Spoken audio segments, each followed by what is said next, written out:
As children, many of us innocently chanted the verses of London Bridge is Falling Down, its haunting melody echoing through generations. Yet, beneath its seemingly harmless facade lies a tapestry woven with threads of history, myth, and even the chilling spectre of sacrifice. Join me as we journey through history to unearth lost legends, encounter ghostly apparitions, witness the brutality of bygone eras, and confront the insatiable thirst for wealth and power. Brace yourself, for our adventure into the heart of London's most iconic landmark is about to begin. Welcome back, Darklings. Before delving into its origins, let's first examine the most widely recognised rendition of this rhyme. London Bridge is falling down, falling down, falling down. London Bridge is falling down, my fair lady. Following this, subsequent verses discuss potential materials for repairing the bridge and why they are unsuitable, such as iron bars bending and breaking, wood and clay washing away, or bricks and mortar not staying in place. In traditional renditions, there's a concluding verse that involves appointing a man to guard the bridge, providing him with a pipe to smoke through the night. Some versions also reference a dog accompanying him in his watch. However, this verse is often omitted in modern renditions of the rhyme. It's important to clarify that while commonly mistaken for London Bridge, this structure is, in fact, Tower Bridge. This is the present-day London Bridge, characterised by a more brutalist design. There are three theories to explain the origin of the nursery rhyme, one with chilling implications that includes child sacrifice. But before we delve into that, let's look at the other two theories. The first being that it originated as a Viking poem inspired by an attack on London. Ethelred the Unready reigned as King of the English from the years 978 to 1013, and later from 1014 until his passing in 1016. In 1013, an invasion of England by King Sven Forkbeard of Denmark forced Ethelred's retreat to Normandy. Sven Forkbeard boldly declared himself King of England on Christmas Day 1013. However, fate took an unexpected turn.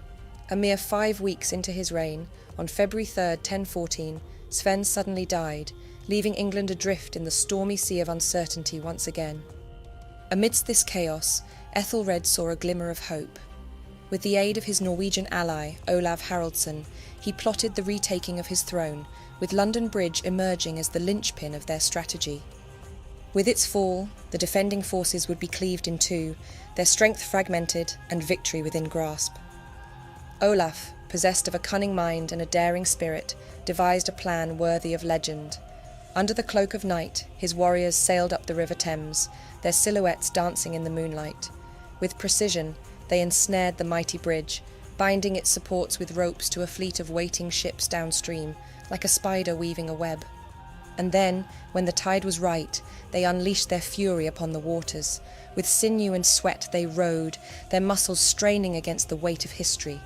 And in a moment that would echo through the ages, London Bridge succumbed to their relentless assault, crumbling into the waters below. While it is true that Ethelred regained the English throne in 1014, the accuracy of the account regarding London Bridge's collapse remains uncertain. This tale is found in Heimskringla, a collection of sagas about Swedish and Norwegian kings dating from 1225, more than 200 years after the alleged event. Notably, the destruction of the bridge is absent from the Anglo-Saxon chronicles, the primary English source for that period. Furthermore, many historians have cast doubt on the feasibility of pulling a bridge from its foundations solely using ropes. The theory likely stems from a translation of Heimskringla into English by Samuel Leying in 1844. Leying translated a verse that bears resemblance to the nursery rhyme. London Bridge is broken down, gold is won, and bright renown, shields resounding, war horns sounding, Hild is shouting in the din, arrows singing, mailcoats ringing, Odin makes our Olaf win. However, modern translations indicate that these words were not originally written in this form. It appears that Leying intentionally adjusted his translation to align with the lyrics of the London Bridge rhyme. Thus, whether this serves as an early version of the nursery rhyme remains debatable. The second theory is that the London Bridge referenced in the rhyme was commissioned by Henry II and stood for 600 years, 500 of which, It was the only bridge across the Thames in London. Construction began in 1176 and concluded in 1209 under King John, known for the Magna Carta. Stretching 900 feet with 19 irregular stone arches, the bridge featured a drawbridge in the centre and a church at each end. Shops and houses were built on top, a practice started by King John as a means of paying for its construction. Serving as a bustling trading hub, merchants from around the globe sold their wares on the bridge, including precious metals, furs, and spices. Notably, it became infamous for displaying traitors' heads on spikes, starting with William Wallace and continuing this gruesome practice for over 350 years. However, the medieval houses on London Bridge posed a constant fire hazard. In 1212, a massive city-wide fire led to tragedy as flames engulfed the bridge, claiming 3,000 lives. Over the years, many structural issues also plagued the bridge, with numerous stone arches collapsing, along with attacks during the Peasants' Revolt in 1381 and Jack Cade's Rebellion in 1450. The Great Fire of London in 1666 further devastated the bridge. So despite constant ongoing maintenance, London Bridge remained in a perpetual state of disrepair throughout its life, which may be the inspiration behind the nursery rhyme. Crossing the bridge was also troublesome. By Tudor times, the overhanging shop frontages meant the roadway narrowed to just 6 feet in each direction, forcing traffic to move single file. This bottleneck often resulted in lengthy delays, sometimes taking up to an hour to get from one side of the bridge to the other, not to mention the toll that had to be paid before crossing. The bridge's income was intended for its upkeep, but during the years 1223 to 1291, Henry III gifted these funds to his wife, Eleanor of Provence, for her personal expenditures. A particularly memorable event occurred when angered citizens hurled stones and eggs at her barge as it sailed beneath the bridge. Consequently, she is believed to be the inspiration behind the fair lady mentioned in the rhyme. Interestingly, the earliest printed version of the rhyme, found in Tommy Thumb's songbook from 1744, differs from the modern rendition, featuring a gay lady instead of the fair lady and the line, "Dance over my Lady Lee." However, it's likely that the rhyme was already well known prior to this publication. Variations of the rhyme are found across Europe, with some dating back to the 14th century. A mention of the rhyme appears in a London play from 1657, though it doesn't specify the lyrics. Historians have also discovered evidence of the children's game associated with London Bridge being played in medieval times, involving 2 players forming an arch with their arms for others to pass through in single file. But who exactly is the Lady Lee? There exists a River Lee, originating in Bedfordshire and merging with the River Thames. In 1110, Matilda of Scotland, consort of Henry I, faced danger while attempting to cross the River Lee en route to Barking Abbey. She fell into the water during the crossing, a perilous situation heightened by the heavy clothing typical of the era. In response, she commissioned a series of bridges over the River Lee. While some speculate that the nursery rhyme may allude to these bridges, it seems unlikely given the fame and prominence of London Bridge in comparison.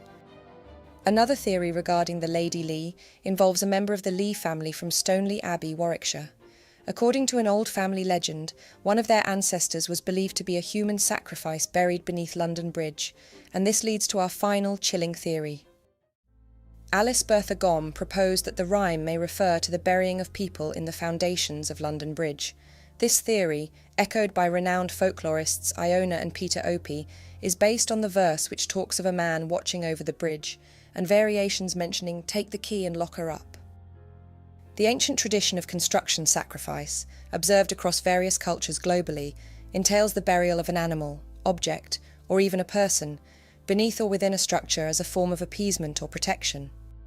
This custom likely arose from the perilous conditions of construction work and the belief in offering tribute to pacify the spirits of the land, particularly those associated with rivers. This concept echoes a folkloric ballad popular in medieval times, and revived by the brothers Grimm in the 19th century called The Walled-Up Wife. Originating from Eastern European and Indian traditions, it tells of a bridge painstakingly erected each day, only to crumble each night. This continues until a spiritual being demands the sacrifice of the master builder's wife through immurement into the structure to secure the bridge's completion. Perhaps elements of this folklore influenced the creation of the London Bridge rhyme. Also, London Bridge was completed during the reign of King John, known for his use of immurement as a punishment. This barbaric practice was among the grievances that led to the creation of the Magna Carta in 1215. Over the years, historians have waved off this theory as mere fantasy. When London Bridge was demolished in 1831, not a single skeletal trace emerged from the rubble, leading scholars to dismiss the notion as pure fabrication.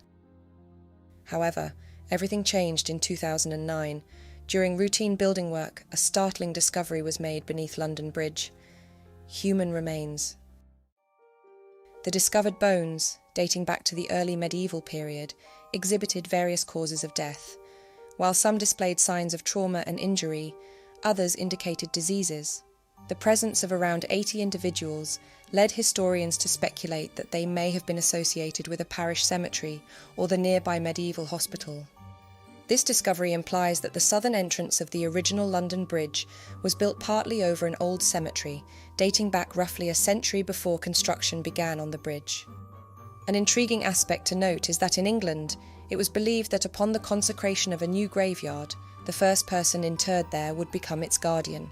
This appointed watchman had the solemn duty of protecting the sacred grounds from malevolent entities, including the devil himself. To spare a human soul from shouldering such a weighty responsibility, it was common practice to bury a dog first instead. Therefore, it's fascinating to observe that certain versions of the nursery rhyme depict the watchman accompanied by a faithful canine companion. It's possible that the residents of London were aware of this cemetery and speculated that its guardian, whether in human or canine form, had now assumed the duty of protecting the bridge instead. But what do you think? Is the rhyme depicting a Viking raid, the gradual deterioration of the original London Bridge, or perhaps a haunting nod to the realm of the dead?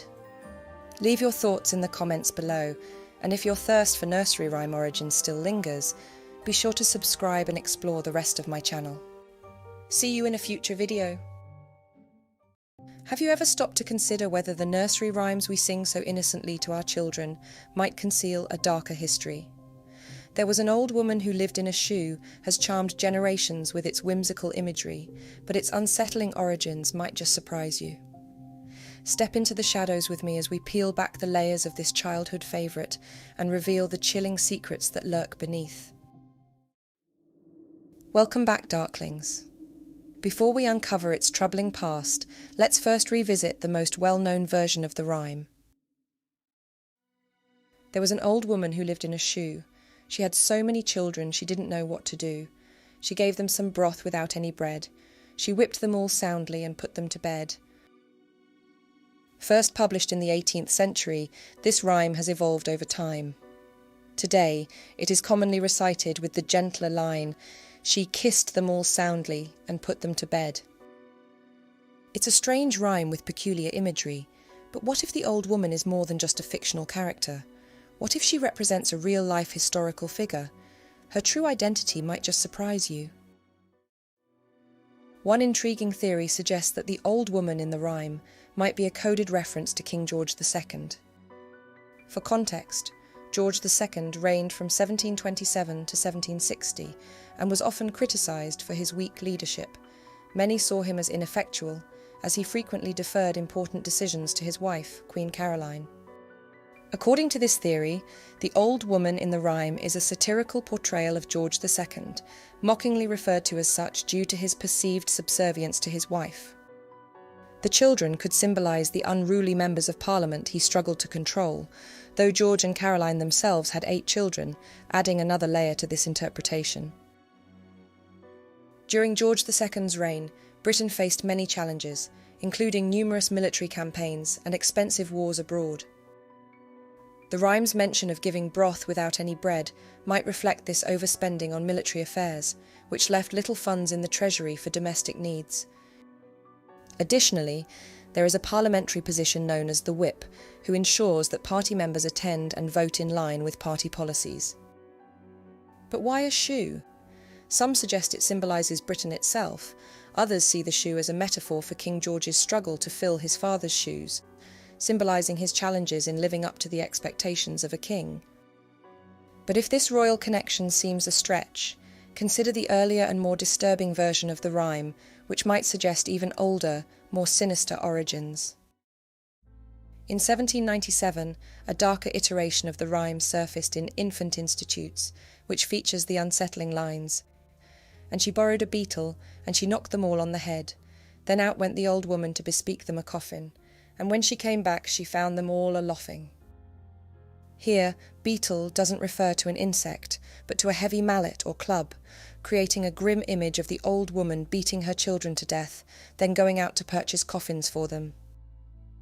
No one is entirely certain what the word "laughing" means, though it's widely believed to signify laughing.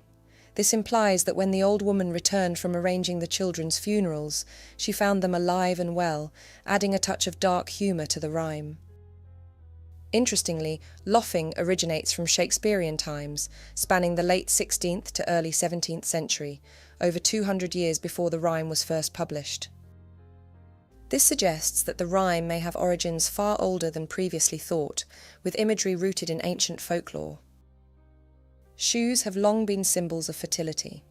Historically, it was customary to throw shoes at newlyweds, and in parts of Britain and Ireland, it was believed that a woman hoping to conceive should wear the shoes of a woman who had recently given birth.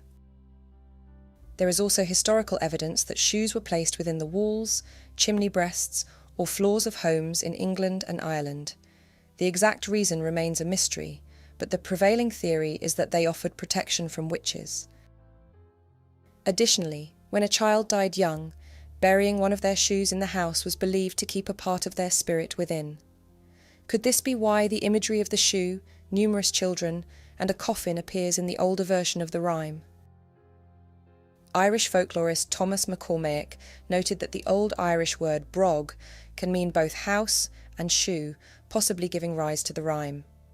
Folklore is also rich with crone figures, elderly women who reside in unusual dwellings.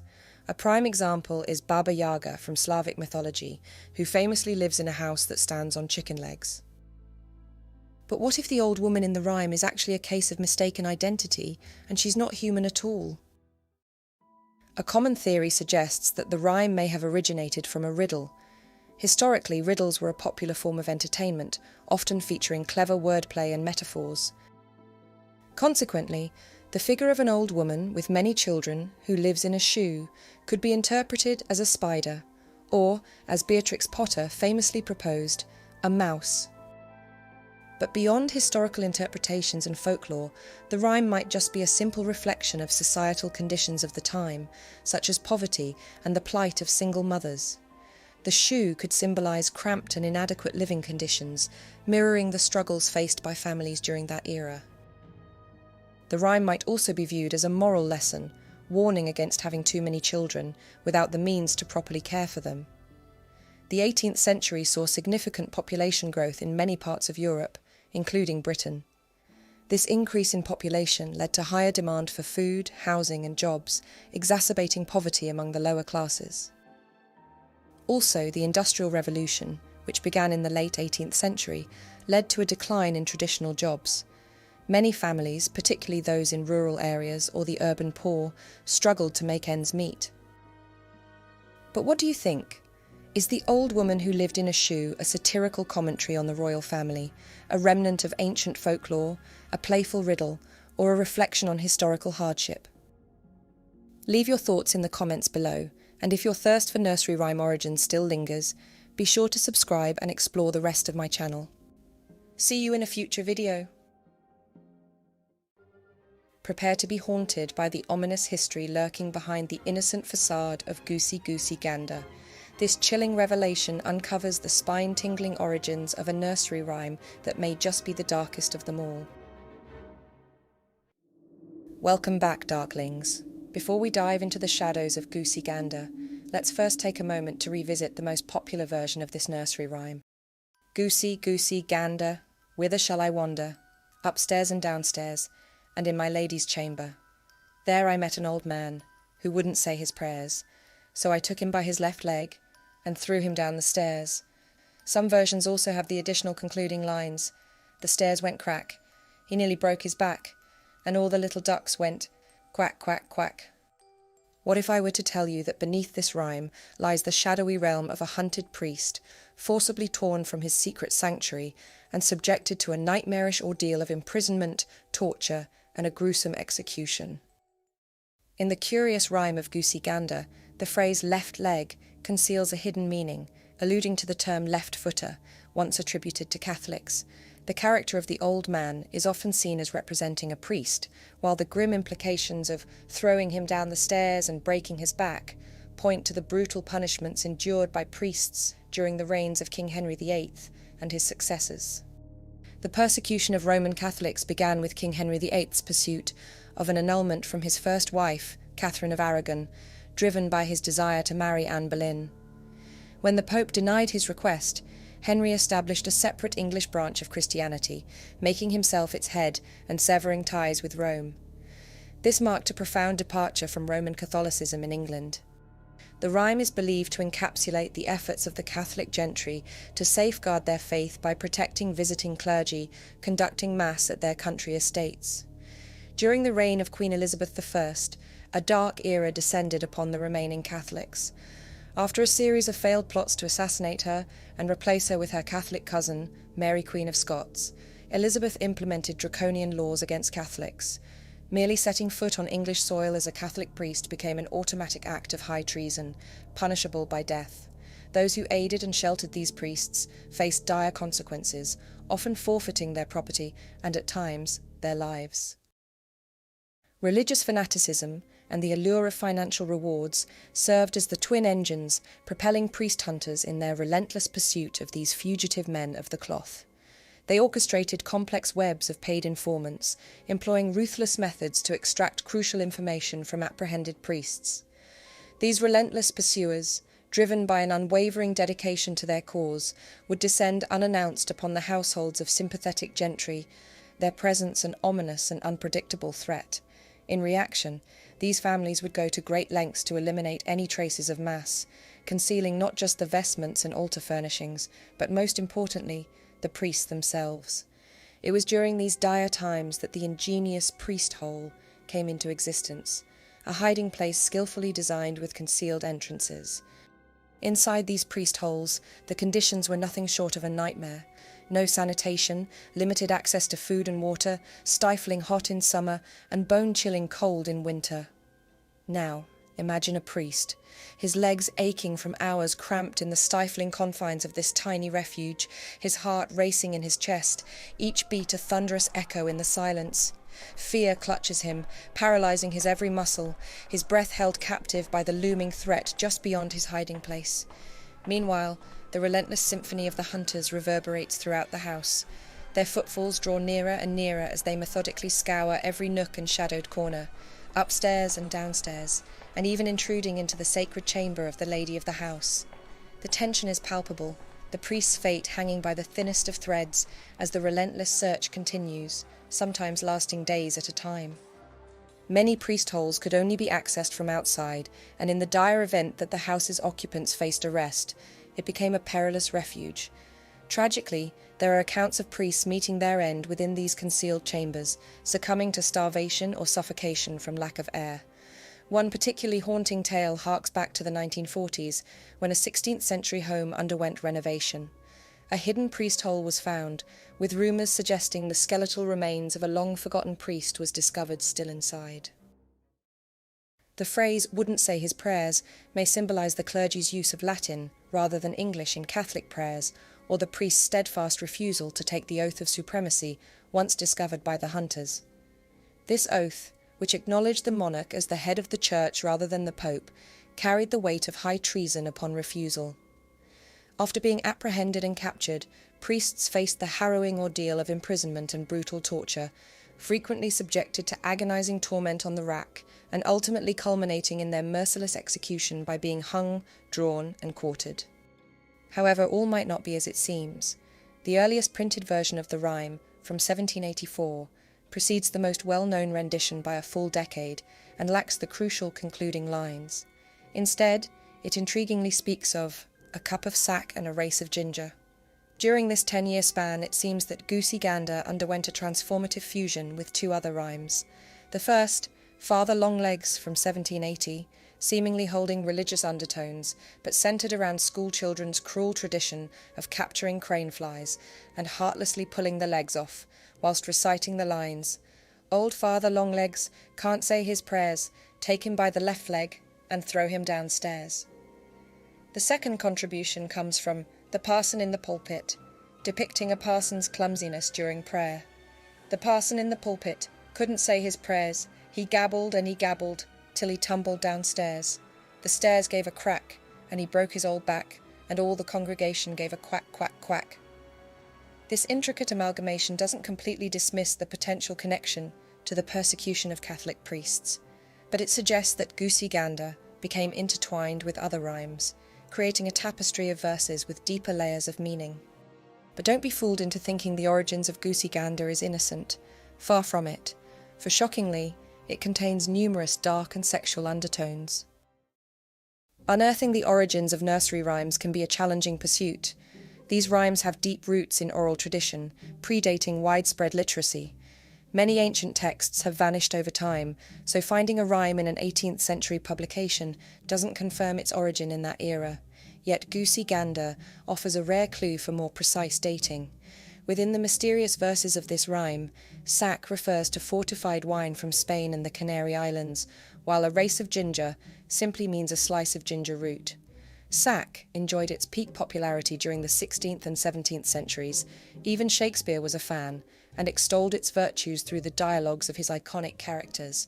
However, by the 18th century, winemaking innovations had transformed it, and it had shed the name sack along the way. This suggests that although Goosey Gander was first printed in 1784, its roots likely extend back to the 16th or 17th centuries. Starting from here, we can explore the slang terms and phrases from the 16th and 17th centuries to unravel the intrigue of this rhyme. What emerges is a captivating tapestry of sexual innuendos centered around the concept of geese. In the 1500s, goose was a euphemism for philandering or womanizing, while gander, originally referring to a male goose, signified single men or male-only gatherings. It's akin to our modern stag or stag party, suggesting spirited young men seeking a good time.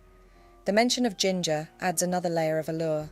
For centuries, ginger has been considered an aphrodisiac, intensifying the rhyme's sensuality, and the reference to sack, a type of wine, implies alcohol-fueled merriment.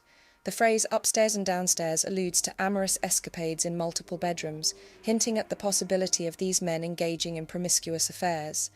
This rhyme preserves these suggestive undertones within the context of "In My Lady's Chamber." It conjures an image of a provocative song, perhaps printed in a 16th century pamphlet, a small, unbound, disposable book intended for the amusement of gentlemen. But there is an even darker side to Goosey Gander.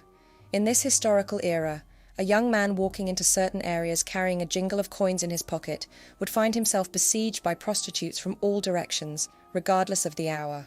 Their rowdy competition for clients, often bearing their pale chests, earned them the moniker geese. Today, nestled in the back streets of South London, not far from Shakespeare's Globe Theatre, lies the Crossbones Graveyard. This graveyard serves as the final resting place for the Winchester geese, prostitutes licensed by the Bishop of Winchester to work in the brothels of the Liberty of the Clink. It has transformed into a garden of remembrance, featuring a poignant plaque dedicated to the outcast dead denied the church's last rites and interred in this unconsecrated ground. The phrase "bitten by a goose," frequently referenced to in accounts from the 1500s, takes on a more sinister connotation. It serves as a euphemism for the visible symptoms of sexually transmitted infections, shedding light on the dark and perilous underbelly of society during that time. When we examine the rhyme through this lens, a more disturbing narrative emerges. It suggests a man consorting with prostitutes, possibly contracting a disease, and then unwittingly carrying it home to his wife, the lady of the chamber. Ginger with sack wine was often considered a cure-all for various ailments, with historical accounts even mentioning doctors drinking sack wine, believing it could protect them from contracting illnesses while treating patients. Another theory suggests that goose might refer to a foolish or silly person, while gander was recorded as slang meaning to wander foolishly as early as 1680. The inclusion of alcohol in the rhyme might suggest it is simply a light-hearted song about someone intoxicated, weaving a playful tale of drunken escapades. But what do you think? Share your thoughts in the comments below, and if your fascination for dark nursery rhyme origins still lingers, don't forget to explore the rest of my channel. See you in a future video. Are you ready to uncover the dark secrets behind nursery rhymes? You may have sung Seesaw Margery Daw countless times while teetering on a seesaw in your childhood, but its haunting origins and sordid secrets might just surprise you. Join me on a journey as we delve into the intricate tapestry of enchantment and hardship, unveiling the concealed history of Seesaw Margery Daw. Welcome back, my fellow Darklings. Before we embark on unravelling its origins, let's first reacquaint ourselves with the curious verses of this rhyme. Seesaw, Margery Daw, Johnny shall have a new master. He shall have but a penny a day, because he can't work any faster. Johnny is also often interchanged with the name Jackie. First published in 1765, the original rendition of the rhyme starkly differs from our modern counterpart, yet both versions harbour troubling connotations. Although commonly interpreted as a mocking taunt intertwined with narratives of poverty and cruelty, the initial rendition of the rhyme lacks the familiar verses, centering instead on the strange character of Margery Daw. Seesaw Margery Daw, sold her bed and lay upon straw, sold her bed and lay upon hay, and Pisky came and carried her away, for wasn't she a dirty slut, to sell her bed and lie in the dirt. This rhyme also appears in various shortened versions and is thought to originate from Scotland. Its initial publication in Glasgow and the inclusion of the term daw, which denotes a sluggard or idle woman in Scottish dialect, lend support to this notion. Although historical records fail to confirm the existence of a real-life Margery Daw, she holds prominence in Cornwall, serving as a mystical landmark and central figure in a strange local ritual. Cornwall, a unique gem in England, is famed for its picturesque beaches and surfing havens, yet beneath its surface lies a rich tapestry of magic and mysticism. On the southern slope of Carn Mar, near Pennants, lies an ancient well, known locally as Figgy Dowdy's Well or Margery Daw's Well. Sometimes these names intertwine to form Madge Figgy's Well. For generations, a cherished tradition on Good Friday involved local children bringing their dolls to be christened in the waters here. Known as dolly dunking, this practice faded away around the 1960s, yet continues to this day at Fenton Bebabel in Cornwall. Just when and why this odd custom started is unknown, with locals unsure about the true identities of Figgy Dowdy and Margery Daw, although some believe she may have been an early local saint. In the early 20th century, a local historian speculated that the names might stem from ancient Cornish, a Brythonic Celtic language that still persists in the area today. For example, the term figgy, familiar as figgy pudding from the carol We Wish You a Merry Christmas, originates from Cornish. Though now referring to raisins, historically it denoted fruit more broadly. The names appear to stem from ancient Cornish words for reap or reaper, good or goddess, and harvest or scythe. This etymology suggests that Margery Daw could signify the good reaper or the reaper goddess, while Madge Figgy might imply the harvest scythe or the fruitful harvest, and Figgy Dowdy could mean the good goddess of the scythe or the good goddess of the fruit. So despite these names appearing very different, they are actually one and the same, and seem to represent the remnants of a Cornish harvest and fertility goddess. Critics have raised doubts about this theory, pointing out that Cornish is a rich and intricate language, with numerous other possible sources for the names. However, the surname Daw or Daws was historically found exclusively in Ireland and Cornwall until the late 18th century, when it began spreading to other parts of Britain. Its origin appears to be an anglicised version of several Irish Gaelic names, believed to derive from words meaning God or good, and luck or light, along with a title for a highly respected woman, akin to lady or queen. This evidence may lend credence to the notion that Margery Daw may indeed be a remnant of an ancient goddess. What's intriguing is how this theory creates a potential link between the old nursery rhyme and the dolly dunking tradition observed at Margery Daw's Well. Corn dollies, crafted from straw, played a crucial role in pre-mechanization harvest traditions across Europe. Before the spread of Christianity, pagan beliefs held that the spirit of the corn dwelled within the crop, becoming homeless after the harvest. To honour this spirit, straw salvaged from the harvest was intricately woven or braided into figures known as corn dollies. These creations were ritually moistened with water, representing rain, and then kept in households until the following year. With the arrival of the new planting season, the corn dolly was ceremonially returned to the soil, signifying the restoration of the corn spirit and ensuring abundant crops. In certain areas, the corn dolly was placed in a bed before its return to the earth, symbolising fertility. Could the tradition of dolly dunking at Margery Daw's well be a remnant of the ancient custom of watering the corn dolly? And could the original nursery rhyme also hint at the corn dolly traditions, with mentions of straw, hay, and disposing of a bed to lie in the dirt? Without hard evidence, this is all just speculation, but it is a fascinating idea. The original rhyme also mentions piskies, referring to pixies. While Scotland has its own pixie folklore, where the pixies disdain human laziness, possibly explaining the reference to Margery Daw being carried away by them, Cornish pixie legends are equally rich. Surrounding Margery Daw's well are hills dotted with Iron Age structures, including fugus. These stone-lined sloping tunnels, sometimes extending up to 20 metres, continue to puzzle historians regarding their original purpose. Locally, they're called piskie halls or piskie houses. Moreover, the area is teeming with tales of travellers led astray by mysterious lights, false paths, or eerie encounters, a phenomenon known as being piskie-led by the Cornish, attributed to pixie mischief.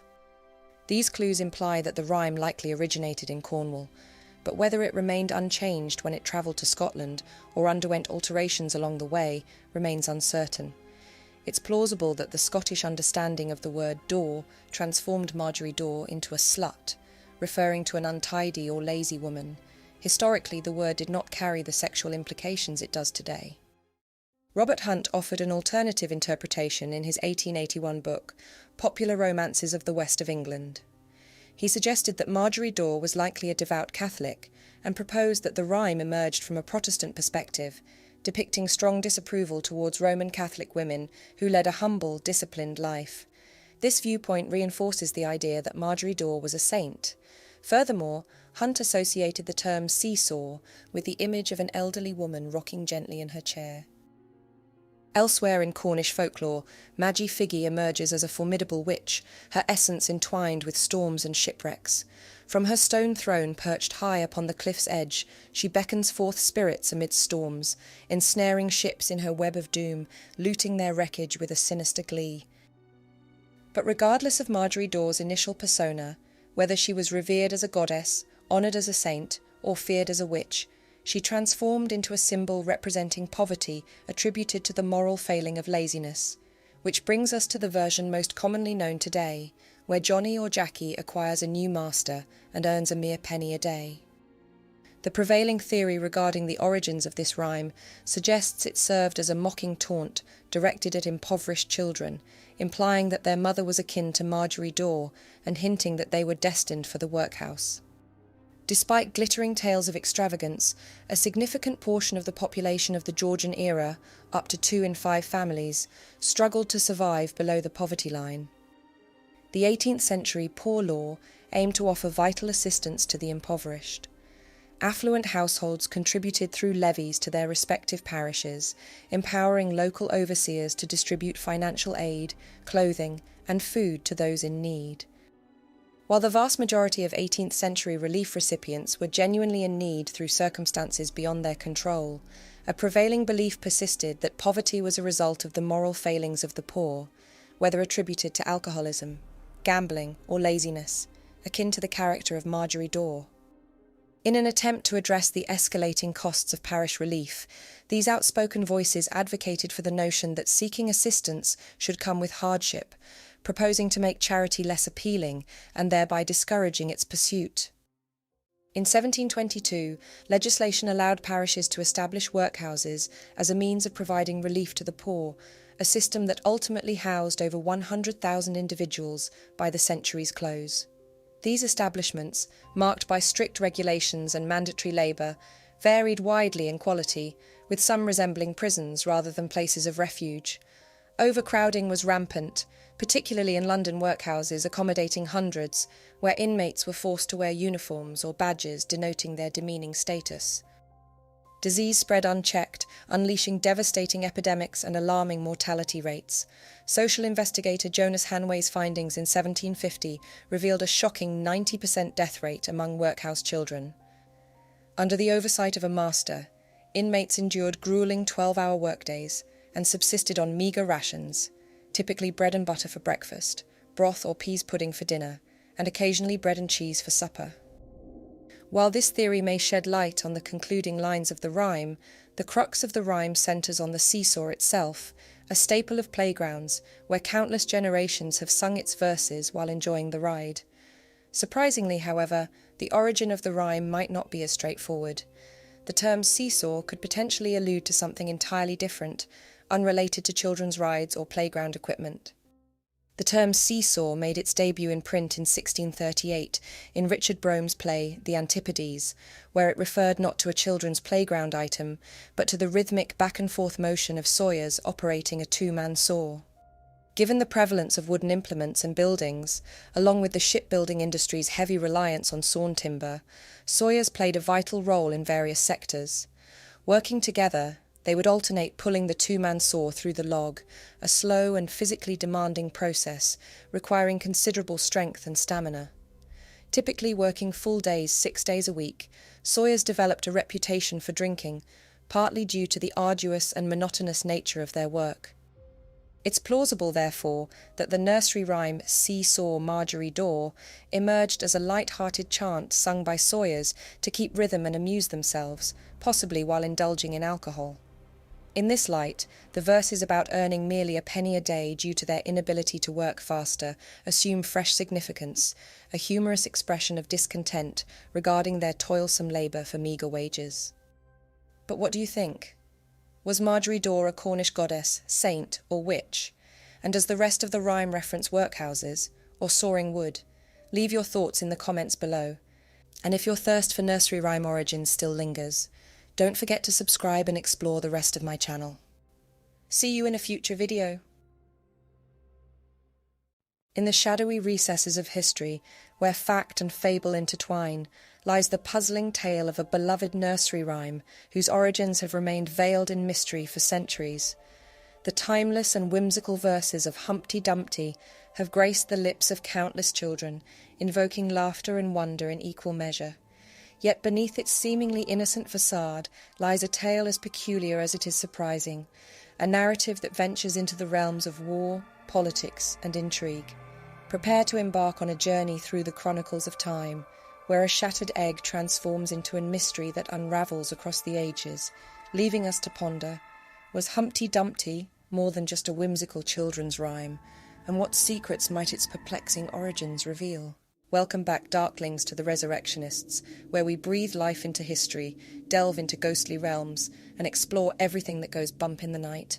If you haven't joined our weird and wonderful family yet, hit that subscribe button and ring the notification bell, because trust us, you won't want to miss a single spine-chilling update. At first glance, Humpty Dumpty appears to be a mere ditty intended to tickle the imagination of the young and old alike. The image of a portly, egg-shaped character precariously perched upon a wall evokes playful whimsy, a charming scene of nursery rhyme merriment. Yet, as with many tales whispered through the ages, the reality behind the rhyme's origins proves far more complex and intriguing. Hidden within the verses are echoes of a turbulent era, a time when the clash for power and wealth created a much darker meaning than meets the eye. The earliest known written account of the Humpty Dumpty rhyme can be traced back to its inclusion in Samuel Arnold's Juvenile Amusements in 1797, but the rhyme is likely much older still. The verses in this rendition go, Humpty Dumpty sat on a wall, Humpty Dumpty had a great fall, 80 men and 80 more could not make Humpty Dumpty where he was before. By 1810, another variant emerged in Gammer Gurton's Garland. Humpty Dumpty sat on a wall, Humpty Dumpty had a great fall.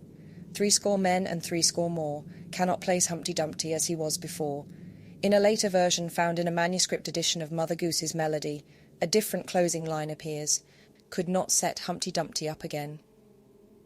Across all these instances, the concluding line implies that rather than being broken into pieces, Humpty Dumpty simply couldn't be reinstated on the wall by any number of individuals. These original verses hold significance as they align with one of the prevailing theories surrounding the rhyme's origin. During the English Civil War in 1648, Colchester, a town under siege, is said to have had a colossal artillery piece that stood atop the town's walls. Despite inflicting substantial damage upon the approaching parliamentarian forces, this huge cannon, affectionately known as Humpty Dumpty, met a tragic fate. It is said that enemy fire caused the wall beneath it to collapse, resulting in the great cannon toppling to the ground. Given the cannon's immense size and weight, the numerous attempts by men to hoist it back onto the wall proved futile. Eventually, Colchester had no choice but to surrender and open its gates. The 1648 siege of Colchester stands as a poignant chapter in the turbulent tapestry of the English Civil War. Could the Humpty Dumpty rhyme be an echo that reverberates through time, a testament to the indomitable spirit and sacrifices of those who fought on both sides during this pivotal moment in England's past?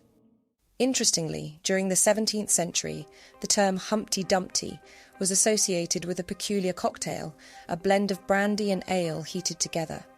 As time marched on into the 1700s, the term was used to describe a short, clumsy person, or even someone who might have indulged in a bit too much drink. These historical threads lead some experts to speculate that the origins of Humpty Dumpty might have been less of a song or rhyme, and more of an intriguing riddle or puzzle, given its short four-sentence structure and multifaceted meanings. During the period spanning the 17th century, riddles achieved an unparalleled popularity in England, captivating minds and fostering a culture of intellectual engagement and amusement. The intricate and puzzling nature of riddles provided a unique form of entertainment and mental stimulation, resonating with both the literate elite and the common folk alike. Riddles, with their clever wordplay, symbolism, and unexpected twists, became a favoured pastime, gracing the pages of literature, tavern conversations, and courtly gatherings. These puzzling conundrums served as a delightful exercise for wit and imagination, reflecting the cultural backdrop of the time and offering a communal experience that transcended social boundaries. Considering this idea adds an interesting twist to Humpty Dumpty's history, suggesting that beneath its simple words, there might have been a tricky puzzle waiting to be solved by curious minds in the past. Among these popular interpretations lies a sinister theory, suggesting that the infamous Humpty Dumpty represented none other than King Richard III. Richard III's brief but significant reign over the English throne, spanning just 2 years from 1483 to 1485, was as treacherous as it was tantalising. As the Crimson Curtain descended upon his brother's reign, King Edward IV, the stage seemed set for his son, Edward V, to ascend. However, in 1483, Edward was still a minor, prompting the selection of Richard as regent until the young heir came of age. Richard, like a raven perched upon the throne's edge, shrewdly seized this opportunity for personal gain. He orchestrated the placement of Edward and his younger sibling Richard within the confines of the Tower of London, from which they never reappeared. Their voices silenced, their image lost to the winds of time, their fates etched in mystery, for it is not known exactly what became of the two young princes. However, the prevailing belief is that Richard had his 2 young nephews killed, clearing his path to usurp the throne that awaited. The name Humpty Dumpty could be a cruel nickname referencing the king's appearance. Tudor historians at the time mocked the king as being deformed or having a humped back. Shakespeare perpetuated this idea, famously describing him as a poisonous bump-backed toad in his historical play, which was first performed in the early 1600s. However, in August 2012, an archaeological dig under a car park in Leicester unearthed a skeleton with battle wounds and a curved spine. These remains were later identified through DNA testing as Richard III and showed, rather than being deformed, that he had scoliosis, which may have made one shoulder appear lower than the other. Additionally, Richard III had a horse allegedly called Wall, possibly a reference to the animal's size and stature. The wall in the rhyme could also refer to his rule over England. Richard was defeated in the Battle of Bosworth Field, a pivotal clash in English history, which took place on August 22nd, 1485. It marked the culmination of the Wars of the Roses, a decades-long power struggle between the rival houses of Lancaster and York for control of the English throne. The battle unfolded near Market Bosworth in Leicestershire, England, where King Richard III of the Yorkists faced off against Henry Tudor, Earl of Richmond, leading the Lancastrian forces. Richard III's reign had been marred by controversy and discontent, and the battle saw his forces outnumbered and outmanoeuvred by Henry Tudor's troops. The battle ended with Richard's death and Henry Tudor's victory, paving the way for the Tudor dynasty to ascend to the English throne as Henry VII.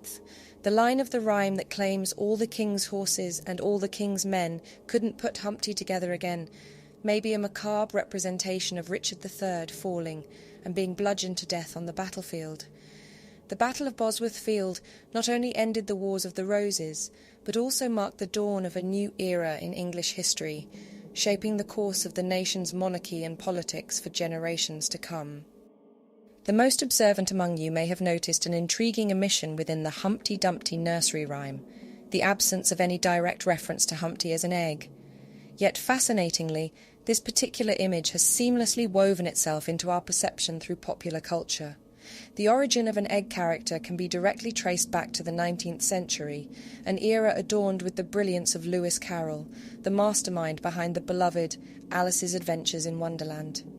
In his fantastical novel, Through the Looking-Glass, Carroll introduces us to a whimsical figure, Humpty Dumpty, an egg-shaped character with an endearing quirkiness. Since then, Humpty Dumpty has been universally recognised as an egg. The exact reason for its longevity remains a mystery. Some suggest that Lewis Carroll's portrayal adeptly mirrored the vulnerability of the rhyme, while others persist that it simply struck a chord in the vivid imaginations of children.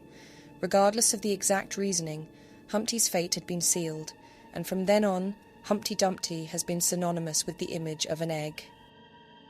As we reflect upon the surprising origins of Humpty Dumpty, let us not only revel in the delight of its playful verses, but also cherish the secrets it imparts, reminding us that even the most unassuming tales can be gateways to a world of discovery, wonder, and mystery. Stay tuned, because the adventure doesn't end here. We have more chilling tales, haunting history, and strange practices to uncover in future videos. Until then, keep venturing into the unknown, unearthing spine-chilling facts and feeding your insatiable curiosity. See you in a future video. For generations, the nursery rhyme, There Was a Crooked Man, has captivated children with its whimsical imagery and playful tone. Yet beneath its innocent facade lies a rich tapestry of history, brimming with political intrigue, moral corruption, and the turbulent relationships that shaped a nation.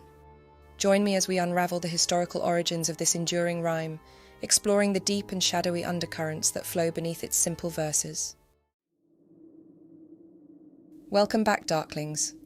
Before delving into its origins, let's first examine the most widely recognised version of this rhyme. There was a crooked man, and he went a crooked mile. He found a crooked sixpence against a crooked stile. He bought a crooked cat, which caught a crooked mouse, and they all lived together in a little crooked house. This rhyme first appeared in print in the Nursery Rhymes of England, a collection by James Orchard Halliwell, published in 1842. However, the publication also includes many other rhymes and stories that are significantly older.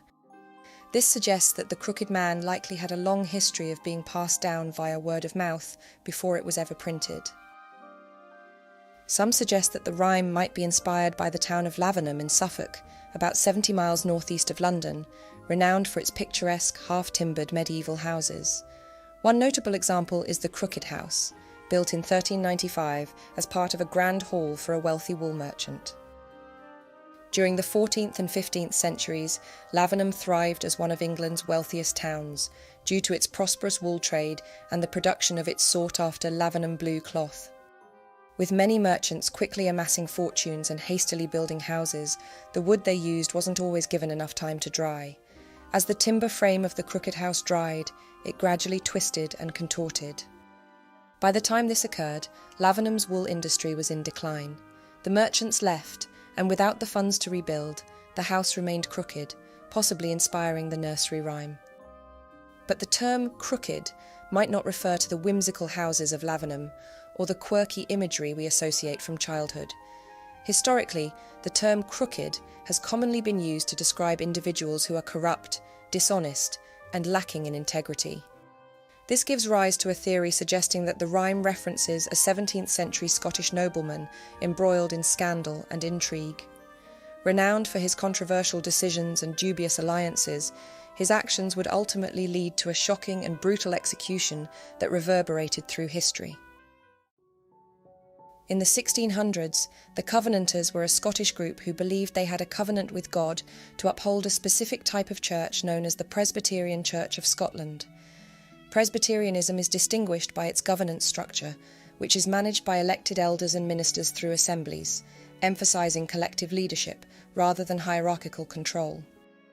Conflict ignited when King James VI, and later his son Charles I, attempted to impose Anglican practices on the Scottish Presbyterian Church. The Anglican Church of England was governed hierarchically by bishops appointed by the king and stood as a symbol of royal authority and control. King Charles viewed religious uniformity as a way to solidify his power and unify his realms under a single church structure.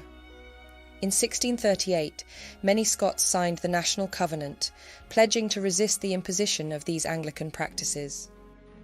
At the heart of this resistance was Sir Alexander Leslie, who became the Lord General of the Covenant Army and is often cited as the crooked man of the rhyme.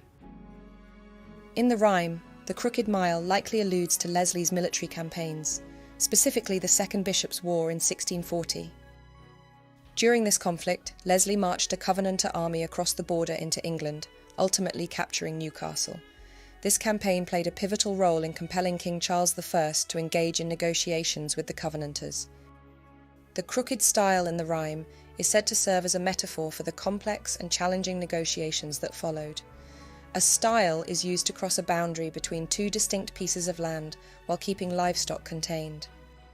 Likewise, the Treaty of Ripon, negotiated by General Leslie in 1640, functioned as a crucial bridge between England and Scotland. The Treaty of Ripon did not directly resolve the religious disputes that had sparked the bishops' wars, but established temporary peace and a framework for further negotiations. The treaty required King Charles I to pay the Scottish Covenanter army £850 per day until a final settlement could be reached. This was a significant financial burden on the king and was intended to cover the expenses of the Scottish occupation of northern England. As part of the agreement, the Scottish Covenanters were permitted to occupy Northumberland and County Durham until a lasting resolution could be reached. Before this treaty, the king had ruled without Parliament for 11 years, a period known as the 11 Years' Tyranny. Charles I was a staunch advocate of the divine right of kings, the belief that monarchs are appointed by and accountable only to God, not to their subjects or any earthly authority. However, the treaty effectively forced the king to summon the Long Parliament, as he needed parliamentary approval for new taxes to meet the financial obligations imposed by the treaty. The summoning of the Long Parliament in November 1640 united Charles I's adversaries and sympathetic parliamentarians, aligning them with the Scottish Covenanters' cause. This convergence heightened tensions between the monarchy and Parliament, setting the stage for Charles's dramatic downfall. By 1641, King Charles I faced mounting pressure from both the English Parliament and the Scottish Covenanters, with his authority challenged on multiple fronts. In a bold move, Charles rewarded General Leslie with the titles of Lord Balgony and Earl of Leven, and appointed him captain of Edinburgh Castle. By honouring Leslie, Charles aimed to mitigate the hostility of the Scottish Covenanters and potentially secure their support, or at least their neutrality. However, in exchange for his titles and the wealth they brought, Leslie had to swear allegiance to the English crown, a decision that many viewed as morally compromised. This could explain why Leslie is portrayed as a crooked man in the rhyme, with his honours symbolised by the crooked sixpence. 2 years later, in 1643, as the English Civil War escalated, General Leslie had to navigate another tricky negotiation, or crooked stile. The Scottish Covenanters and the English parliamentarians, led by Oliver Cromwell, formed an alliance through the Solemn League and Covenant. This agreement united them against the royalist armies of King Charles I. Despite their common goal of defeating the king, the two groups had differing visions for the future of church governance, with the Scots advocating for Presbyterianism and many of Cromwell's followers favouring Puritanism. Many Scots perceived Leslie's alliance with the English parliamentarians as a betrayal of Scottish interests and a compromise of religious principles, reinforcing their view of him as crooked. They considered Oliver Cromwell and his followers a greater threat than the king himself.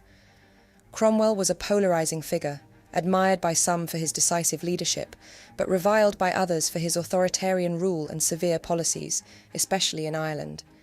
Leslie's association with Cromwell and the parliamentarians, therefore, further tarnished his reputation among his critics, deepening their distrust and disapproval. The cat in the rhyme, therefore, could be a reference to Cromwell. King Charles I, who was captured and eventually executed by the parliamentarians, could be represented by the mouse. Thus, the crooked cat catching the mouse serves as a metaphor for Cromwell's triumph over the monarchy. The crooked house in the rhyme likely symbolises the ensuing intricate and strained relationship between Scotland and England, coexisting on the same island and sharing a border. The political landscape following the Civil War, particularly during the Commonwealth under Cromwell, was rife with continuous disputes and power struggles between the two. But what do you think? Does this rhyme originate in the town of Lavenham, or is the crooked man a representation of General Leslie? Leave your thoughts in the comments below. And if your thirst for nursery rhyme origins still lingers, be sure to subscribe and explore the rest of my channel. See you in a future video. In the shadowy depths of history lies Jack and Jill, a captivating children's tale that continues to weave its magic across generations. You might think you know the innocent nursery rhyme, but what lies beneath the surface will leave you utterly astounded.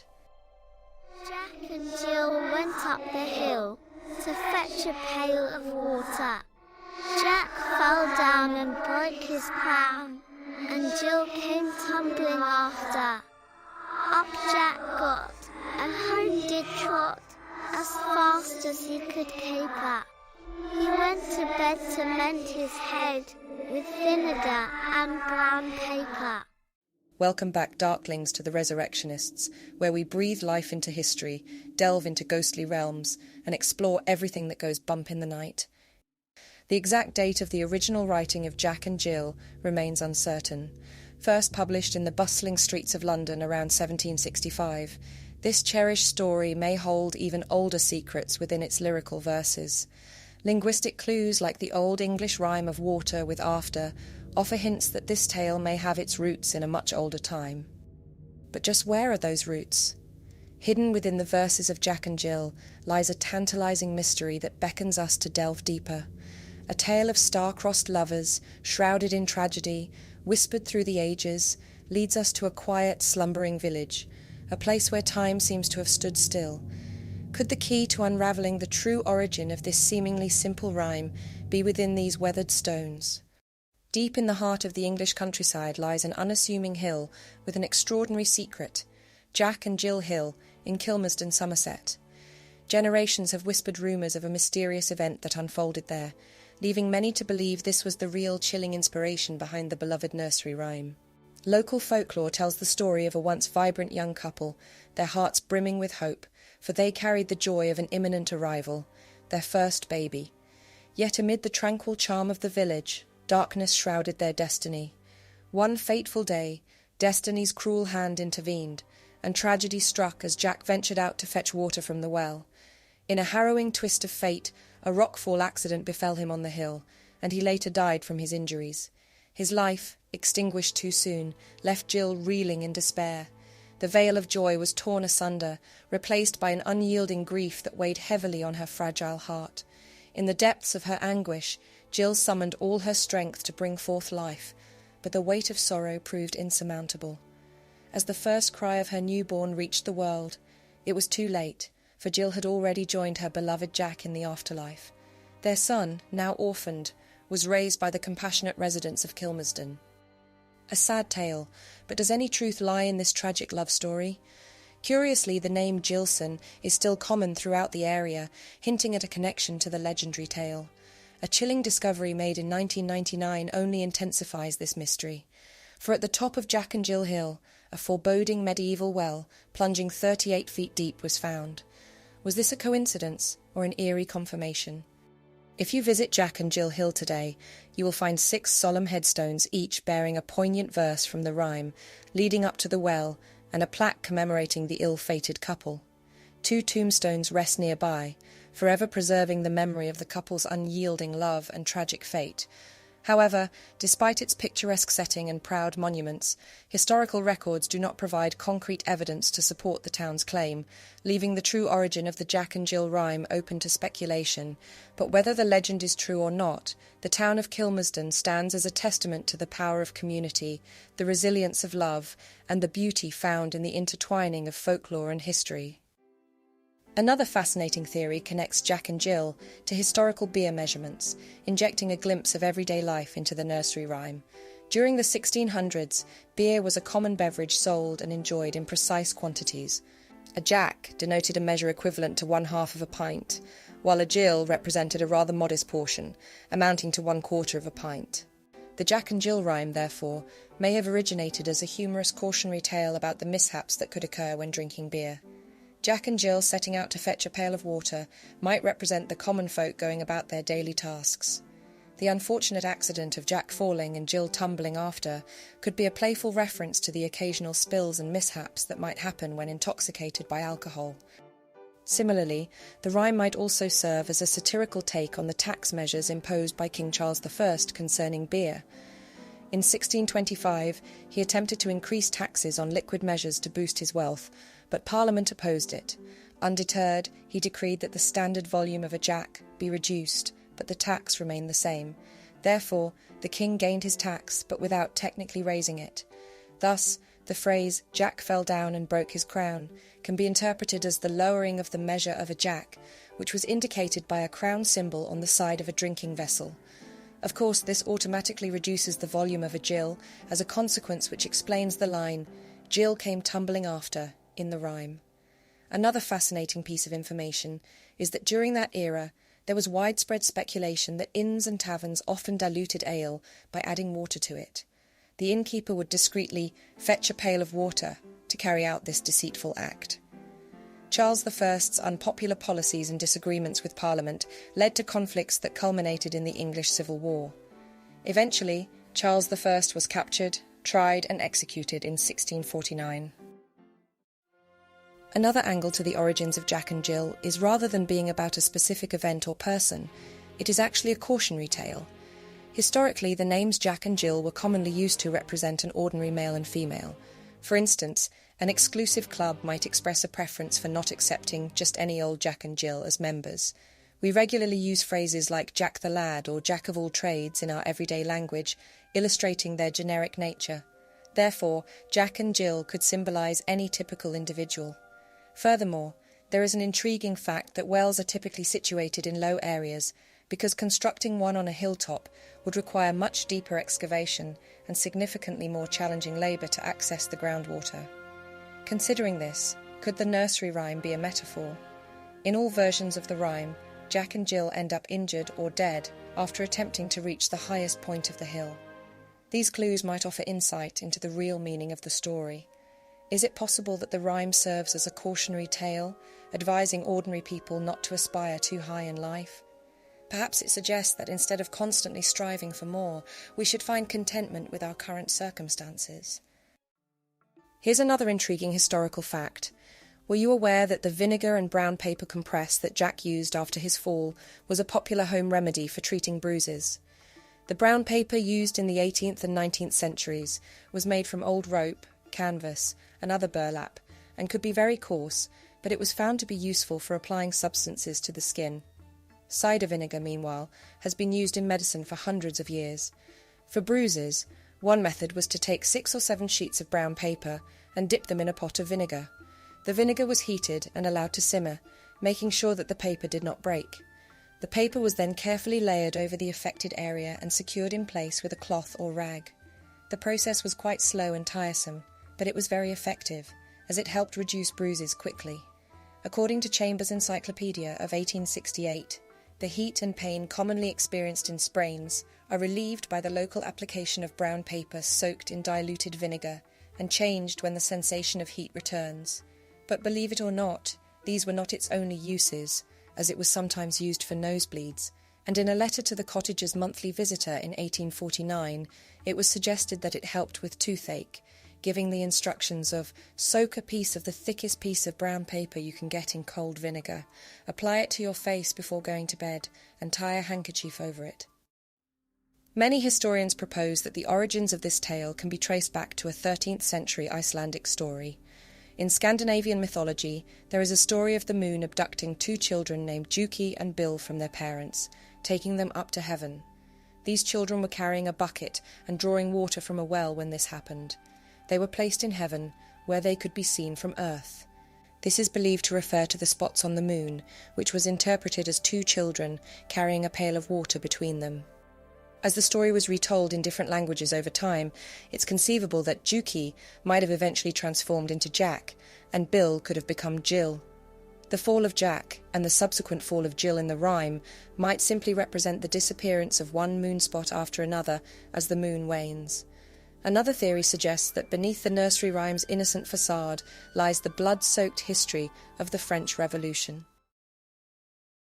According to this interpretation, the rhyme embodies two figures who left an ineradicable mark on the course of history: Jack, symbolising the ill-fated King Louis XVI, and Jill, a haunting metaphor for the notorious Queen Marie Antoinette. Marie Antoinette is widely known for the quote, "Let them eat cake," which she supposedly spoke in reference to the starving peasants. At that time, the impoverished peasants couldn't even afford bread, and cakes were a luxury reserved for the wealthy. This quote is believed to exemplify the Queen's disconnect from the hardships faced by her subjects in their daily lives. Yet there exists no concrete historical evidence to support the notion that she ever uttered such words. In fact, contemporary historians have arrived at a consensus that she likely never did. Nevertheless, this enduring perception contributed significantly to her widespread unpopularity during her time. The rhyme is said to represent the chilling tale of Jack and Jill's ascent up the hill in 1793, a hill that represents the steps leading up to their public execution. With the swiftness of the blade, King Louis XVI, portrayed as Jack in the rhyme, was the first to fall, losing his crown, in a spectacle that reverberated across history. And then came Jill, the eerie echo of Marie Antoinette, tumbling after, sealing the tragic fate of the Queen, who once seemed untouchable. In this version, the beloved nursery rhyme becomes a chilling reminder of the Revolution's turbulent events and invites us to confront the darkest corners of history. For the discerning minds among you, a perplexing puzzle emerges when considering the timeline. Indeed, the infamous executions of Marie Antoinette and King Louis transpired in the year of 1793. The query then arises: how could the rhyme of Jack and Jill, initially published by John Newbery in Mother Goose's Melody circa 1765, possibly be written about their fates? Fans of this theory are swift to emphasise a crucial detail: the lack of a surviving copy of the original 1765 publication. Instead, what we possess today are only later revised editions from many years later, each bearing subsequent alterations and adaptations from the original work. It is a realisation that opens up a possibility. Could the haunting verses of Jack and Jill have been concocted after the initial publication and then inserted into later versions, making it possible that the executions of Marie Antoinette and King Louis XVI were indeed the real inspiration? Which of these theories do you find most convincing? Or perhaps you have your own ideas? We're eager to hear from you, so leave us a comment. If you enjoyed this glimpse into the origins of Jack and Jill, hit that like button, and please don't hesitate to share which nursery rhyme you'd like us to explore next. Stay tuned, because the adventure doesn't end here. We have more chilling tales, haunting history and strange practices to uncover in future videos. Until then, keep venturing into the unknown, unearthing spine-chilling facts and feeding your insatiable curiosity. See you in a future video. Have you ever wondered if the innocent-sounding rhymes we've all grown up with might hide a deeper, darker meaning?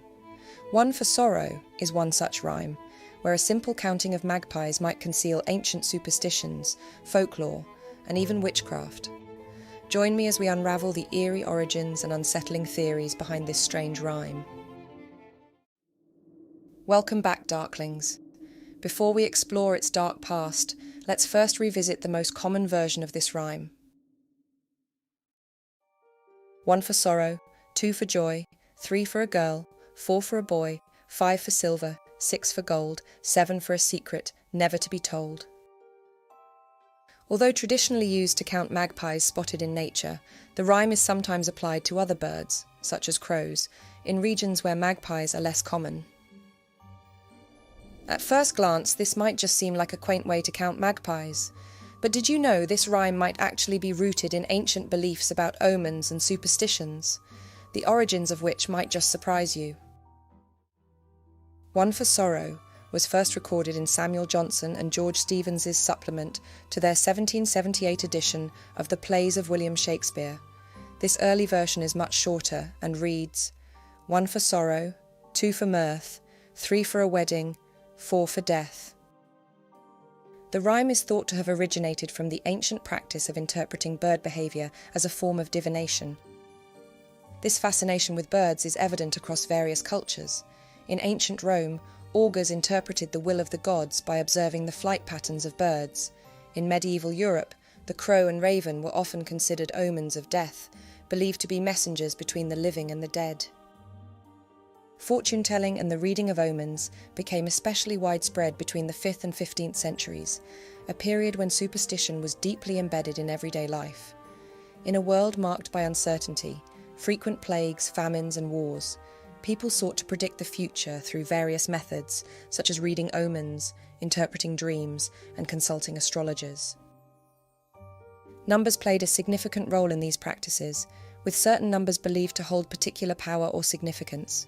For instance, an 11th century manuscript notes that a dream occurring on the first night of the new moon foretells joy, while a dream on the 11th night is considered harmless, and whatever is dreamed on the 7th night will come to pass after a period of time. Other everyday occurrences, like sneezing, were also counted and interpreted.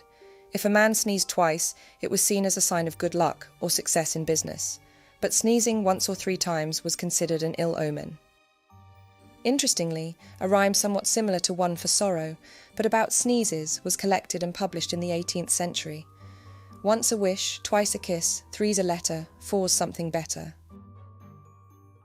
There are other rhymes believed to have also originated from this period's superstitions, such as the daisy petal plucking rhyme, he loves me not. You might find it surprising that such superstitions thrived in a God-fearing society. However, the medieval church largely dismissed omens and fortune-telling as harmless. As early as the 5th century, St. Augustine had argued that any perceived connection between an omen and a resulting event was mere coincidence. His skepticism was echoed in many other medieval texts, suggesting that while the church regarded these beliefs as foolish, it did not consider them dangerous at that time.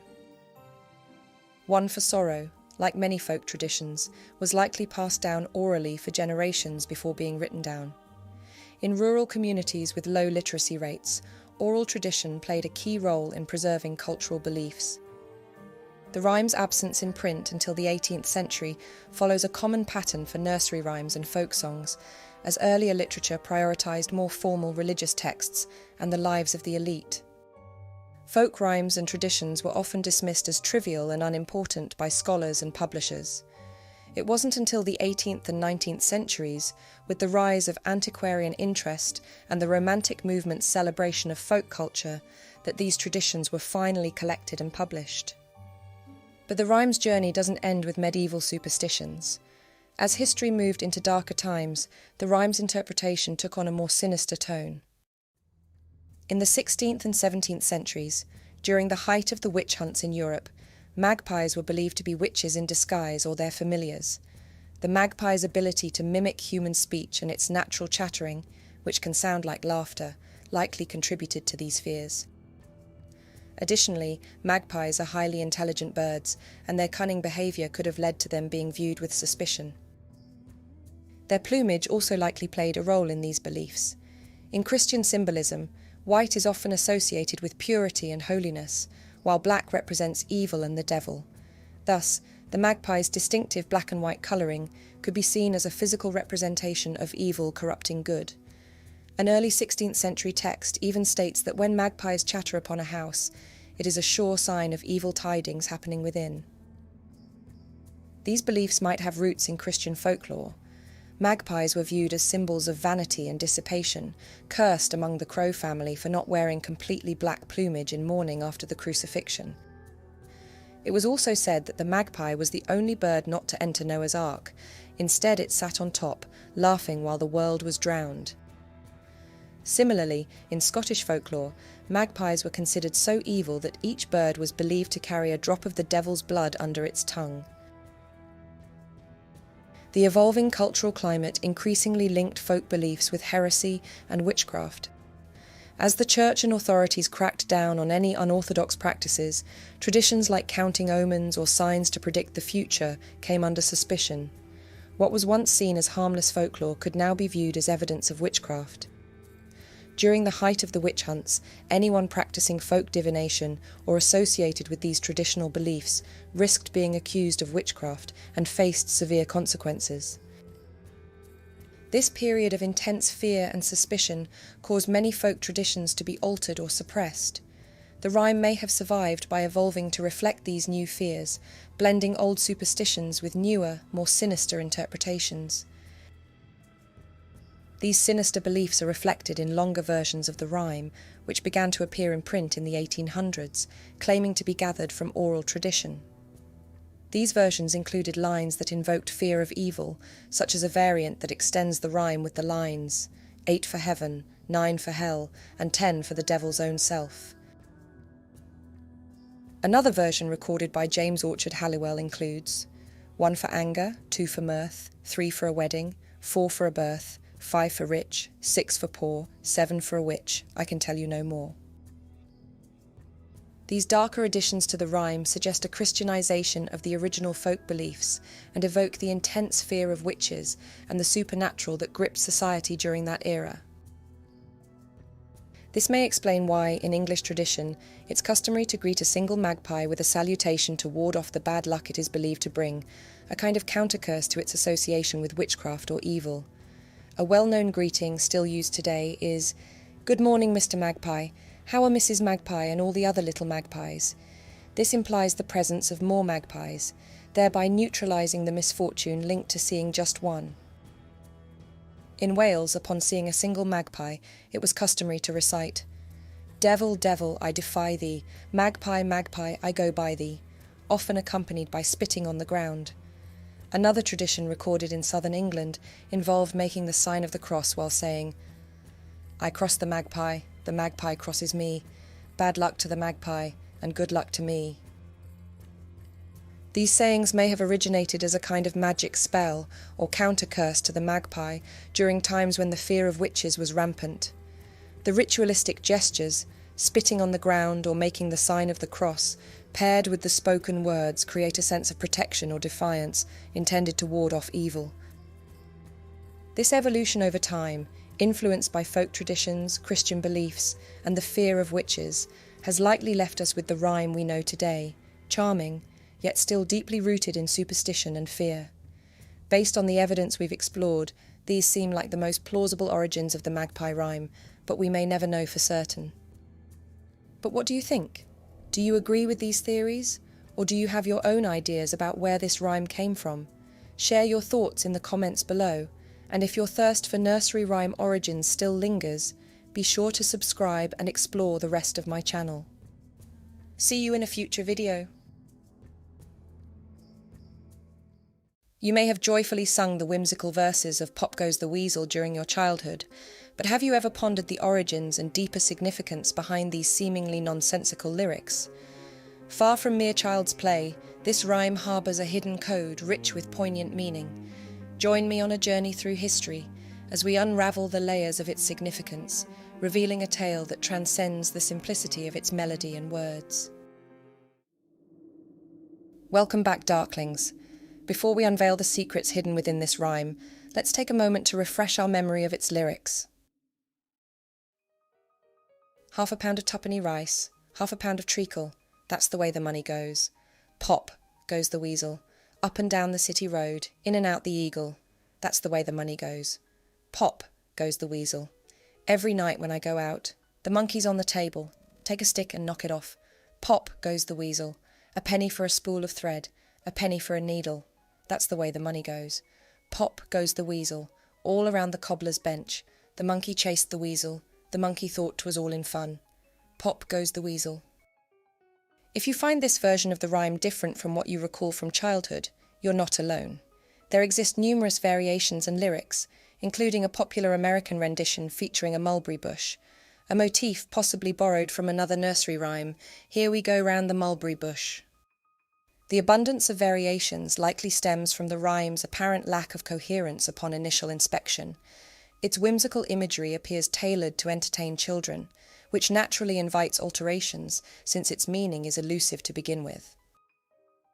However, there's a hidden code embedded within this rhyme, carrying a profound meaning we'll explore shortly. First, let's delve into the captivating origins of this rhyme. Although its lyrics surfaced in the 19th century, the melody that accompanies it traces its roots back much further. The earliest surviving sheet music dates back to the 1700s and was intended to accompany an English country dance. By 1850, Miller and Beecham of Baltimore published sheet music for Pop Goes the Weasel, marking the oldest surviving evidence that connects the title with the tune. Following this, Pop Goes the Weasel rapidly gained popularity as a social dance in England.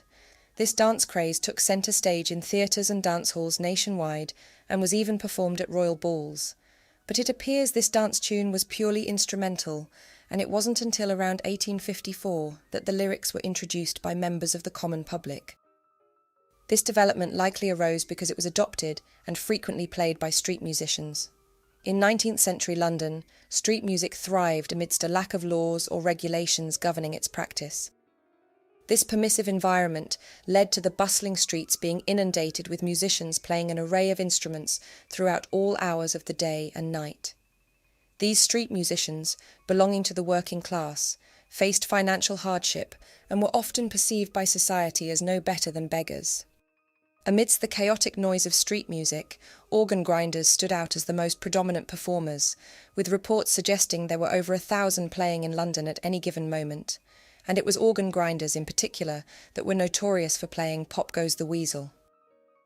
In 1855, an annual report from the National Society for Promoting the Education of the Poor criticised the song, suggesting it had senseless words.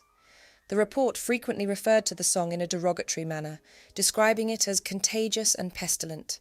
The report also highlighted the problem of schoolchildren spontaneously bursting into song upon hearing the organ grinders playing the tune. It was suggested that attempting to prevent children from singing along was futile, given the frequency with which they heard the tune being played. Instead, it proposed introducing more wholesome lyrics as an alternative to combat this perceived problem. These alternative lyrics obviously never caught on. So the origins of this rhyme's lyrics are firmly rooted in London's working-class street culture. But what is the underlying meaning? The phrase "Pop Goes the Weasel" may have once referenced a spinner's weasel, a historical yarn measuring device that emitted a distinctive pop sound when a set length of yarn was reached. However, delving deeper, the line takes on a whole new meaning within the context of the street language spoken by London's working class, Cockney rhyming slang. In the mid-19th century, life in London's East End was a paradox of bustling industry and dire poverty. Despite the city's industrial boom, a vast underclass struggled to survive amidst deplorable living conditions. Overflowing cesspits and contaminated water sources triggered devastating cholera epidemics and widespread tuberculosis. Residents endured a relentless struggle for survival, competing for scarce resources such as housing, work, and food. Unskilled labourers struggled to make ends meet, while women and children endured gruelling hours in factories or engaged in work from home, where they were paid per item produced, such as assembling matchstick boxes. But amidst this backdrop, residents of London's East End devised a sophisticated method of communication known as Cockney rhyming slang. It is this coded language that is believed to form the basis of the Pop Goes the Weasel lyrics. In rhyming slang, weasel is an abbreviation of weasel and stoat, meaning coat, while pop was a prevalent 19th century term for pawning possessions. Therefore, popping the weasel could symbolise pawning one's coat. For the majority of the working classes, pawning was simply a way of life, essential for meeting weekly expenses. Often, they resorted to using their Sunday best clothes as collateral. This routine involved pawning clothing on Mondays and reclaiming it on Saturdays after receiving wages, with the attire worn to religious services on Sundays before being pawned again the following day. The opening lines mention tuppenny rice and treacle. In 19th century London, this may refer to the ingredients to make rice pudding, or it could mean rice milk, a cheap simple dish made by boiling rice in skimmed milk, often sweetened with treacle. It was reminiscent of a thin, watery rice pudding. This inexpensive meal was commonly sold by street vendors, who would prepare it over a charcoal fire in a metal basin. The term tuppenny, meanwhile, is slang for 2 pennies. In that era, many impoverished individuals lacked adequate cooking facilities in their homes. Housing in London's East End often accommodated entire families in a single room, sometimes shared with anywhere up to 6 other families. Consequently, purchasing cheap meals and consuming them on the street was common practice. City Road, mentioned in the rhyme, traverses central London and was home to a significant pawnbroker's establishment during the 1850s, while the Eagle likely denotes a renowned pub in London, also situated on City Road. This East End tavern was a popular hub of entertainment and social gathering, described in an 1850 guidebook as a place of public entertainment, licensed for theatrical purposes, and frequented by the lower orders. The establishment featured an adjoining Grecian saloon, later transformed into the Grecian Theatre, hosting a diverse array of performances including singers, comedians, wrestling, operas, and circus acts, along with intriguing spectacles like The Beautiful Giraffe Girl. The original Eagle Tavern and Grecian Theatre have since been replaced by the Shoreditch Police Station and a new Eagle pub next to it. Today, the tavern proudly displays the lyrics from the Nursery rhyme on a plaque adorning its facade. The subsequent verse introduces the term monkey, which holds intriguing possibilities. In contemporary Cockney slang, monkey refers to a sum of £500, but historically it may have signified cash more broadly. Alternatively, it could be a reference to the organ grinders, renowned for their association with Pop Goes The Weasel, who often had monkeys as part of their performances. A monkey was also sailors' jargon in the 19th century for a keg or glazed jug used to store spirits. Indeed, the phrase sucking the monkey referred to the theft of alcohol by drinking liquor from a cask through a straw. Additionally, a stick was slang for a shot of alcohol, typically rum or brandy, while knock it off meant to knock it back, to drink it quickly. For working-class Victorians, life held few pleasures, but alcohol provided a temporary escape from harsh reality. Alcohol consumption was closely linked with poverty and became a focal point for philanthropists aiming to address social issues through advocacy for temperance and abstinence. This was in fact the fate of the Eagle Tavern, which was eventually purchased in 1882 by General William Booth of the Salvation Army. The following verse speaks of the purchase of thread and a needle, which could signify the necessity of repairing one's own garments in a time when new clothing was a luxury. Alternatively, it might allude to the purchase of tools for slop work, a type of sewing undertaken by countless women within their households, a laborious task that formed a crucial source of income for many families. This type of labour involved the production of men's shirts or garment sections that would later be sold at dressmakers' establishments. During peak demand periods, seamstresses endured gruelling 22-hour workdays and often worked for consecutive days without sleep for meagre wages, sometimes as little as 3 shirts for a penny. For many, there were simply not enough hours in the day to make a living. The reference to a cobbler's bench in the next verse hints at the necessity for shoe repairs. Shoes were a significant investment, often too costly to replace, leading to a reliance on repairs. Consequently, many children were forced to go barefoot, even in the harshest winter months. The imagery of the weasel being chased by the monkey perhaps symbolises an endless cycle of financial hardship, a culmination of the preceding verses, and underscores the constant pursuit of money. Taken as a whole, the song encapsulates the enduring hardships faced by the Victorian working class in London, weaving their struggles into a cohesive narrative. However, Just when it seems all the pieces are falling into place, there is speculation that this rhyme holds an even deeper meaning. Historians have noted that the music of Pop Goes the Weasel shares similarities with songs from the early 17th century, suggesting it likely originated during this period. This takes us back to the reign of King James I, who was also James VI of Scotland. In 17th century Scottish dialect, weasel was associated with an unexplained ailment, believed to be caused by the animal's breath or hiss, characterised by symptoms of spitting and noises similar to those a weasel makes when cornered. Consequently, it became slang for an unpleasant-looking and ill-natured person. King James was generally unpopular with the public and reportedly had a speech impediment, often described as slobbering and spluttering. He also had thin features and red hair. These traits have led some to speculate that the weasel in the rhyme is a representation of James I. In the 1600s, rice was slang for potassium nitrate, and treacle referred to charcoal, two main ingredients of gunpowder. This suggests that the rhyme we know today might have originated from an earlier rhyme or tavern song referring to the gunpowder plot, in which Guy Fawkes and his co-conspirators attempted to blow up the Houses of Parliament and assassinate King James I. Seen in this light, Pop Goes the Weasel could be interpreted as a reference to the grim fate that would have befallen the king had the plot succeeded. But what do you think? Does this rhyme reflect the lives of those living in the East End of London during Victorian times? Or was it created earlier to mock King James I? Or perhaps you have your own interpretation?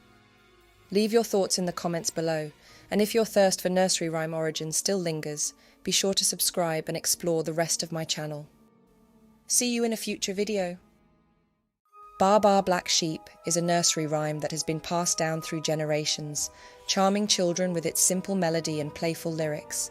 But have you ever wondered about its origins? Beneath its innocent exterior, this seemingly cheerful rhyme may be hiding a dark and intriguing history. Join me as we explore the meaning behind the familiar words and uncover its startling secrets. Welcome back, Darklings. Before we delve into its meaning, let's first revisit the most well-known version of this rhyme. Baa Baa Black Sheep, have you any wool? Yes sir, 3 bags full. 1 for the master, 1 for the dame, and 1 for the little boy, who lives down the lane. The most prevalent dark interpretation of this nursery rhyme is that it contains a racist slur and references the slave trade and cotton picking. However, most historians consider this interpretation unlikely and dismiss it. The earliest surviving publication of the rhyme is from 1744, and it likely circulated via word of mouth before then. The use of slaves on cotton plantations wasn't widespread until the 1800s, making this connection unlikely. Additionally, no publications of that era link the rhyme to slavery, and the woodcuts accompanying the rhyme all depict sheep and wool, not slaves.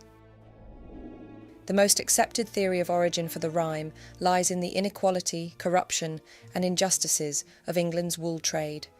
This interpretation is supported by the original wording of the rhyme, which portrays the little boy crying in the lane after not receiving any wool. While England's landscape is adorned with medieval castles, majestic cathedrals, and historic manor houses, few realise that it was sheep that funded many of these architectural marvels. Wool emerged as the driving force of the English economy from the 13th to the late 15th century and was described as the jewel in the realm. To this day, the seat of the Lord High Chancellor in the House of Lords is a large square bag of wool called the woolsack, a tangible reminder of the principal source of English wealth. English wool was highly sought after to fuel the thriving looms of Europe. During this period, affluent cloth-making towns across the continent were willing to pay premium prices for English fleeces. The wool merchants of the era were eager to purchase fleeces from both lords and peasants alike, which they would subsequently export to Europe. Recognising this lucrative opportunity, successive monarchs imposed heavy taxes on the wool trade for hundreds of years, beginning with King Edward I. Given its bulk and the limited number of ports through which it was traded, wool was an easy target for tax collection. By 1290, England boasted an estimated 5 million sheep, yielding approximately 30,000 woolsacks annually. Merely a century later, an astonishing 63% of the Crown's total income was derived from taxes on wool, underscoring its pivotal role in the nation's wealth. In her book, The Real Personages of Mother Goose, Catherine Elwes Thomas suggests that the rhyme Baa Baa Black Sheep is a commentary on the new wool taxes imposed in England in 1294. Instead of merely taxing exports, the king, or the master, intended to seize all the wool in the country and release it only upon payment of a hefty duty of 40 shillings per sack. This controversial scheme, which became known as maltolte, or bad tax in Norman French, elicited widespread discontent. Pressured by Parliament, the king revised his strategy, with wool merchants, or the dame, agreeing to pay a customs duty instead. However, it was the peasant farmers, symbolised by the little boy who cried in the lane, who bore the brunt, forced to accept lower prices from the wool merchants. Another interpretation suggests that the dame in the rhyme symbolises the church. During an era when sheep equated to wealth, landowners amassed considerable riches, and the church owned vast expanses of land. Monks overseeing abbeys and monasteries assumed roles not only as spiritual leaders, but also as influential figures in politics and industry. Notably, the abbeys in northern England held a significant stake in the wool trade. For example, Fountains Abbey in Yorkshire boasted 18,000 sheep. However, this immense wealth often bred corruption. Religious institutions of the time were infamous for their drinking, gambling and greed. This perspective is reflected in the earliest Robin Hood ballads from the 1400s, where Robin's arch-nemesis is the abbot of St Mary's Abbey in York, whose ruins still stand in York's museum gardens.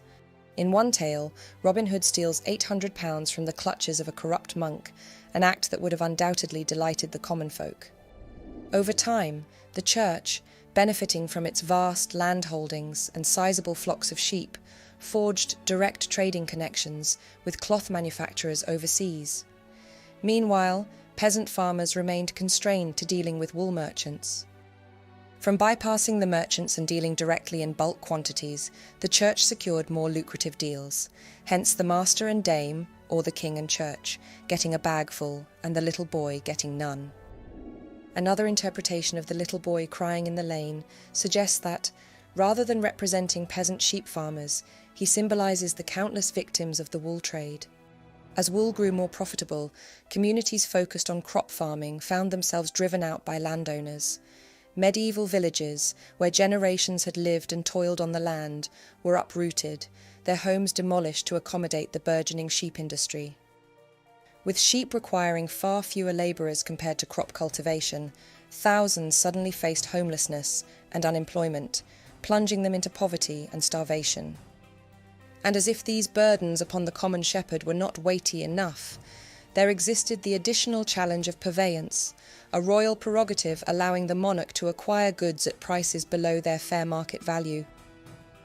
Established in the 11th century and finally abolished in 1660, within living memory of the rhyme's publication, purveyance was notoriously susceptible to abuse by corrupt officials.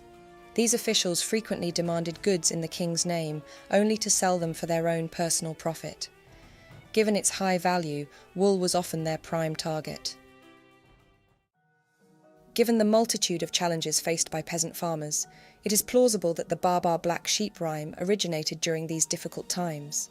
However, there exists another theory regarding its origin. A fascinating aspect of this rhyme lies in the symbolism of the black sheep. While there are regions in England where a black lamb was viewed as a symbol of good fortune, many parts of the world consider a black sheep an ominous sign, even associated with the mark of the devil. This idea is echoed in contemporary language, where the term black sheep is often used figuratively to describe someone who brings disgrace or sorrow to their family.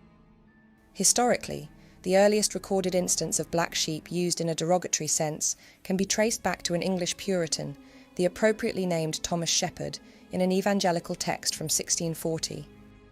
Perhaps then the black sheep in the rhyme is a derogatory representation of a particular individual, namely Cardinal Wolsey.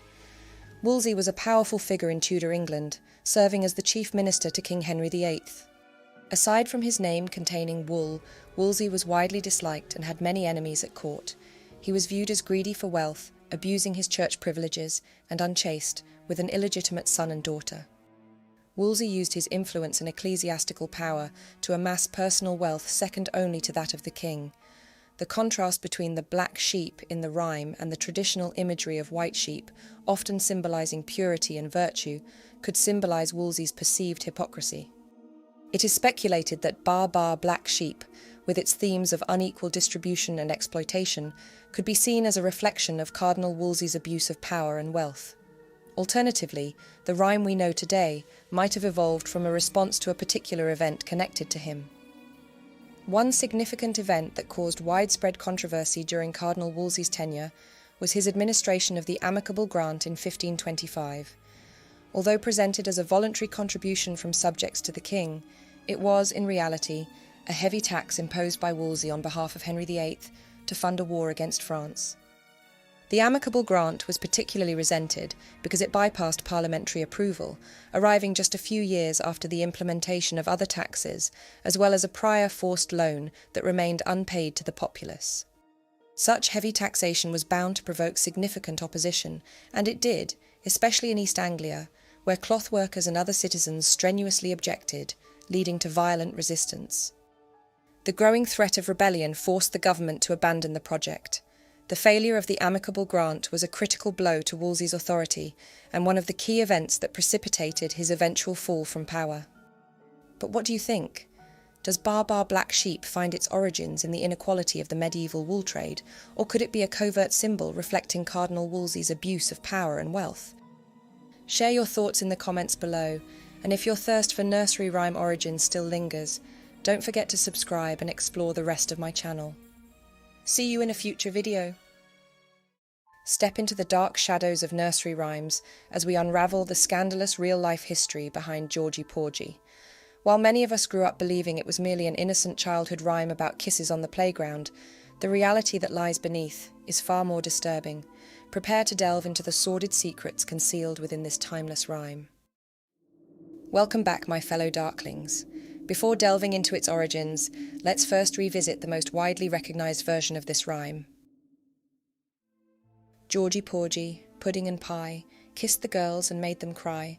When the boys came out to play, Georgie Porgie ran away. It is believed that Georgie Porgie may have been inspired by one of two historical figures, both associated with scandal. It's also conceivable that the rhyme refers to both individuals, blending their provocative stories together across time. The first candidate is the Duke of Buckingham, who you might recognise as a character from Alexandre Dumas' celebrated novel, The Three Musketeers, though he was indeed a real-life historical figure. Unlike his fictional counterpart, he didn't engage in an affair with the Queen of France. Nevertheless, his life was marked by a plethora of sexual escapades and scandals. In the August of 1614, a young man named George Villiers, just 21 years old, caught the eye of King James I. Villiers was described by the Bishop of Gloucester as the handsomest-bodied man in all of England, his limbs so well compacted, and his conversation so pleasing, and of so sweet a disposition.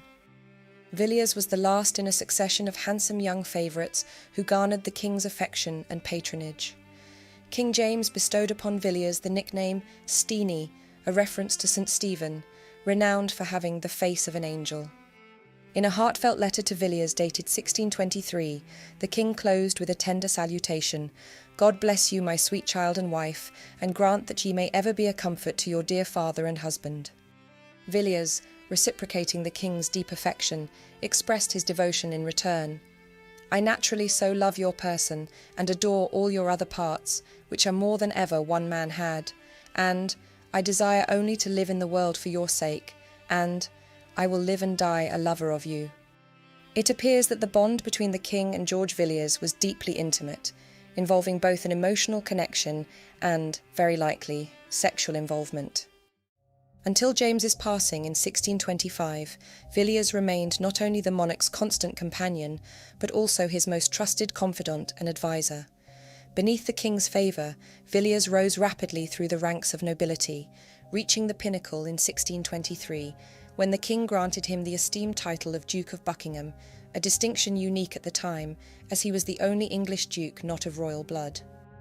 However, this swift rise to power came with its consequences. Utilising his newfound influence, he inserted himself into political matters and sought to elevate the status of his relatives, a move that not only alienated him from his peers at court, but also soured his reputation among the public.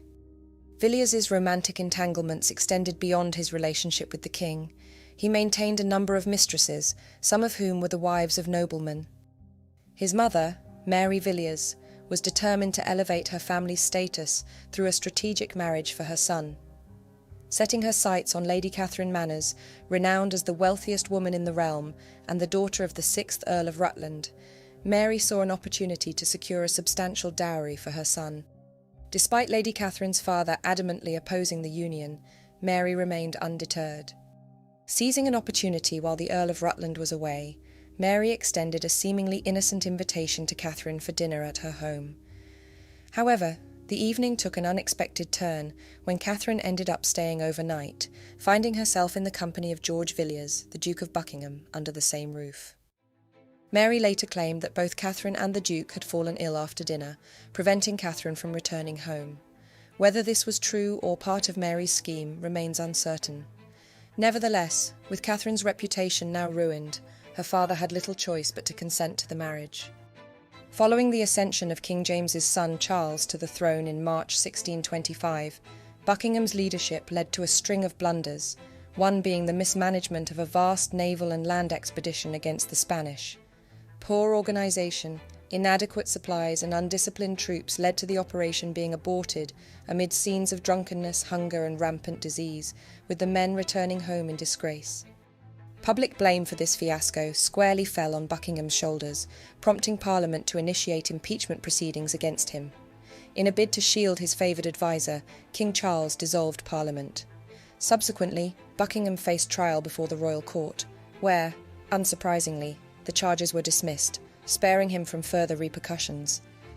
Amidst all these events, the Duke of Buckingham found himself despised by members of the aristocracy, the general population, and Parliament alike, yet adored by the reigning King of England, be it James or his son Charles. However, even royal favour could not protect him forever. On the 23rd of August 1628, the Duke met his end at the Greyhound Inn in Portsmouth. An eyewitness recounted that the Duke, upon being stabbed, turned and uttered the word "villain." He then attempted to confront his attacker, plucking the knife from his own wound and taking a few steps before collapsing against a nearby table and succumbing to his injuries. The assailant was identified as John Felton, an army officer who harboured resentment after being overlooked for promotion by Buckingham. The Duke's extreme unpopularity resulted in Felton being hailed as a hero by the public. Numerous poems and satirical verses were published, praising Felton's actions and condemning Buckingham. Many of these works depicted Buckingham as effeminate, cowardly and corrupt, and the rhyme Georgie Porgie might have been among them. The phrase pudding and pie in the rhyme could symbolise the Duke's indulgence in both male and female sexual companionship. During that era, pie was often used as slang for a woman's intimate anatomy. Kiss the girls and made them cry may allude to his numerous affairs and the resulting emotional turmoil inflicted. Meanwhile, When the Boys Came Out to Play portrays him as cowardly and lacking in masculinity. The issue with this theory is that the Georgie Porgie rhyme doesn't emerge in print until more than 200 years after Villiers' death. This doesn't entirely discount the Duke of Buckingham as a potential inspiration. Nursery rhymes often circulated via word of mouth long before widespread literacy and printing, and many early texts have vanished over time. Nevertheless, this lengthy gap allows ample opportunity for the rhyme to have evolved and altered. And indeed, the earliest surviving publication of the rhyme, dating back to 1841, describes it as an old ballad and replaces the mention of boys with "when the girls came out to play." As a result, some suggest that the rhyme might better align with our second contender. The Prince Regent, later known as George IV, was the eldest offspring of King George III and Queen Charlotte. Standing in stark contrast to his father's scandal-free, quiet demeanour, George embraced a lifestyle of indulgence, marked by excessive drinking, gluttonous feasting and numerous mistresses. Upon reaching the age of 21, he received a grant of £60,000 from Parliament, around £7 million today, and an annual income of £50,000 from his father. However, it was insufficient for his extravagant lifestyle, leading him into significant debt. Shortly thereafter, the prince became enamoured with Maria Fitzherbert, a commoner who was 6 years his senior, twice widowed, and a Roman Catholic. Despite legal obstacles such as the Act of Settlement, which prohibited the spouse of a Catholic from ascending to the throne, and the Royal Marriages Act, which mandated the king's consent for marriage, the prince remained resolute in his desire to wed her. In defiance of these barriers, the couple secretly exchanged vows in 1785 at Maria's residence. Nonetheless, Prince George's debts continued to soar, prompting his father to offer financial assistance, but only on the condition that he marry his cousin, Princess Caroline of Brunswick. In 1795, the prince reluctantly agreed. His prior marriage to Maria Fitzherbert was deemed null and void due to the absence of the king's consent. The marriage, however, proved disastrous. Caroline and George harboured a mutual disdain for each other. Following the birth of their only child, Princess Charlotte, just a year later, they opted to live separately, maintaining their estrangement indefinitely. George remained emotionally entwined with Maria Fitzherbert throughout his lifetime, despite occasional periods of discord. His extramarital affairs were numerous, resulting in several illegitimate children. Upon the death of his father in 1820, the Prince Regent, then 57 years old, ascended the throne as George IV. Despite having lived separately from his wife Caroline for 25 years, she chose to attend her husband's coronation and assert her rights as queen consort, yet George adamantly refused to acknowledge Caroline as queen. He wanted a divorce, but the king's advisers cautioned against potential public scandal arising from revelations of his own extramarital affairs. Consequently, he proposed the Pains and Penalties Bill, which would have allowed Parliament to dissolve the marriage and strip Caroline of her title without a formal trial. But the bill faced strong opposition from the public and was ultimately withdrawn from Parliament. Despite the bill's failure, George barred Caroline from his coronation at Westminster Abbey on the 19th of July, 1821.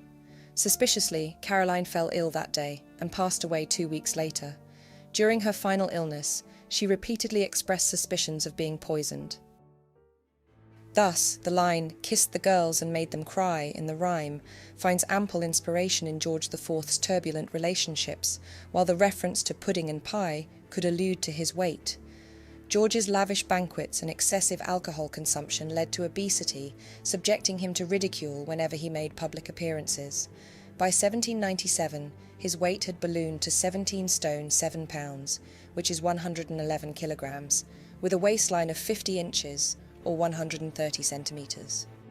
George IV's unpopularity among the general public, fueled by his indulgent lifestyle, made him a target of ridicule.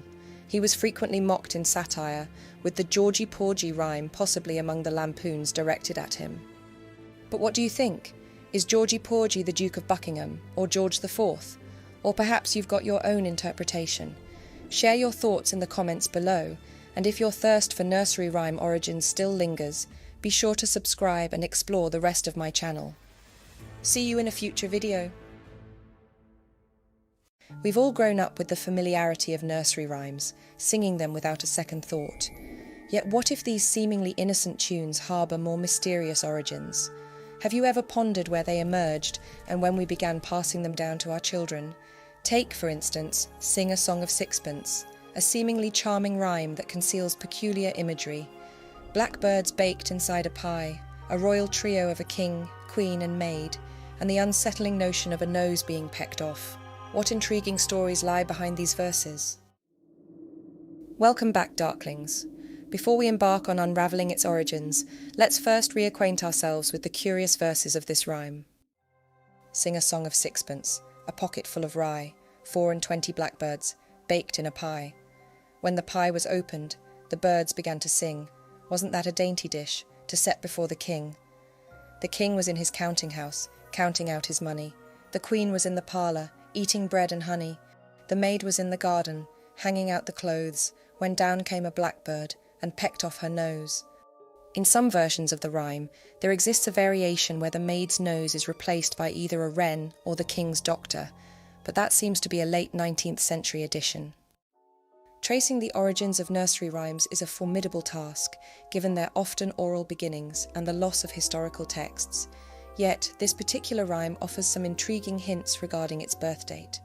The introduction of the sixpence coin into English circulation in 1551 is a notable clue.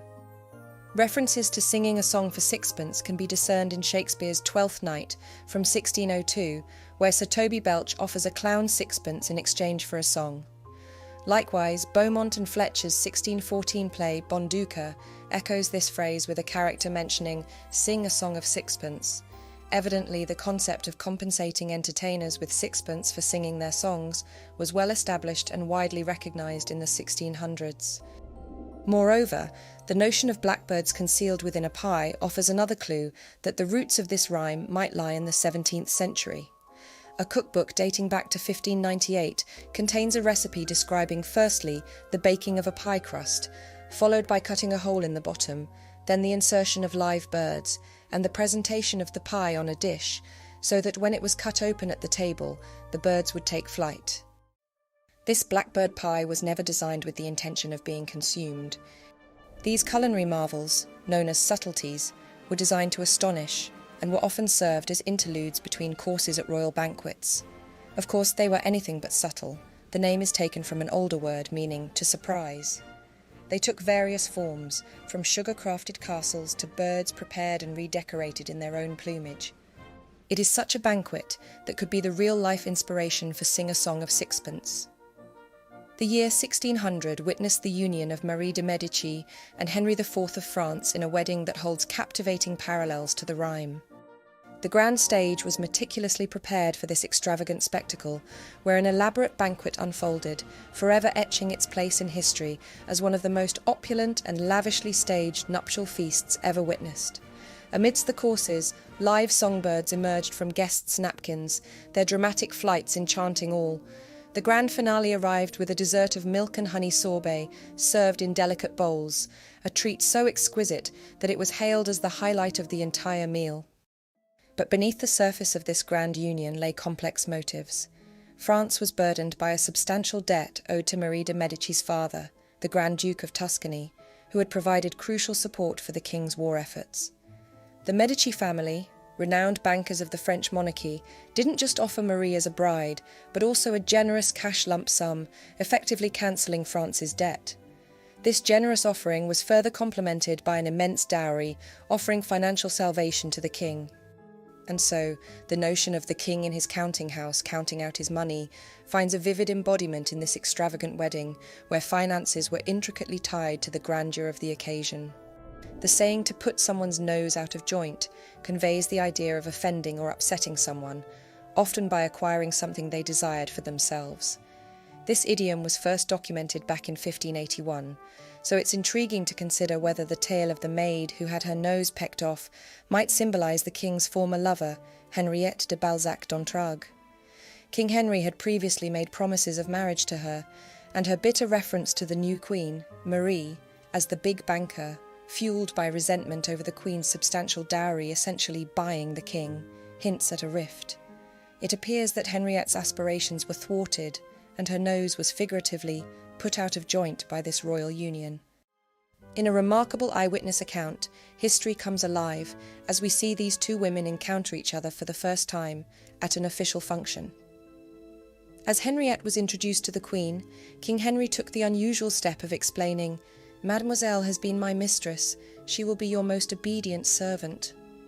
The room fell into an eerie stillness as the Queen was taken aback by this unexpected revelation.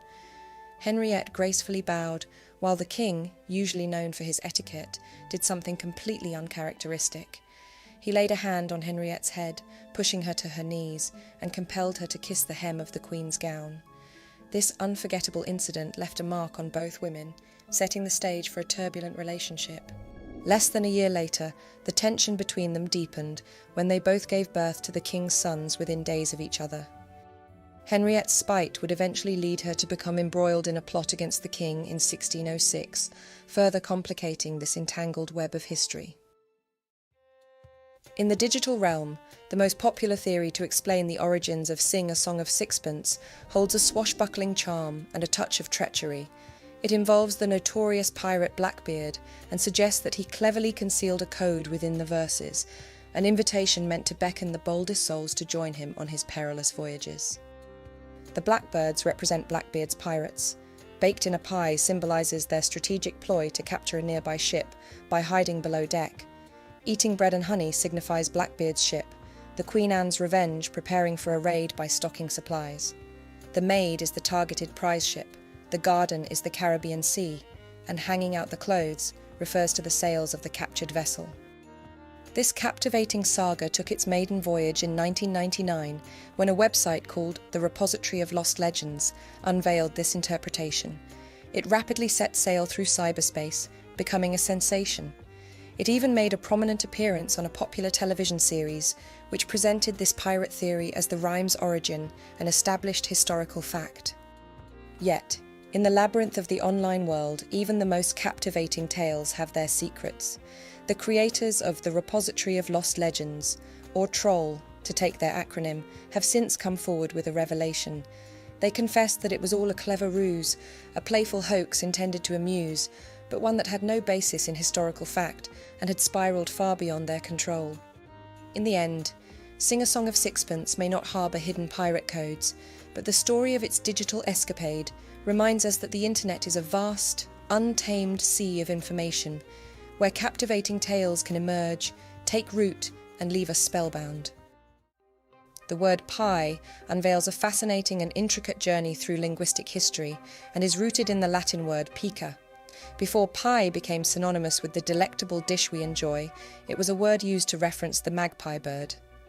The addition of mag came later, after the culinary connotation of pie had taken root. Pica or pie was used to describe the striking contrast between light and dark, whether it was the black and white plumage of the magpie or the coat of a piebald horse. In the realm of printing, it symbolised the interplay of dark letters against white paper. The choice of pie to describe the food item remains unclear. It could be attributed to the striking contrast between a pale crust and a rich, dark filling, or perhaps it was influenced by the magpie's penchant for collecting a diverse array of objects, mirroring the idea that a pie can be filled with an assortment of ingredients.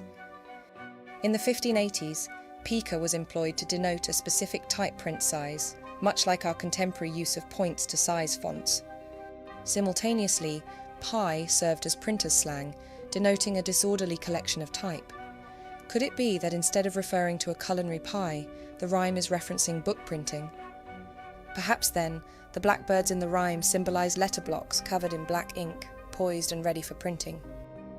4 and 20 represents an Old English way of denoting 24, while the Old English Latin alphabet typically consisted of 24 letters. The pie therefore might allude to the printing of the Great Bible of 1539, the first English edition of the Bible, authorised by King Henry VIII during the English Reformation. Some question the symbolism of the blackbirds, theorising that they might symbolise monks in black habits.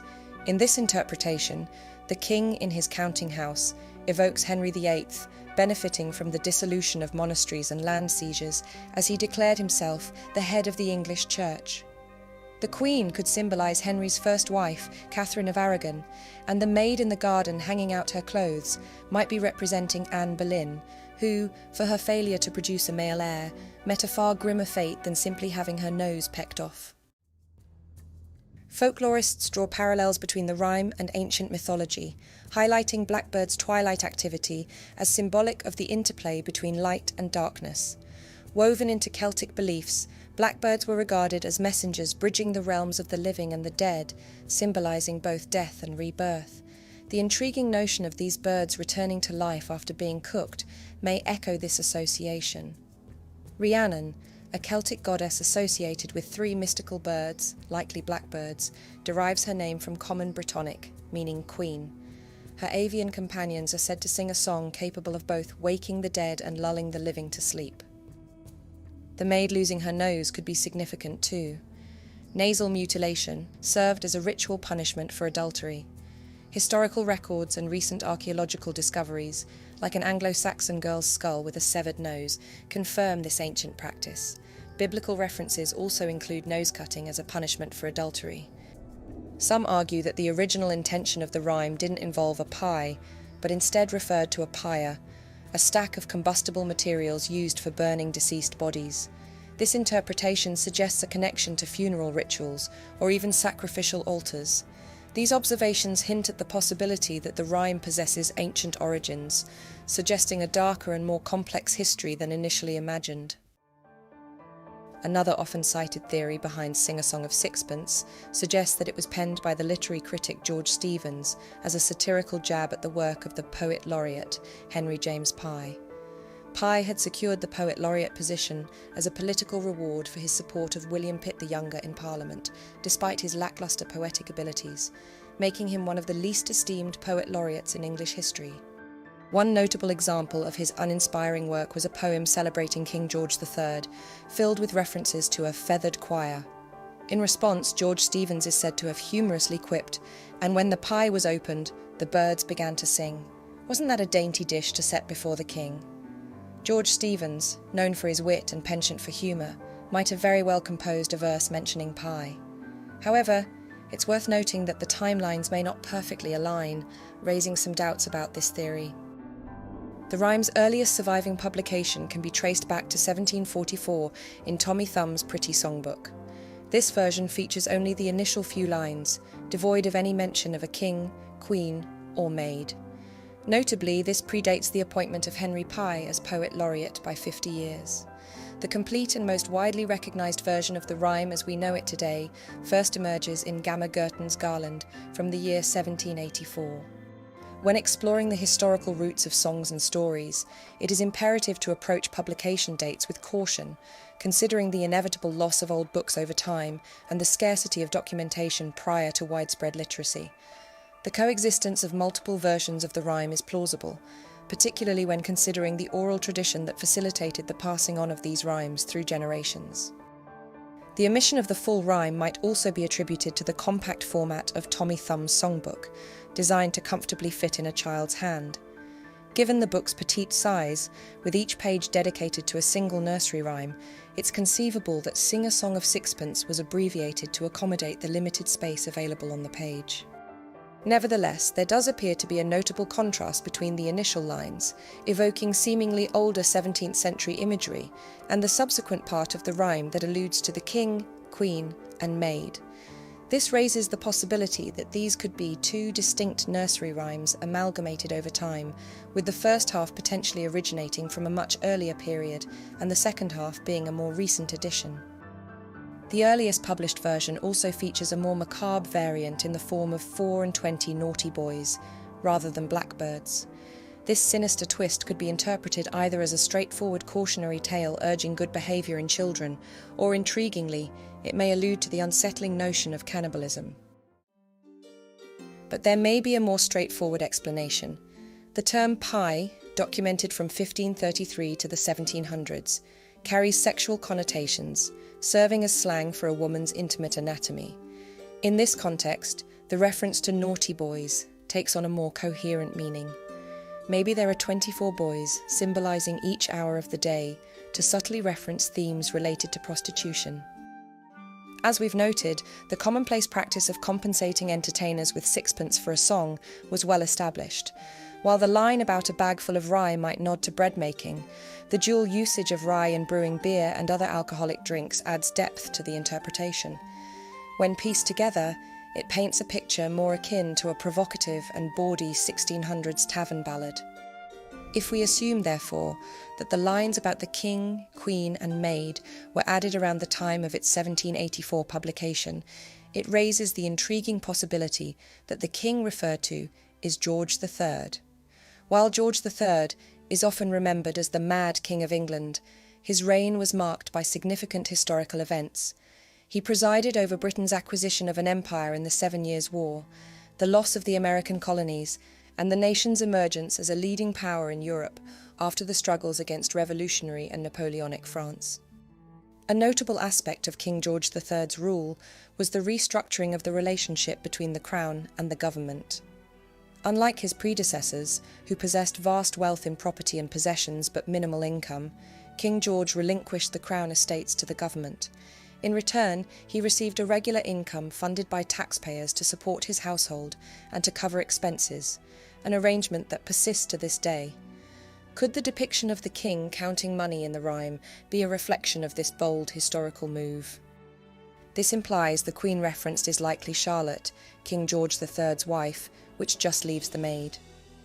The more observant among you might have noticed a departure from the traditional image of a maid hanging laundry in the original publication, as she is described as laying out clothes. Furthermore, the rhyme features a magpie, not a blackbird, snatching her nose. The term garden has historically been a slang reference to a woman's genitalia since 1620. In the 16th and 17th centuries, syphilis, a highly stigmatized disease, often led to the loss of one's nose, bringing severe social consequences. To hide this shame, some used prosthetic noses crafted from silver and enameled to mimic flesh, potentially explaining the magpie's theft. Consequently, the maid in the rhyme may symbolize a woman scorned for perceived promiscuity and linked to the affliction of syphilis. Perhaps this is a cruel nod towards Miss Elizabeth Chudleigh, a maid of honour in Queen Charlotte's court. Elizabeth, a dazzling figure at court, enchanted aristocratic gentlemen with her beauty and mesmerising storytelling. Her journey into the intricate tapestry of love and scandal began with Augustus John Hervey, the future 3rd Earl of Bristol. They met at a Winchester race, sparking a whirlwind courtship that culminated in a secret marriage in 1744. Their union, kept secret to allow Elizabeth to maintain her court position, faced challenges during Hervey's 2-year naval tour, casting Elizabeth into a whirlpool of intrigue. Fending off proposals and maintaining her covert marriage proved taxing, especially as rumours of flirtations during Hervey's absence strained their marriage, leading to a mutual separation. Elizabeth's penchant for stirring controversy reached its climax at a masquerade ball during the King's Jubilee celebration. Wearing a daring costume, she shocked her peers, her fellow maids of honour refusing to speak to her. Yet George II found it delightful, even playfully asking her if he could touch her breast. Elizabeth replied that she knew something softer to the touch, and taking his hand, placed it on his own head. Far from being offended by her remark, the king laughed and appeared enchanted. Undeterred by her tumultuous past, Elizabeth entered into a short-lived joyous union with Evelyn Pierrepont, the 2nd Duke of Kingston upon Hull, renowned as one of England's most handsome men. Their happiness, however, was brief, as the Duke's untimely demise left Elizabeth widowed after only 4 years. In his will, the Duke bequeathed all his possessions to Elizabeth, under the condition that she remained a widow. Only upon her demise would his relatives inherit. This stipulation caused an uproar within his family, leading to accusations of bigamy against Miss Chudleigh, given her prior marriage to Hervey. The ensuing sensational court trial gripped London society, with daily attendance by notable figures, including a visibly pregnant Queen Charlotte. The press extensively covered the case, portraying Elizabeth as a calculating gold digger, and the verdict in the end declared her guilty. Fleeing to Paris, Elizabeth's tale left a lasting mark on the chronicles of scandalous court histories. Although there's no conclusive evidence tying Miss Chudleigh's narrative to the particular line in the rhyme about the maid losing her nose, her scandalous reputation stirred significant attention and sparked numerous satirical illustrations, often depicting her half-naked in a provocative manner. But what do you think? Do any of these theories stand out to you, or maybe you have your own ideas? Leave a comment and share your thoughts. Your insights could add an exciting dimension to the ongoing exploration of this mystery. And if your thirst for nursery rhyme origins still lingers, be sure to subscribe and explore the rest of my channel. See you in a future video.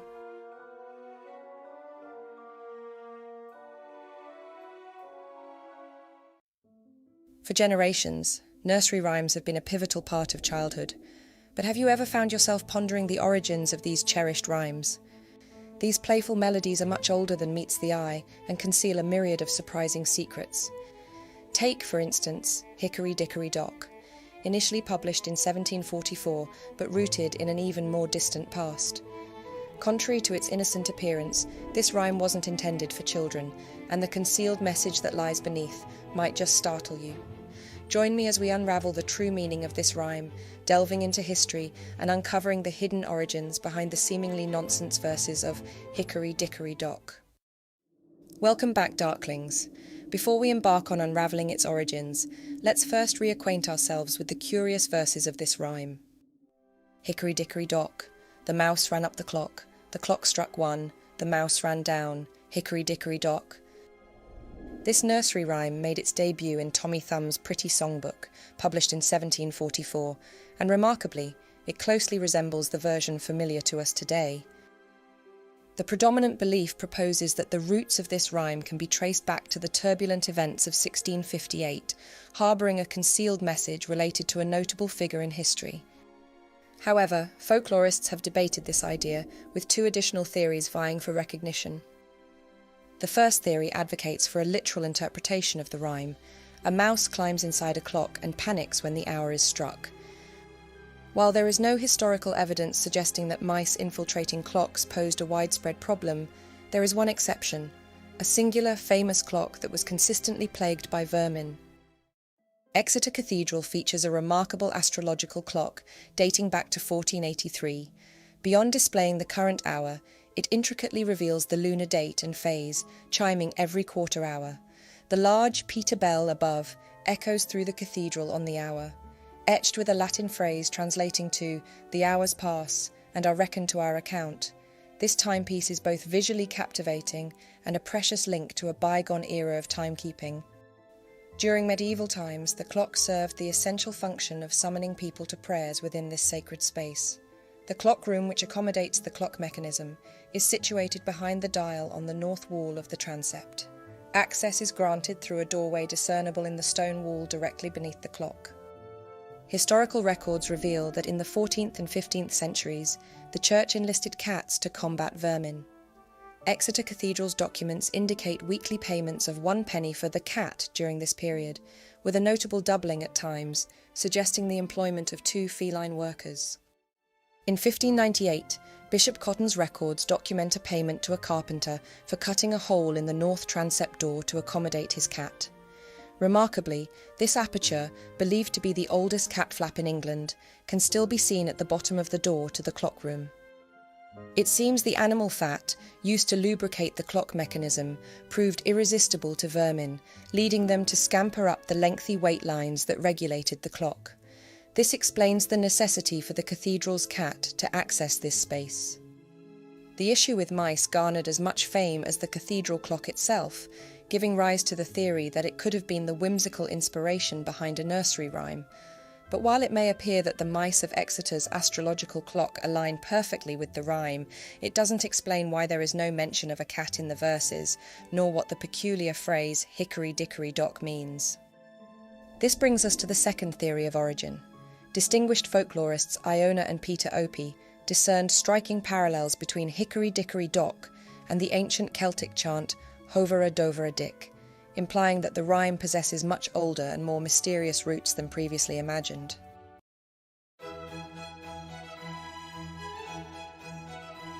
Yan Tan Tethera is a traditional method of counting sheep employed by shepherds in northern England and various regions of Britain. Instead of using conventional numbers like 1, 2, 3, shepherds recite Yan Tan Tethera and so forth. These unique numerical words trace their origins to Brythonic Celtic languages, such as Cumbric, which had largely vanished from northern England by the 6th century. However, this counting dialect endured in sheep counting and knitting stitch tallies until the Industrial Revolution, notably in the Lake District fells. To count a substantial flock of sheep, a shepherd would repeatedly count to 20, then move their hand down to a mark on their shepherd's crook, or drop a pebble into their pocket to represent each score of 20. The phrase "Hovera Dovera Dick" translates to 8, 9, 10, and it's plausible that Hickory Dickory Dock evolved from this counting method, perhaps serving as a rhythmic counting song for children and undergoing gradual transformations over time. The language itself carries a melodic quality, and some speculate that the idea of counting sheep to fall asleep may have originated from this system. Yet, one of the most compelling pieces of evidence regarding the origins of this rhyme has been staring us in the face all this time. In the initial publication, the woodcut illustration accompanying the rhyme depicts a figure standing in the doorway with an apprehensive expression. Perhaps the rhyme isn't describing a mouse at all, but a mouse-like man, cowardly and meek, fleeing the clock just as it starts to strike. Intriguingly, a notable figure from history was known as Hickory Dick, potentially holding the crucial key to unlocking the origins of this rhyme. In the turbulent era of 17th century England, when the echoes of musket fire still lingered and the ink on history's pages was freshly stained with the blood of a civil war, a tale unfolded, a tale of power, inheritance, and the unexpected rise and fall of a reluctant leader. In the aftermath of the English Civil War, Oliver Cromwell, a formidable force on the battlefield and a key figure in the parliamentary forces, found himself at the helm of a nation in turmoil. Following the regicide of Charles I, he ascended to the position of Lord Protector of England in 1653, a role that bestowed upon him immense authority and power. As the pages of this historical drama turned, an unexpected twist awaited. Oliver Cromwell, on his deathbed, surprised the realm by anointing his timid and inexperienced son Richard as his successor, a decision that sent ripples of scepticism through the ranks of the formidable army and raised eyebrows across the war-weary nation. Richard Cromwell, thrust into the spotlight as the second Lord Protector, faced challenges that seemed insurmountable. The military, accustomed to the resolute leadership of his father, were discontent at the prospect of a leader with scant military experience. Meanwhile, the nation grappled with a severe debt crisis, and Richard found himself without a political power base or the acumen to navigate the treacherous waters of leading a fledgling republic. In a tale marked by brevity and turbulence, Richard's position as head of state proved fleeting. Just 9 months into his role, he formally abdicated in May 1659. Returning to his family home, Richard sought refuge from the storms of political turmoil. But with the ascension of Charles II to the throne, Richard fled to the continent, evading the royalist reprisals that saw his father's remains exhumed and desecrated outside the Tower of London. In the wake of his resignation, English satirists gleefully took aim at Richard, turning his departure into a source of amusement. Mocked as Hickery Dick and Tumbledown Dick, he found himself the focal point of widespread ridicule, and this is believed to be the hidden message of Hickory Dickory Dock, a mocking refrain, a tale where the timid, mouse-like Richard rose to power only to cowardly scurry away as the clock struck, marking the brief tenure of his rule. Which of these theories resonates with you the most? Does the rhyme find its roots in the mouse problem of Exeter Cathedral's clock, serve as an ancient shepherd's counting out rhyme, or as a mocking taunt directed at Richard Cromwell? Or maybe you have your own ideas. Share your thoughts in the comments below, and if your thirst for nursery rhyme origins still lingers, be sure to subscribe and explore the rest of my channel. See you in a future video. Dive into the chilling depths of history as we unveil the cryptic tales behind Mary, Mary, Quite Contrary, an age-old English nursery rhyme that conceals a tapestry of secrets. Emerging from the shadows in 1744, within the pages of Tom Thumb's pretty songbook, this seemingly innocent verse hides a far more sinister past, intertwined with torture, murder, and other macabre mysteries. Prepare to be captivated as we peel back the layers of time to expose the spine-tingling origins of this baffling rhyme, where darkness and intrigue converge in a dance of whispers and blood-curdling secrets. Welcome back, Darklings, to the Resurrectionists, where we breathe life into history, delve into ghostly realms, and explore everything that goes bump in the night. If you haven't joined our weird and wonderful family yet, hit that subscribe button and ring the notification bell, because trust us, you won't want to miss a single spine-chilling update. Nursery rhymes harbour more than meets the eye.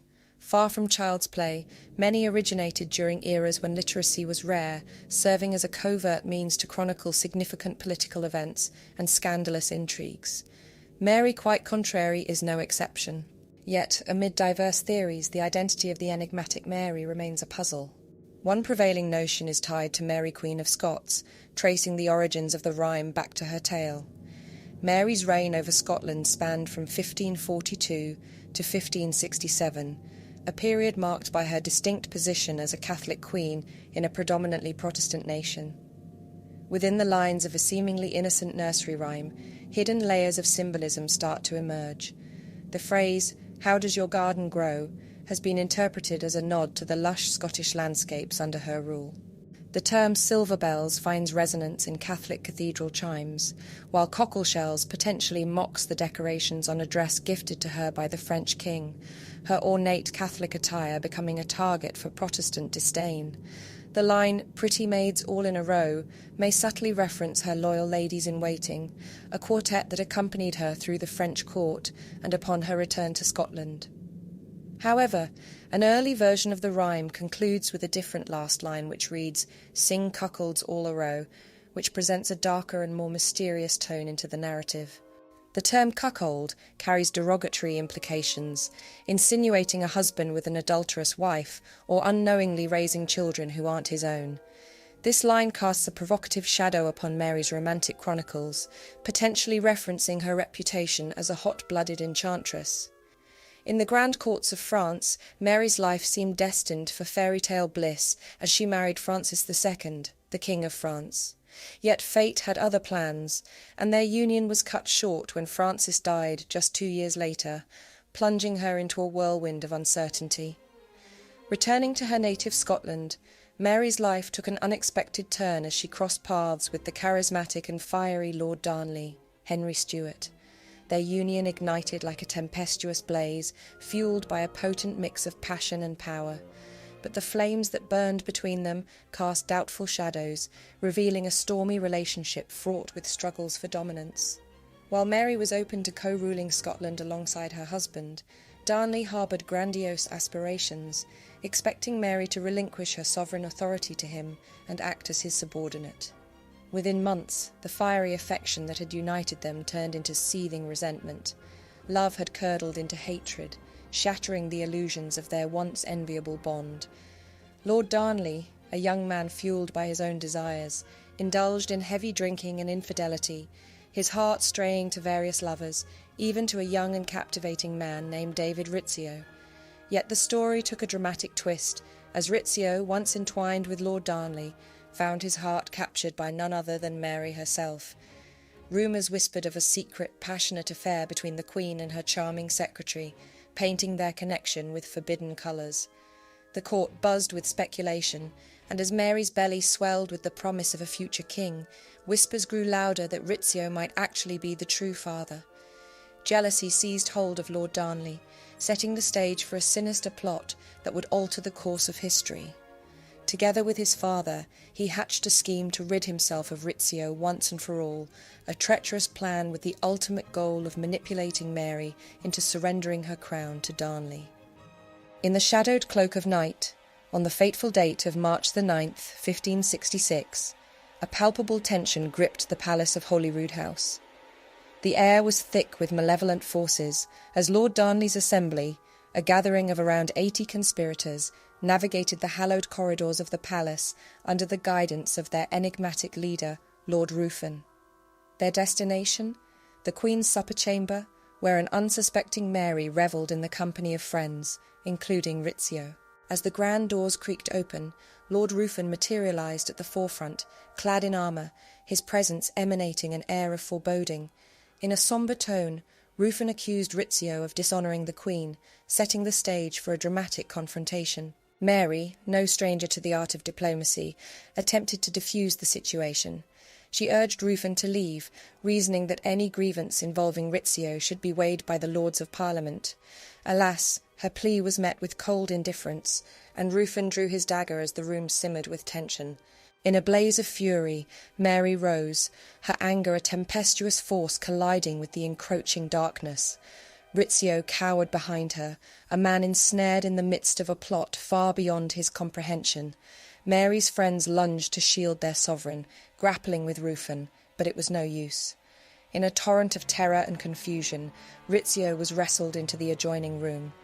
Mary could only watch on in horror, the cold metal of a pistol pressed against her, a reminder of her vulnerability and powerlessness. In the adjoining chamber, a grim scene of vengeance and savagery unfolded. Rizzio, ensnared within the clutches of his assailants, was subjected to a cruel and relentless attack. Amid his chilling cries, an orchestra of blades pierced Rizzio's flesh an unfathomable 56 times. The scene unfolded like a nightmarish symphony, a tableau of horror that left no room for respite.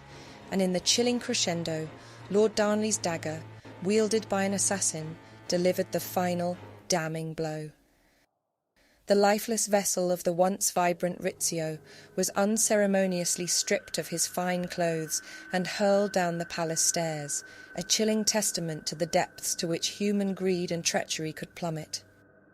Surprisingly, this chilling drama doesn't reach its conclusion here. Merely a year later, Lord Darnley met a mysterious and suspicious demise that continues to puzzle historians even today. In the cold early hours of February 10th, 1567, a chilling plot unfolded on the cobblestone streets of Edinburgh. The ominous shadow of the old provost's house of Kirkhofield, nestled in the heart of the Royal Mile, concealed a tale of intrigue, betrayal, and unspeakable horror. Lord Darnley had sought refuge within the walls of Kirkhofield, weakened by illness. Unbeknownst to him, this sanctuary was gradually being transformed into a death trap. An unseen enemy, lurking in the shadows, was orchestrating a malevolent scheme. As the clock struck 2 a.m., the silence of the night was pierced by an earth-shattering explosion that rippled through the very fabric of Edinburgh.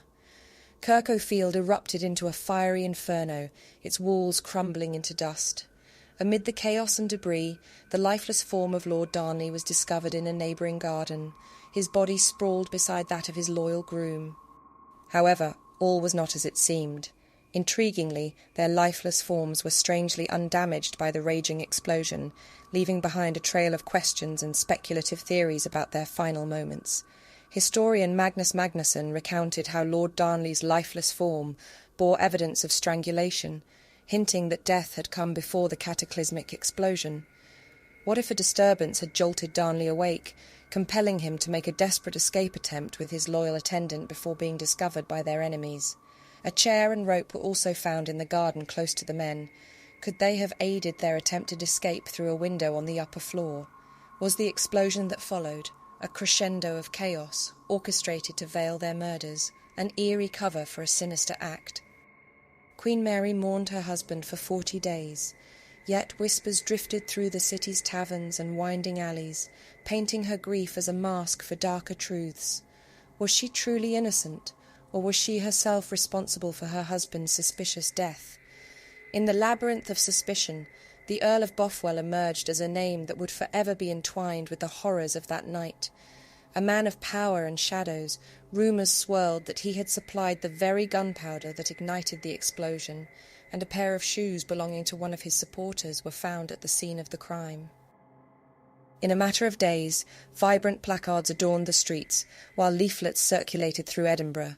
These boldly pointed fingers at Mary, Queen of Scots, and James Hepburn, 4th Earl of Bothwell, alleging an illicit love affair and their involvement in orchestrating Darnley's murder. The stage shifted yet again on the 24th of April, 1567. It is said that on a desolate road between Linlithgow Palace and Edinburgh, Bothwell and his legion of 800 men confronted Mary herself. Whispered words of danger fell from his lips, a warning that the tides of treachery were once more poised to swallow Mary in Edinburgh. With an air of foreboding, he urged her to seek protection in his own castle, Dunbar, an offer that hid sinister intentions. Midnight descended as Mary stepped into the jaws of a trap. Within the walls of Dunbar Castle, a nightmarish ordeal awaited her. Bothwell, his intentions as dark as the night itself, took her captive. Allegations of coercion and a twisted power play coloured the night's events, all designed to lead Mary down a path she could not escape. The days that followed saw a spectacle of manipulation and political manoeuvring. As the ink on his divorce papers from Jean Gordon, Countess of Bothwell, had barely dried, he claimed Queen Mary as his own. Their marriage took place on the 15th of May, 1567, just 3 months after Lord Darnley's death. The intentions and circumstances of these events weave a complicated web of intrigue that has divided historians across the ages. Was Mary truly an unfortunate victim, ensnared within the confines of a patriarchal era, coerced into a marriage with Bothwell against her desires? Or do the shadows cast a different tale, that of a shrewd and calculating figure willing to trade her second husband's life for a promise of future matrimony to Bothwell? While historical fragments provide a canvas, they offer only hints of the complex portrait painted upon it. Unravelling the truth requires a delicate interplay of conjecture and scrutiny, a journey into the corridors of history that holds neither a single answer nor a clear path. Stories of Mary's scandal-laden romantic affairs ignited a public sensation at the time, making it entirely plausible to speculate that the Mary, Mary, quite contrary nursery rhyme finds its roots in the captivating tapestry of her life. The tale of Rizzio's murder, Lord Darnley's death, Queen Mary's descent into Bothwell's grasp, and the chilling echoes of those turbulent days continue to captivate, to intrigue, and to remind us that even within the most regal corridors, the shadows hold secrets that defy the passage of centuries. However, there exists a belief that the rhyme may allude to a different Mary from the same era, Mary Tudor, known by the chilling moniker Bloody Mary. Born of the union between Henry VIII and Catherine of Aragon, her life became a tapestry of intrigue, betrayal, and a thirst for power. Mary sought to dismantle the foundations of the Church of England, striving to reclaim the Catholic faith that had been cast aside. It was a gambit to regain her mother's legacy, a path that ultimately led to a reign drenched in terror. The rhyme speaks of her being contrary, which could represent the paradox capturing the dual nature of her rule, a queen seeking salvation while sowing the seeds of dread. The line, "How does your garden grow?" is a question that extends beyond the surface. In one interpretation, it speaks of her desperate yearning for a child. At the age of 38, she married King Philip II of Spain, driven by a deep urgency to secure an heir. As time passed, whispers spread about Mary's pregnancy, conveyed through private letters that detailed the growth of her belly and the sensation of a baby's movements. In the early days of May 1555, a rumour ignited like wildfire, news that the Queen had given birth, prompting widespread celebrations in London and the surrounding areas, marked by bonfires and unrestrained joy. However, reality shattered this illusion just days later, revealing the rumour as false. Unyielding, Mary clung to a belief that her child's birth was imminent and issued a statement that God would not allow her child to be born until all the Protestant dissenters were punished, beginning another round of executions. Yet despite the fervour, the cries and the whispers, the promised heir never came. Another interpretation sees the darkness run even deeper still, for the garden in the rhyme could just as easily refer to a graveyard, where each of Mary's executions fertilises the earth with its dark harvest. The whispers of history suggest that the remainder of the rhyme's cryptic imagery holds a key to her reign of terror. Silver bells could be a chilling metaphor for the torment inflicted upon her victims, invoking the image of thumbscrews, cockle shells, a sinister representation of genital torture, and the pretty maids in a row, referencing a grim procession leading to the ominous embrace of the maiden, an executioner's tool of choice. It's a macabre picture, each line unravelling a dark truth hidden in history's shadows. Though intriguing, this theory might be deemed unlikely, as Mary was known to favour burning Protestants at the stake for execution, with little evidence to support the notion that her victims endured the torture devices mentioned in the rhyme.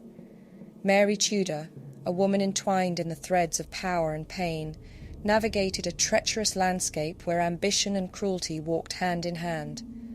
The rhyme's layers of meaning reflect the complexity of her legacy, a queen of paradoxes, a ruler of shadows, and a figure whose name has become synonymous with a reign of terror, forever etching her place in the history books. Which of these theories do you find most convincing? Or perhaps you have your own ideas? We're eager to hear from you, so leave us a comment.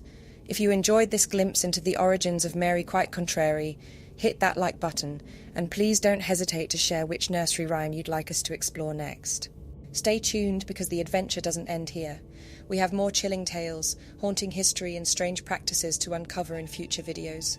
Until then, keep venturing into the unknown, unearthing spine-chilling facts and feeding your insatiable curiosity. See you in a future video.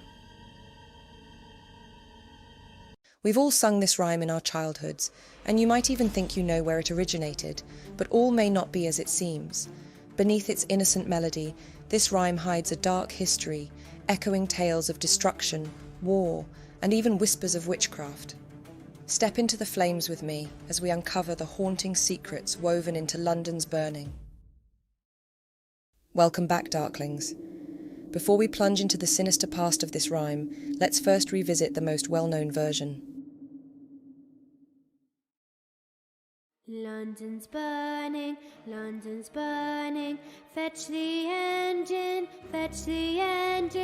fire, fire, fire, fire, pour on water, pour on water.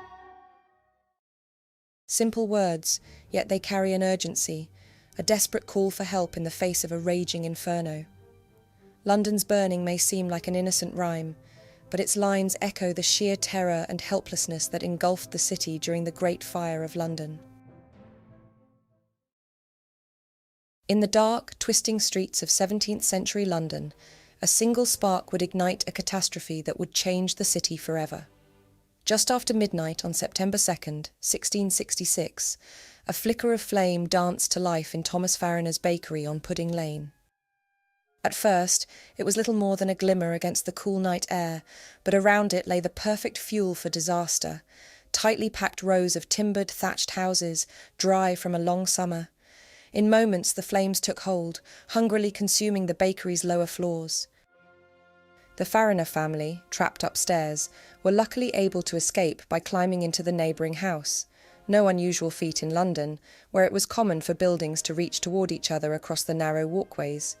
Known as jetties, the upper floors of these houses projected out over the street, practically touching those opposite.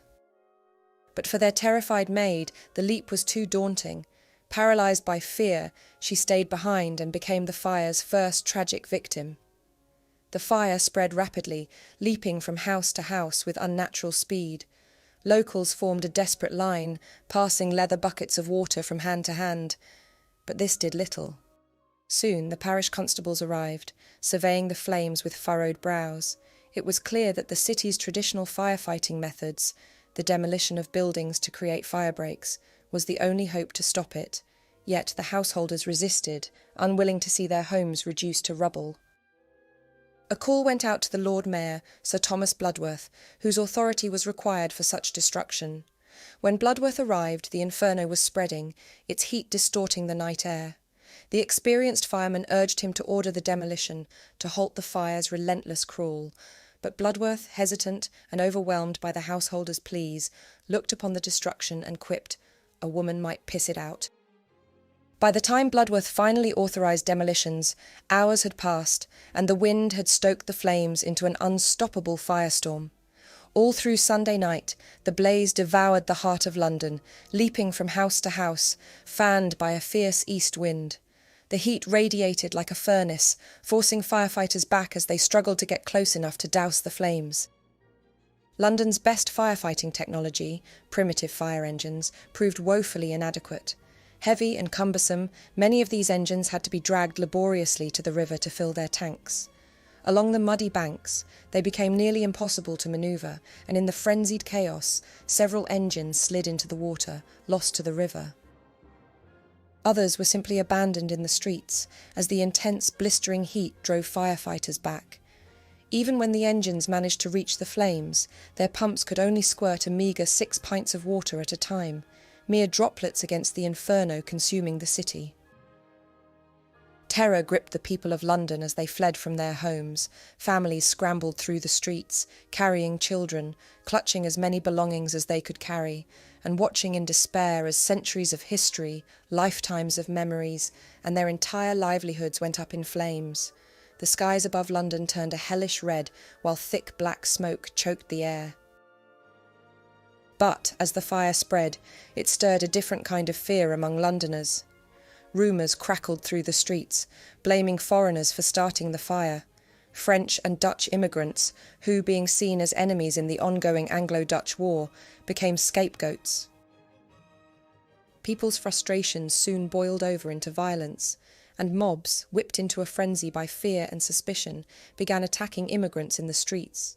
Refugees streaming out of the city collided with soldiers trying to hold back the violent crowds for the firefighters. It was chaos. The flames had torn apart the city's very order. By Tuesday, the fire reached its peak, engulfing St. Paul's Cathedral in a storm of flames. Embers and smoke leapt across the River Fleet, bringing the fire dangerously close to Whitehall. King Charles II and his court joined the firefighting efforts, watching in mounting horror as the blaze threatened to engulf the heart of the city. Desperate, he called on the Tower of London garrison. Soldiers packed gunpowder around key areas, blasting firebreaks to stop the flames from spreading eastward. Their gambit, combined with a sudden drop in the wind, finally slowed the relentless fire. For those who survived, the city was unrecognisable. Nearly 90 churches and over 13,000 homes had been reduced to ash. As survivors looked out over the ruins, many whispered that this tragedy was no accident, but a sign of divine punishment, a judgment upon the city. In the midst of the devastation, suspicion turned to outsiders, and a Frenchman named Robert Hubert became a target. Likely struggling with mental illness, Hubert confessed to starting the fire and was swiftly executed. Yet shockingly, it was later revealed that he hadn't even been in London when the blaze began. There seems little doubt that the nursery rhyme "London's burning," passed down through the centuries, reflects the memory of such a catastrophic event in London's history. For years, historians and folklorists agreed, until, in 1950, a mysterious manuscript surfaced from the vaults of King's College, Cambridge, and changed everything.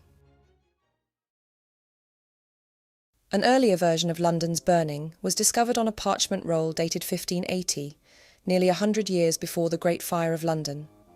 This same manuscript holds 57 other rhymes and rounds, including some rather bawdy tavern songs, like one about a maid milking a bull. But the parchment itself is a mystery. Despite its contents, it's completely impractical as a songbook. It stretches to an astonishing 16 feet long and is only 3 3/4 inches wide. What's more intriguing is the manuscript's collector, recorded as a Thomas Lant, whose identity remains a mystery. Scholars at Cambridge have found no trace of him in university records, leaving us to wonder who he was and why he preserved this collection. Yet within this peculiar document lies the earliest known version of the London's burning rhyme, complete with its accompanying melody. But in this version it isn't London that's on fire, it's Scotland. It seems this rhyme, "Scotland burneth," was adapted after the Great Fire of London, which suggests the rhyme was already well known. Many historians have speculated that the rhyme could in fact refer to a period of Scottish history known as the Rough Wooing. In the chilly dawn of December 1543, an uneasy calm hung over Scotland. England and Scotland, long-time rivals, had once again been drawn into conflict, but this time the stakes were higher and the methods crueler. King Henry VIII of England was determined to control Scotland's future by forcing a marriage between his young son Edward and the infant Mary, Queen of Scots. When Scotland's leaders rejected his demands, Henry's response was swift and brutal, sparking a period of devastation that came to be known as the Rough Wooing. Like thunder on the horizon, English forces marched northward with orders to burn and spoil. Villages were razed, and towns set ablaze under the iron hand of English soldiers. In 1544, a fleet under Edward Seymour, the Earl of Hertford, descended upon Edinburgh. The city was engulfed in flames, and residents fled in terror as smoke filled the sky. Seymour's army tore through the lowlands, torching abbeys, castles and farms. For Scotland, the Rough Wooing was more than a political ploy. It was a scorched earth policy that left scars on the landscape and its people. Many Scots fought back with everything they had, but for years the threat of English fire haunted their nights. The campaign left an indelible mark on Scotland, a bitter reminder of a ruthless attempt to force a nation's hand through fear and flame. But Scotland had endured fires and raids far beyond the devastation of the Rough Wooing. For centuries, the borderlands between England and Scotland were dominated by the Border Reivers, a collection of fiercely independent families and clans who lived by a unique code of survival. The word reiver itself means raider, derived from Old English terms for robbing, plundering and pillaging, fitting for those who made a living by taking what they could. These clans were notorious for their constant feuding, driven by rivalries and a struggle for resources in the rugged, often lawless borderlands. When tensions flared, entire villages were often set ablaze, with cycles of violent retribution leaving swathes of land smouldering in their wake. Homes, crops and livestock were frequently destroyed, forcing families to abandon what little they had, only for these attacks to spark further retaliation. The Reivers' raids were not only brutal, but so relentless that fires became a hauntingly familiar sight in these regions. For generations, these clans ruled the border by torchlight and terror, leaving a legacy of destruction that for many became as much a part of their lives as the land itself. Any of this turbulent Scottish history could be reflected in the rhyme, but perhaps the flames it describes have a darker, more supernatural origin. In the late 1500s and well into the early 1600s, Scotland was gripped by a wave of witch trials, some of the most brutal and extensive in Europe. It was a time when fear and suspicion ran rampant, and accusations of witchcraft could befall anyone. As this hysteria spread, hundreds, mostly women, were accused of communing with the devil, casting curses, or causing illnesses and poor harvests through dark magic. Under the rule of King James VI, who harboured an intense fear of witches, and even wrote a book on demonology, the witch hunts took on a horrifying intensity. Trials were marked by cruel interrogations and relentless torture designed to extract confessions. Once convicted, these so-called witches were paraded through towns, bound, and burned at the stake in public executions meant to purify the community by fire. The night sky often glowed with the light of these pyres, and the smell of burning flesh became a grim reminder of Scotland's battle against its perceived supernatural enemies. It's chilling to think that the flames referenced in the rhyme may echo this dark chapter in Scottish history, a time when fire wasn't just a tool of war, but an instrument of terror. But what do you think? Do the origins of this rhyme lie in the fiery devastation of the rough wooing, the brutal raids of the Border Reivers, or King James's relentless battle against witches? Or perhaps you have your own theories. Share them in the comments below, and if your curiosity for nursery rhyme origins still burns, don't forget to subscribe and explore the rest of my channel. See you in a future video. Have you ever wondered if little Bo Peep hides a darker truth beneath its innocent lines? What if this simple nursery rhyme, loved by children for centuries, has a sinister backstory? Could it be tied to real historical events, punishment, crime, or even a forgotten figure from the past? Join me as we delve into the hidden history of little Bo Peep and discover a story that may forever change how you see this childhood classic. Welcome back, Darklings. Before we explore the sinister past of this rhyme, let's remind ourselves of the most familiar verses. Little Bo Peep has lost her sheep and doesn't know where to find them. Leave them alone and they'll come home, wagging their tails behind them. Most of us are familiar with these first few lines, but did you know the rhyme was originally much longer when it was first published in Gammer Gurton's Garland in 1810? Even the opening verse was slightly different. Little Bo Peep has lost her sheep and can't tell where to find them. Let them alone and they'll come home and bring their tails behind them. Little Bo Peep fell fast asleep and dreamt she heard them bleating. But when she awoke she found it a joke, for they still were all fleeting. Then up she took her little crook, determined for to find them. She found them indeed, but it made her heart bleed, for they'd left all their tails behind them. It happened one day, as Bo Peep did stray, unto a meadow hard by. There she spied, their tails side by side, all hung on a tree to dry. She heaved a sigh and wiped her eye, and over the hillocks went Stumpo, and tried what she could as a shepherdess should, to tack each again to its rumpo. The imagery in this extended version is striking. The severed tails hanging on a tree create a particularly grim scene, but what does it all mean? The mention of tails hanging on a tree might evoke hazel trees, whose long, dangling catkins, commonly called lamb's tails, appear in late winter and early spring, resembling the fluffy tails of young sheep. However, the rhyme could also be interpreted in a more literal sense. In rural England, the practice of tail docking began around the late Middle Ages. Tail docking is the process of removing or shortening a sheep's tail, typically performed on lambs a few weeks old. The primary purpose is to reduce the risk of fly strike, a serious condition where flies lay eggs on soiled or damp wool around the tail area. Historically, docked tails didn't go to waste. Lamb's tail pie, a cherished Easter dish, was a hallmark of rural English communities where no part of an animal was wasted. The tails were boiled or stewed with vegetables, herbs and rich gravy, then baked under a pastry crust, a hearty and resourceful meal. However, sheep tails held significance beyond their culinary use. These rural farming communities also gave rise to a wealth of rich folklore with fascinating beliefs centred around sheep and their tails.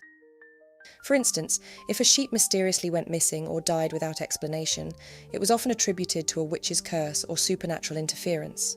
In rural Europe, docked sheep tails were frequently used as protective charms to safeguard the flock. Hanging a sheep's tail above a barn door or near a pen was thought to ward off evil forces and prevent illness. In some traditions, burning a sheep's tail was thought to repel evil spirits or witches. Folk rituals also involved burying sheep tails near a property or at crossroads, sometimes to bring good fortune, other times to cast misfortune on rivals. Could little Bo Peep reflect these ancient rural beliefs, or do the severed tails symbolise something entirely different? One popular theory suggests that little Bo Peep is connected to smuggling. In the 18th century, the British government imposed heavy taxes on goods such as tea, alcohol, tobacco and luxury items, fueling a thriving black market. Tim Devlin, a historian and author from Hastings, explores this idea in his book on the origins of nursery rhymes. He proposes that little Bo Peep symbolises the struggle between smugglers and customs officials in St Leonard's, Hastings, a region steeped in smuggling history. The Sussex coast, with its secluded coves, beaches and cliffs, was an ideal smuggling hotspot. Its proximity to France, just 21 miles across the English Channel at its narrowest point, made transporting contraband relatively easy. The Bo Peep Inn, built in 1548 in St Leonard's, became a notorious meeting place for smugglers in the 18th and 19th centuries. Although the original inn no longer stands, a modern pub with the same name pays homage to its smuggling past. Bo Peeps was a local nickname for customs men, while the sheep in the rhyme is said to represent smugglers who evaded capture. The tails symbolise contraband, often abandoned when customs officers got too close. Adding to the intrigue, the area also featured a Martello tower which was nicknamed Bo Peep, and used by customs men as a lookout to monitor smuggling activity. But while these connections are steeped in local folklore, there is no definitive historical evidence directly linking the rhyme to smuggling. Could Little Bo Peep truly have its origins in secret shipments and coded messages? Or does the rhyme allude to a specific historical figure? In her book, The Real Parsonages of Mother Goose, Catherine Elwes Thomas proposed that Little Bo Peep might symbolise Mary, Queen of Scots. By the mid-16th century, England had officially broken from the Roman Catholic Church under Henry VIII. Scotland too was swept up in the Protestant Reformation, with leaders like John Knox steering the country away from papal authority. In 1560, the Scottish Parliament formally adopted Protestantism, further isolating Catholics. Mary, a devout Roman Catholic, found herself at the centre of intense political and religious conflict in both England and Scotland. According to this theory, Little Bo Peep represents Mary, who lost her sheep, a metaphor for the Catholic followers she could no longer protect. Her turbulent reign, prolonged imprisonment, and eventual execution reflect a tragic, futile struggle to regain her flock and her power.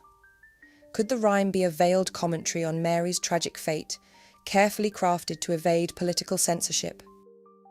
While speculative, the parallels between the rhyme and Mary's life are undeniably compelling, but there is no historical evidence to suggest that Little Bo Peep was ever a nickname for Mary. Furthermore, Mary lived in the 16th century, while the rhyme didn't appear in print until over 200 years later. However, many nursery rhymes have roots in oral tradition, passed down through generations before being written down, and most early nursery rhyme collections were reportedly gathered from oral tradition rather than being written by a specific author. Deepening the mystery, an older rhyme exists that appears to share a connection with Bo Peep. A verse similar to Little Bo Peep appears in an early version of Yankee Doodle, published in 1775. Our Jemima's lost her mare, and can't tell where to find her, but she'll come trotting by and bring her tail behind her.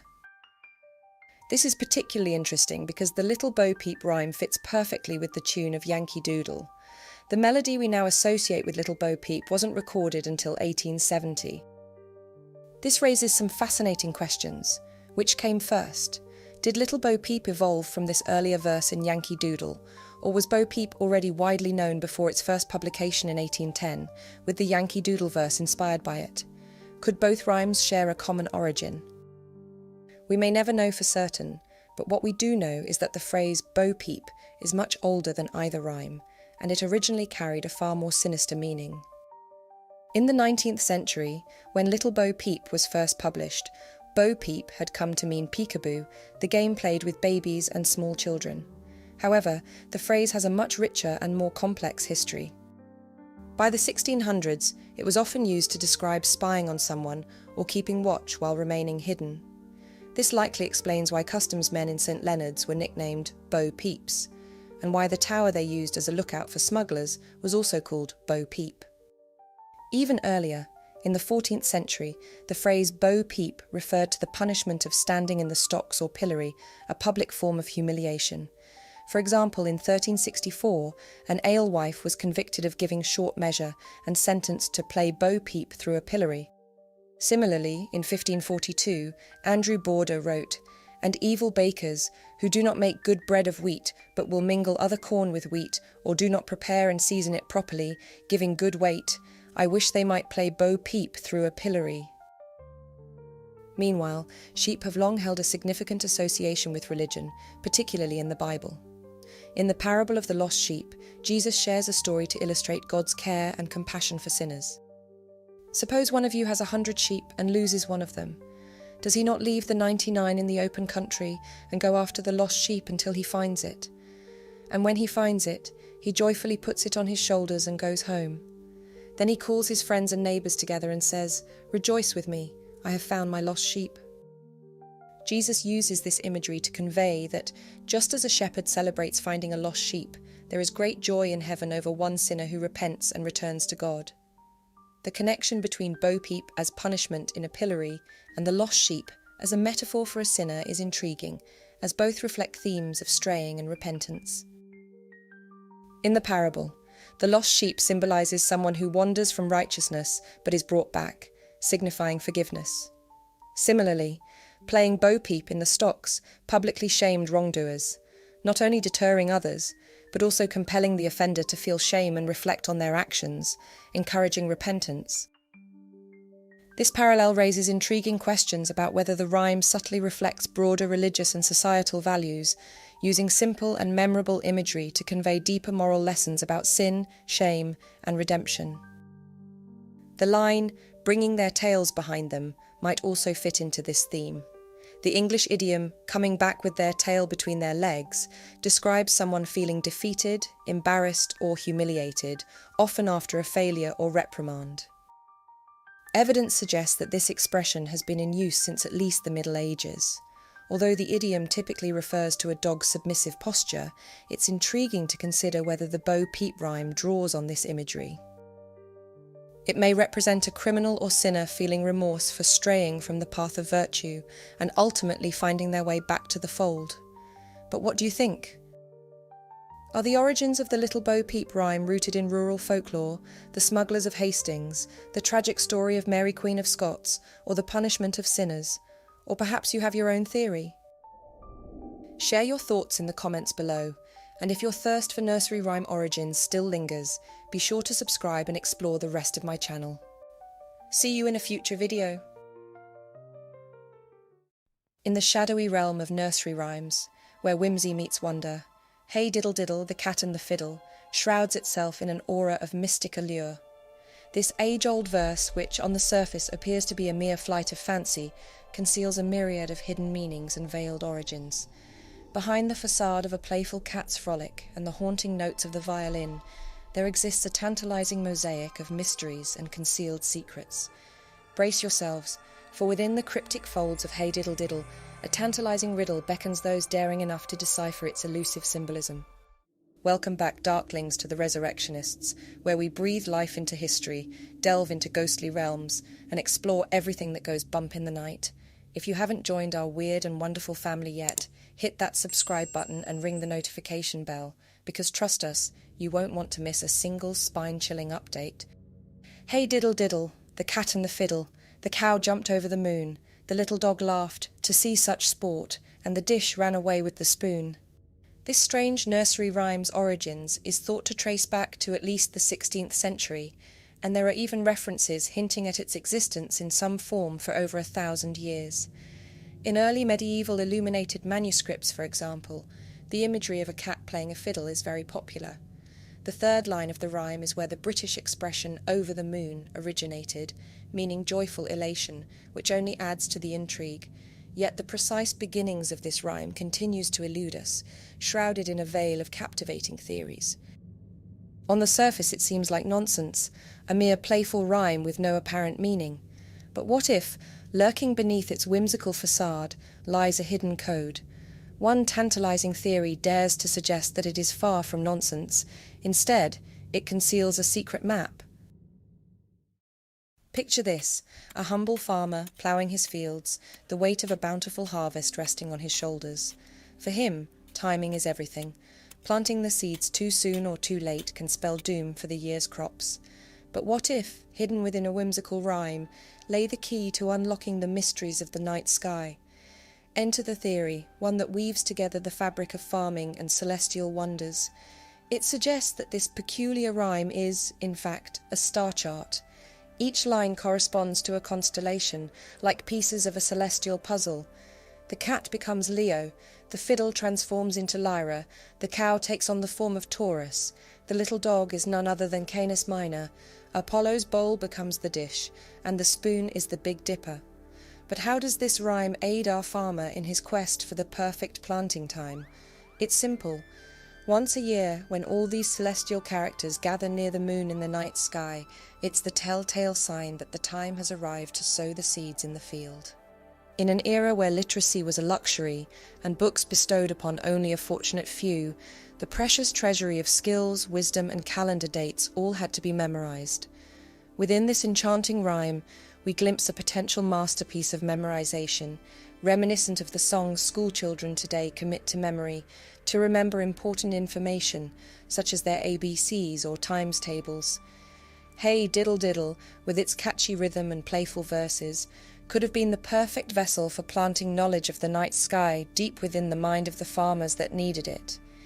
This theory, while captivating, is far from proven. It is a recent hypothesis into the rhyme's origins, and demands further investigation to unravel its accuracy. But it is a fascinating idea, a testament to human ingenuity and the enduring magic of stories intertwined with the stars. When delving into the intriguing origins of nursery rhymes, a natural path of inquiry leads us to historical scandals and pivotal events, and we may find a clue in the word diddle, which is a curious choice of lyric. One meaning is to cheat or swindle someone so as to deprive them of something rightfully theirs. It is this sinister word that leads some to ponder whether the origins of this rhyme might be entwined with the tragic tale of a betrayed queen, a sovereign whose world crumbled in a devastating whirlwind of heartbreak and shame. Within a dimly illuminated chamber, on a cold winter morning in the year 1518, an air of anxious anticipation enveloped Catherine of Aragon. She had reached the 8th month of her pregnancy, and so had embarked upon her lying-in, a period of quiet withdrawal from the court, a retreat from the world itself. Behind the closed doors of the chamber, men dared not tread, for her private rooms were a sanctuary forbidden to them. In the hushed stillness, only women quietly ventured, serving her every need. Tapestries cloaked the windows, shielding the chamber from the outside world, their threads intricately woven to conjure a profound darkness that cast the room into a timeless twilight. Only a solitary window remained ajar, allowing a mere whisper of fresh air and faint light, lest the mother's eyes be afflicted by the blaze beyond. Crucifixes and sacred relics adorned her chamber, offering solace and spiritual fortitude, striving to replicate the ambience of a womb's embrace, warm, dark, and serene. but the cruel hand of fate moved swiftly. No sooner had she retreated to her concealed chamber than the agonizing grip of contractions overcame her. She underwent the agonizing ordeal of labour, only to birth a daughter who never tasted the breath of life. The unfathomable depths of grief and sorrow gripped Catherine's heart. This stillborn daughter marked the culmination of her childbearing journey. As the first wife of Henry VIII, she had birthed multiple children, but all had died in early infancy, with only one lone surviving daughter. The weight of her inability to bestow upon her husband a male heir bore down heavily on her soul. This was her final opportunity, and it had now slipped from her grasp. King Henry became consumed with the idea that God was punishing him. The story's complexity started years before, with Catherine of Aragon marrying Henry's older brother Arthur when they were both just 15 years old. Tragically, Arthur fell seriously ill and died just 3 months into their marriage. Henry, in due course, took Catherine, his brother's widow, as his wife, and their union blossomed with many years of happiness. But the heartache of losing so many children and the persistent absence of a male heir to the throne left Henry with the haunting notion that God disapproved of his choice of spouse. Therefore, when the young and captivating Anne Boleyn assumed the role of Catherine's lady-in-waiting in the early 1520s and steadfastly refused to share a bed with Henry until they were wed, the king's mind was made up. Catherine had to go. As a country of devout Roman Catholics, divorce was not an option. Henry's only escape lay in the examination of a fateful question. Had Catherine's prior marriage to his brother Arthur been consummated? With her defiance and his obsession, their lives spiralled into a relentless battle of wills.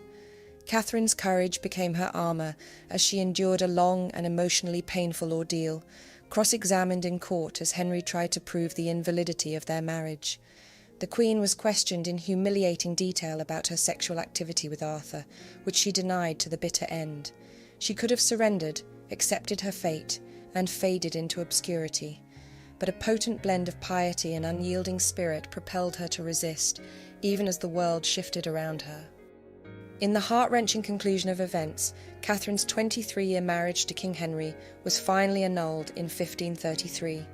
Stripped of her royal standing, she faced exile from the court and the merciless separation from her only surviving child, Mary. This cruel twist of fate meant Catherine would never see her beloved daughter again. Catherine never ceased in referring to herself as the rightful, true Queen of England and Henry's lawful wife by divine right.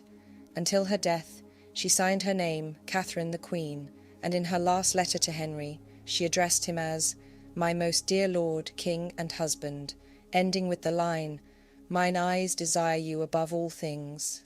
It was this unwavering loyalty that garnered her the nickname Catherine la Fidèle, which translates to Catherine the Faithful. Yet, it doesn't require much imagination to draw a subtle link between this name and the cat and the fiddle. Furthermore, Catherine found herself cruelly diddled out of her rightful title and position. In the cryptic verses, the dish absconding with the spoon might symbolise Anne Boleyn's audacious run for power, a symbolic theft of the king and throne itself. As for the other animals in the rhyme, they could potentially serve as veiled references to the myriad of forgotten characters who once populated the tumultuous court of Henry VIII, their stories now fading into the mists of history. As the first wife of Henry VIII, Catherine held a special place in the hearts of devoted Catholics who saw her as the true Queen of England. She was deeply loved by her people for her unwavering faith and dedication. Interestingly, in the years that followed her annulment, many taverns with the name The Cat and Fiddle popped up. Some suggest that these taverns might have been a coded show of support for Catherine and her religion. However, it's important to note that this connection is based on indirect evidence and cannot conclusively prove that the taverns nor nursery rhyme "Hey Diddle Diddle" was created as a tribute to Catherine. However, one theory worthy of consideration is connected to those cat and fiddle public houses. In the past, these establishments often hosted a traditional pub game named Tip Cat, involving a short length of wood known as a cat. The cat is hit with a larger stick to send it flying into the air, at which point the player attempts to hit it a distance with the larger stick while it is still in the air.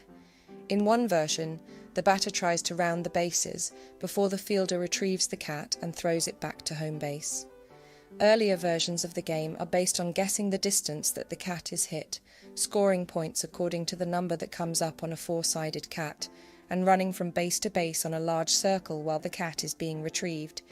It is a very early pub game, dating to at least the 17th century, that many years later, through different evolutions, became cricket, rounders, and baseball.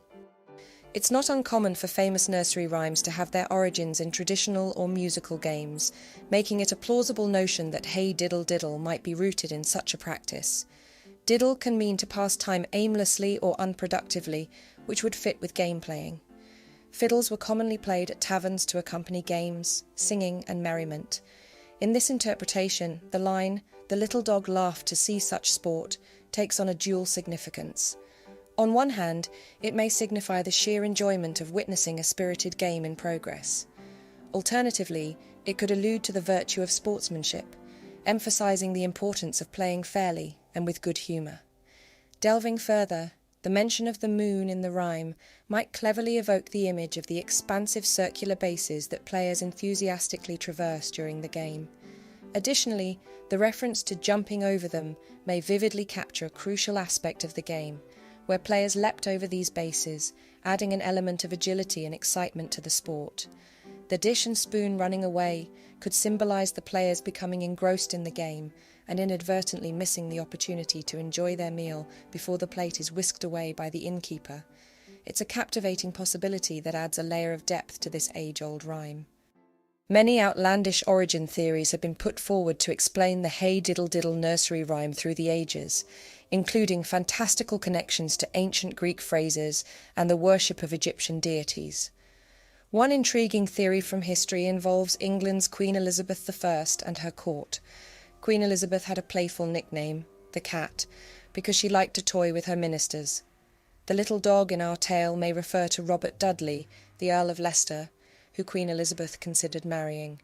She even called him her little lapdog at times.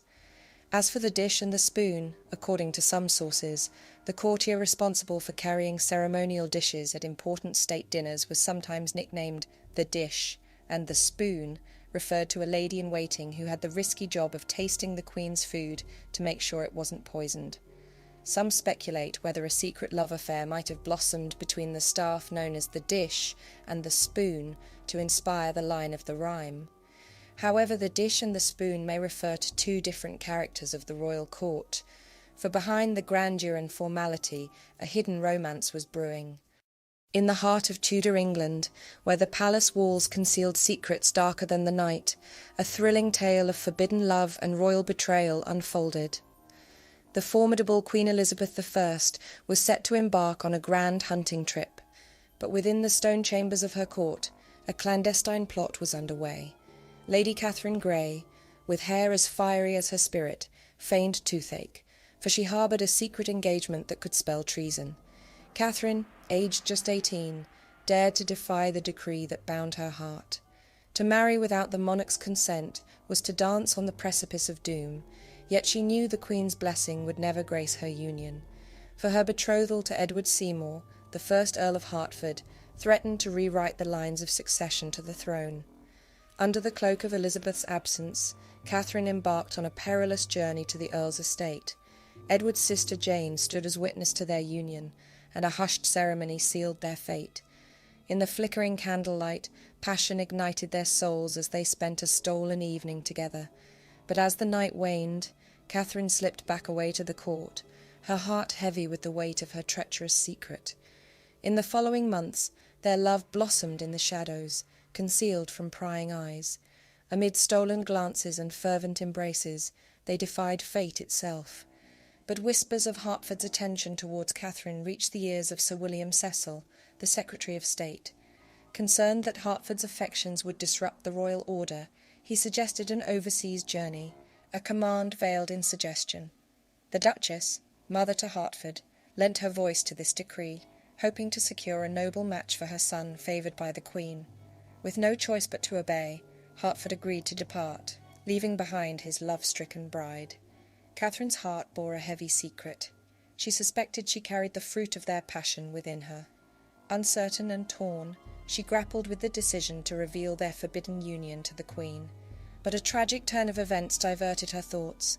Her dear friend and now sister-in-law Jane fell gravely ill and was lost. Grief engulfed Catherine, casting a shadow over her heart. But as the months passed, Catherine's pregnancy could no longer be concealed. She had no choice but to reveal her secret to the enraged Queen. Elizabeth's fury raged like a tempest, her royal bloodline threatened by Catherine's transgression. Arrested and sent to the Tower of London, Catherine awaited her fate. Hertford, summoned back from Europe, also found himself imprisoned in the Tower upon his return. Even Hertford's mother distanced herself from her unruly child, pleading loyalty to the irate Queen.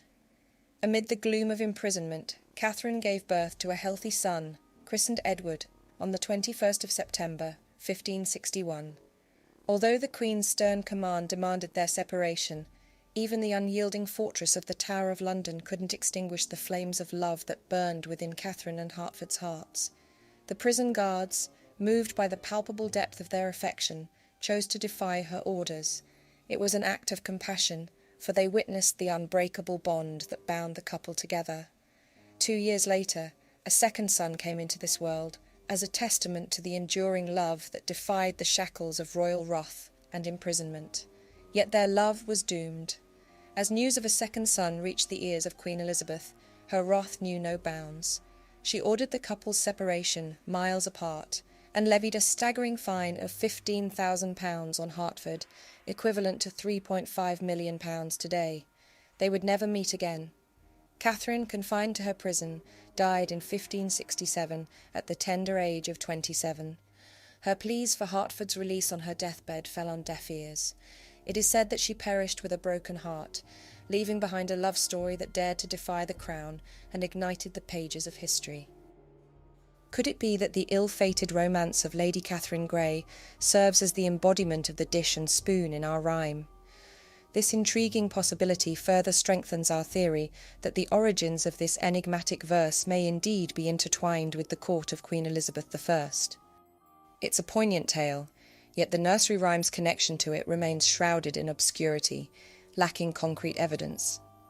If we are to look for hard evidence beyond the familiar printed rendition we recognise today, a rare historical reference in a play by Thomas Preston dated back to 1569 may hold a clue. It reads, "They be at hand, sir, with stick and fiddle. They can play a new dance called Hey Diddle Diddle." Another possible reference is in Alexander Montgomery's book of poetry, The Cherry and the Sleigh, from 1597. "But since you think it an easy thing to mount above the moon, of your own fiddle take a spring, and dance when you have done." Both of these early printed versions undeniably suggest a dance, which possibly served as the genesis of the nursery rhyme. It's conceivable that the remaining lines of the modern rhyme we recognise today evolved to harmonise with the music that once accompanied this dance. However, it's essential to tread cautiously, as the resemblance between these texts and the rhyme could be purely coincidental, raising doubts about their true connection. One last theory is that the rhyme might have served as a simple inventory of essentials within a poor household: a cat to catch vermin, a dog for protection, a cow for milk, a dish and spoon for food, and a fiddle for musical entertainment. While each one of these origin theories holds merit, the enduring mystery surrounding this rhyme persists. Many sources conclude that it is just a playful, nonsensical wordplay with no deeper meaning. The answer remains elusive, leaving room for interpretation and speculation. But what do you think? Leave us a comment and share your thoughts. Thank you for all your comments, encouragement, and imaginative contributions to our nursery rhyme journey so far. Your support means the world to me, and I'm passionately dedicated to making videos that will continue to intrigue and enchant your hearts.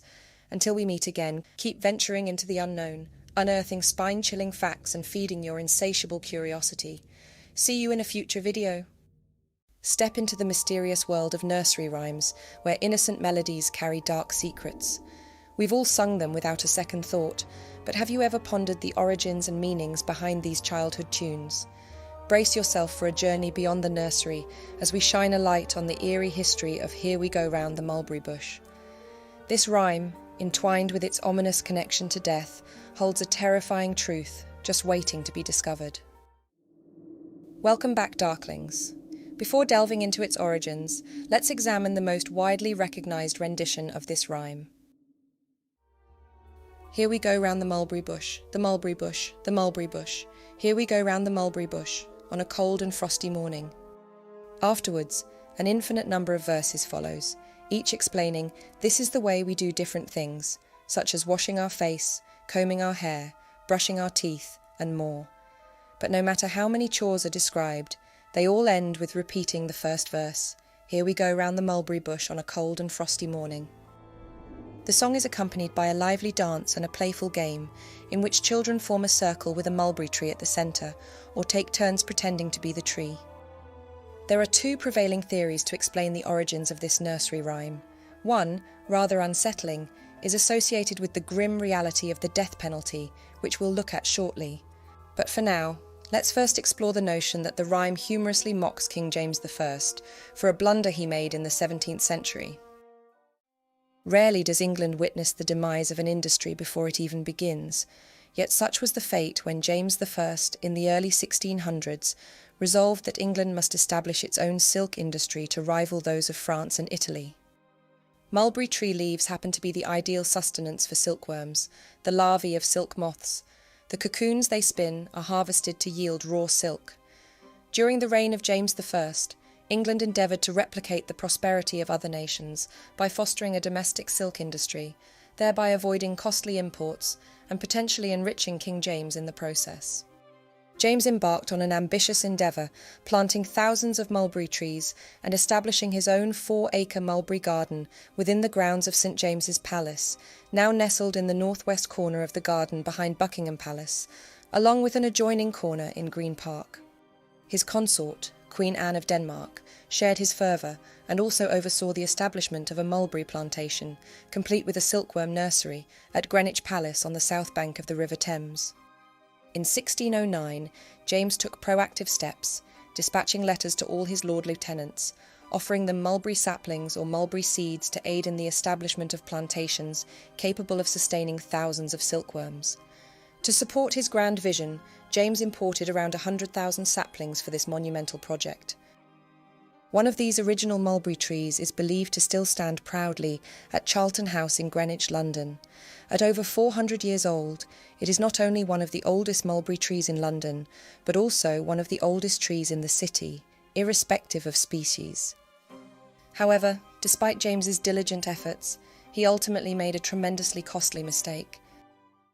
While the preferred natural sustenance for silkworms is the leaves of the white mulberry tree, James planted thousands of black mulberry trees instead. While black mulberries are excellent for producing jam and other desserts, they are unsuitable for silk production. Unlike the white mulberry, which yields fine thread suitable for the fashion standards of the 17th century, the black mulberry only produces silk of inferior quality, rendering it useless for such purposes. We can only speculate on the amusement that must have spread throughout England at James's oversight, and the profound embarrassment it likely caused the king himself. It's conceivable that the nursery rhyme originated from a tavern song, serving as a satirical jab at the king's misstep, evolving over time. The cold and damp English weather posed another challenge, as it was unsuitable for the silk moth caterpillar, accustomed to warmer climates like those in China and India, hence the line, on a cold and frosty morning. However, in the earliest surviving publication of the rhyme, found in Rhymes, Fireside Stories and Amusements of Scotland from 1842, the final line diverges from mentioning the cold morning. Instead, it includes, around the merry Matanzee. This phrase, found in various Scottish rhymes and jigs, occasionally appears as Mary Matanzee, yet its precise meaning remains shrouded in mystery. It could be interpreted as a variation of Merry Maids, possibly referencing Mary Queen of Scots' ladies-in-waiting, known as the Four Marys, or it may evoke the Virgin Mary. This perhaps explains why children curtsy at the end of the game rather than fall over, as is customary in other ring games, such as Ring-a-Ring-a-Roses. You may have also noticed the differing lines of, "This is the way the ladies walk," and "This is the way they wash the clothes." These variations align with the second theory regarding the rhyme's origin, that it was crafted by female inmates at a prison in Wakefield, Yorkshire. A mulberry tree has graced the prison grounds for approximately 400 years, offering a plausible backdrop for the genesis of this tale. Legend has it that the tree was originally planted from a cutting taken from a mulberry tree at the nearby Hatfield Hall, which was likely one of James I's mulberry trees. Today, Wakefield Prison stands as a high-security facility, yet its origins trace back to 1594 when it was established as a house of correction. Initially designed as a place for the punishment and rehabilitation of impoverished individuals convicted of minor offences, it subjected inmates to harsh labour. Over time, the Wakefield House of Correction expanded its role to include prisoners awaiting trial and sentencing, evolving over time into a full-fledged prison. As the original structure deteriorated, a new prison was constructed in 1766, featuring a separate women's prison block completed in 1770. According to historian R.S. Duncan, a former governor of Wakefield Prison, the rhyme may have originated with the female prisoners of that era. They possibly engaged in walking around the mulberry tree in the yard for exercise before commencing their daily chores, such as washing clothes. The repetitive nature and monotony of their routine perhaps spurred them to invent a rhyme about their experiences. Some suggest they created the rhyme to entertain their visiting children, while others theorise that the yard containing the mulberry bush wasn't an exercise yard, but rather part of the route prisoners took while being led out to their public executions. In this darker interpretation, the rhyme could have been invented to taunt a prisoner, teasing them that they were headed to the gallows, with "going round the mulberry bush" symbolising the path to their execution. There was certainly no shortage of hangings during this period in history. During the late 18th century, the English legal system, notoriously dubbed the Bloody Code, sanctioned over 220 offences in Britain punishable by death. These included seemingly trivial acts such as cutting down a tree or pilfering from a rabbit warren. The correlation of circling a mulberry tree with mundane chores does seem to lend credence to the rhyme's origins being intertwined with prison life at Wakefield. This theory has certainly been embraced enthusiastically by the prison itself, evident in various aspects of its identity. The mulberry bush is featured in the prison's coat of arms, while the staff dining hall is aptly named the Mulberry. The significance of the mulberry tree was further underscored when it was shortlisted for the UK Tree of the Year award in 2016. Sadly, the original mulberry tree succumbed to a beetle infestation just a year later and had to be cut down. However, the enduring power of nursery rhymes prevailed. It was discovered that a prison officer had taken cuttings from the tree in the 1980s, and these cuttings had since matured into healthy trees. One of these cuttings was replanted in the original spot within the prison grounds, while another now graces the Yorkshire Sculpture Park, ensuring that the legacy of the tree lives on. But what do you think? Is "Here We Go Round the Mulberry Bush" referencing James I's blunder, or originates from Wakefield Prison? Or maybe you have your own ideas. Share your thoughts in the comments below. And if your thirst for nursery rhyme origins still lingers, don't forget to subscribe and explore the rest of my channel. See you in a future video. Welcome back, Darklings.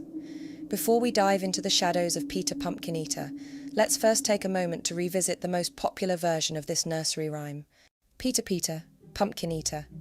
Had a wife but couldn't keep her. He put her in a pumpkin shell, and there he kept her very well. Peter, Pumpkin Eater. Had another and didn't love her. Peter learned to read and spell, and then he loved her very well.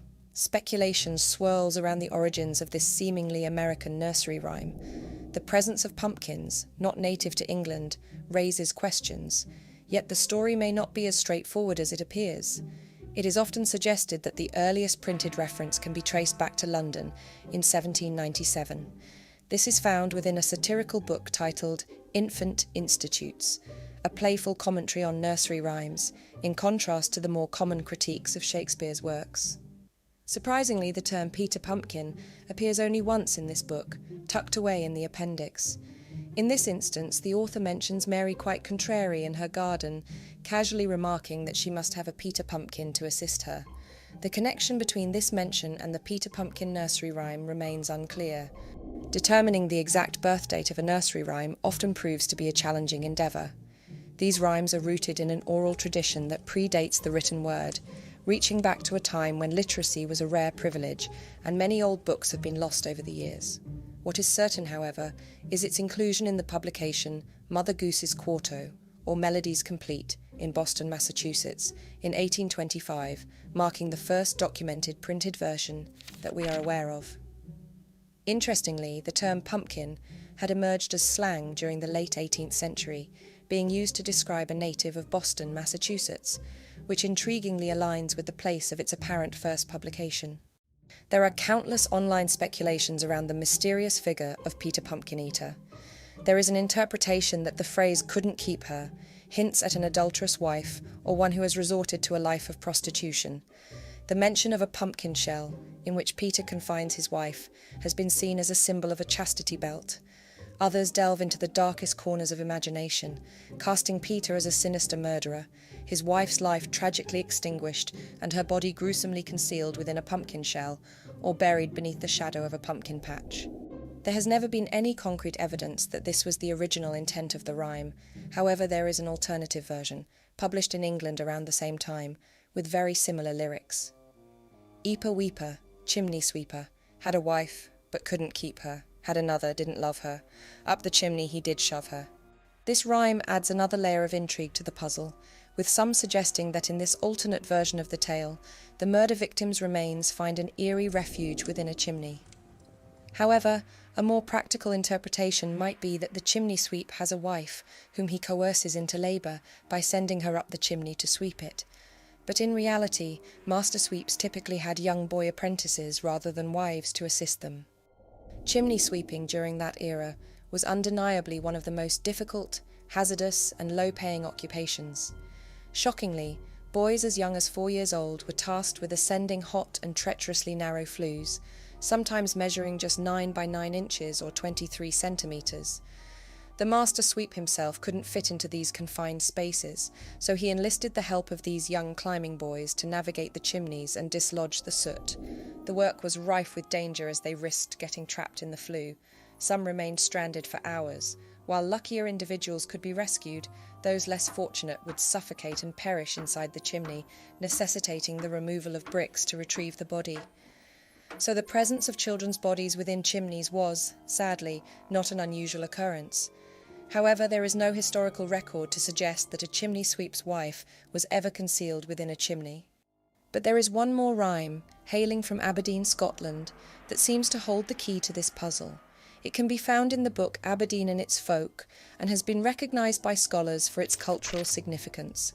In a chapter dedicated to childhood, the author recounts the story of his governess, a devoted collector of ballads and nursery rhymes, with a deep passion for imparting them. She described this particular rhyme as ancient, passed down through generations. Peter, my neighbour, had a wife and he couldna keep her. He put her in the wa and let a' the mice eat her. For those less familiar with the Scottish dialect, it reads, Peter, my neighbour, had a wife, and he couldn't keep her. He put her in the wall, and let all the mice eat her. This rhyme is thought to be the grandparent of both Peter Pumpkin Eater and Eeper Weeper Chimney Sweeper, and undeniably alludes to immurement, a chilling practice involving the entombment of an individual within a wall. Immurement features in various historical practices, serving as both an excruciatingly slow death penalty or a method of temporary punishment. A harrowing example is James Hepburn, the third husband of Mary, Queen of Scots, accused of treason. Captured in Denmark, he endured captivity beneath Dragsholm Castle, confined in a space too small to stand, sustained by meagre food scraps passed through a tiny opening. After 5 years in this grim incarceration, his release found him behaving like a feral creature, devoid of language and reduced to grunting and aimless pacing. His death followed shortly after. Yet, not all cases of immurement involved reluctant participants. Some Christian monks and nuns willingly embraced it as a profound spiritual experience. They had the autonomy to select the method, duration, and location of their immurement. Remarkably, some devout women, such as Julian of Norwich, voluntarily opted to be bricked in for extended periods with young children under the age of 10 as their companions. These children, often offered as gifts by their parents to the church, symbolised innocence and purity. Together, the nun and her youthful companion would receive sustenance through a slender slit in the bricked-up wall. Immurement serves as the method of choice for murder in Oscar Wilde's The Canterville Ghost, and Edgar Allan Poe employed it notably in The Cask of Amontillado. However, tracing actual historical instances of immurement as a murder method is challenging. While uncovering the origins of any real-life murders that might have inspired this rhyme proves elusive, a compelling historical event is believed to have left its mark on its creation.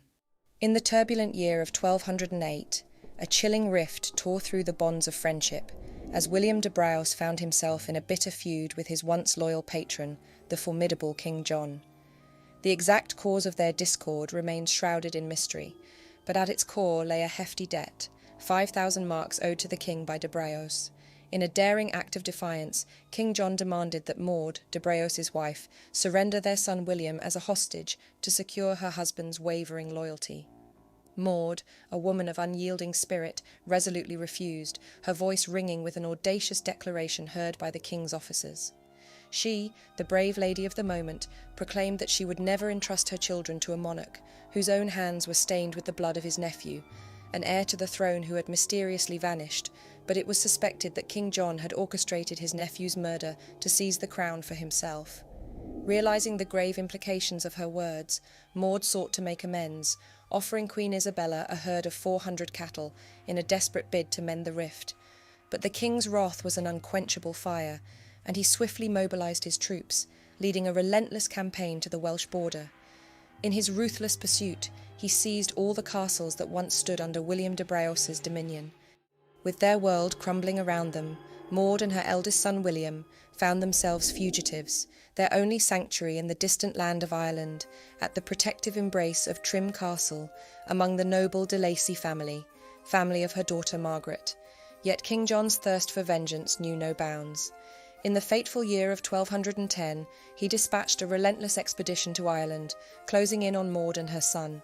The pair embarked on a daring escape, but their desperate voyage was cut short on the treacherous Antrim coast, where they were apprehended while striving to sail to the sanctuary of Scotland. Initially confined within the grim confines of Windsor Castle, the mother and son soon found themselves in a far darker abyss, the foreboding dungeons of Corfe Castle in Dorset. Within those cold, unforgiving walls, they were sealed inside a suffocating chamber to starve to death, a tomb of despair. 11 agonizing days passed before death came. Hunger gnawed at their bodies, and in the abyss of desperation, the unthinkable occurred. A macabre legend, whispered in hushed tones, told of Maud's harrowing act in her final moments, where despair drove her to consume the flesh from her own son's cheeks. The tragic manner in which Maud and William met their gruesome ends sent shockwaves through the country, casting a long shadow over these eventful times. So profound was the outrage that it would eventually become a pivotal catalyst in shaping the course of history. In the year 1215, King John was forced to set his seal upon the enduring parchment of the Magna Carta. Among its provisions, etched in clause 39, resided a solemn declaration: "No man shall be taken, imprisoned, outlawed, banished, or in any way destroyed, nor will we proceed against or prosecute him, except by the lawful judgment of his peers, or by the law of the land." This historic document, born from the ordeals of a dark era, stood as a resolute guardian of the rights and freedoms of all, a testament to the enduring legacy of Maud and William's harrowing sacrifice. The Magna Carta, echoing through the corridors of time, etched a profound chapter in the records of liberty, forever safeguarding the principles of justice and equity. The inclusion of the name Peter in the rhyme holds a curious significance. In the world of nursery rhymes, Peter is often linked to St. Peter. This connection can be observed in other rhymes, such as two little dicky birds sitting on a wall, one named Peter, one named Paul, which is a nod to the apostles Peter and Paul. Peter carries a deep association with Catholicism because in their faith, St. Peter holds the esteemed position of being the very first pope. Viewed from this perspective, it's possible the rhyme is posing the question, what good Catholic would do such a thing, my neighbour?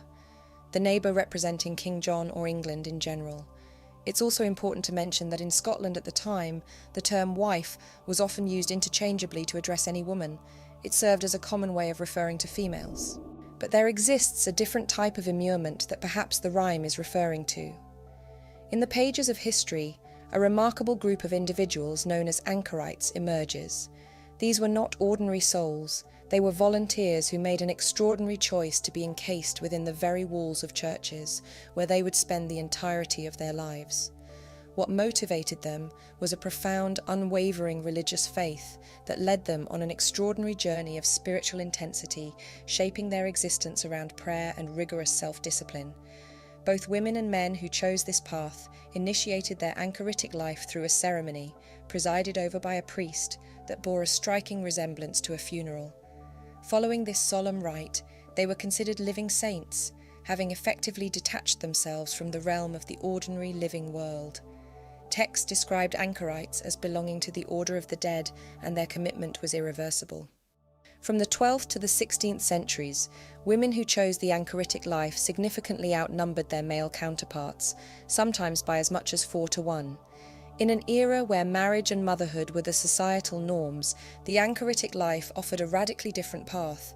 It provided a sanctuary, a roof over one's head, nourishment, and ample time for contemplation.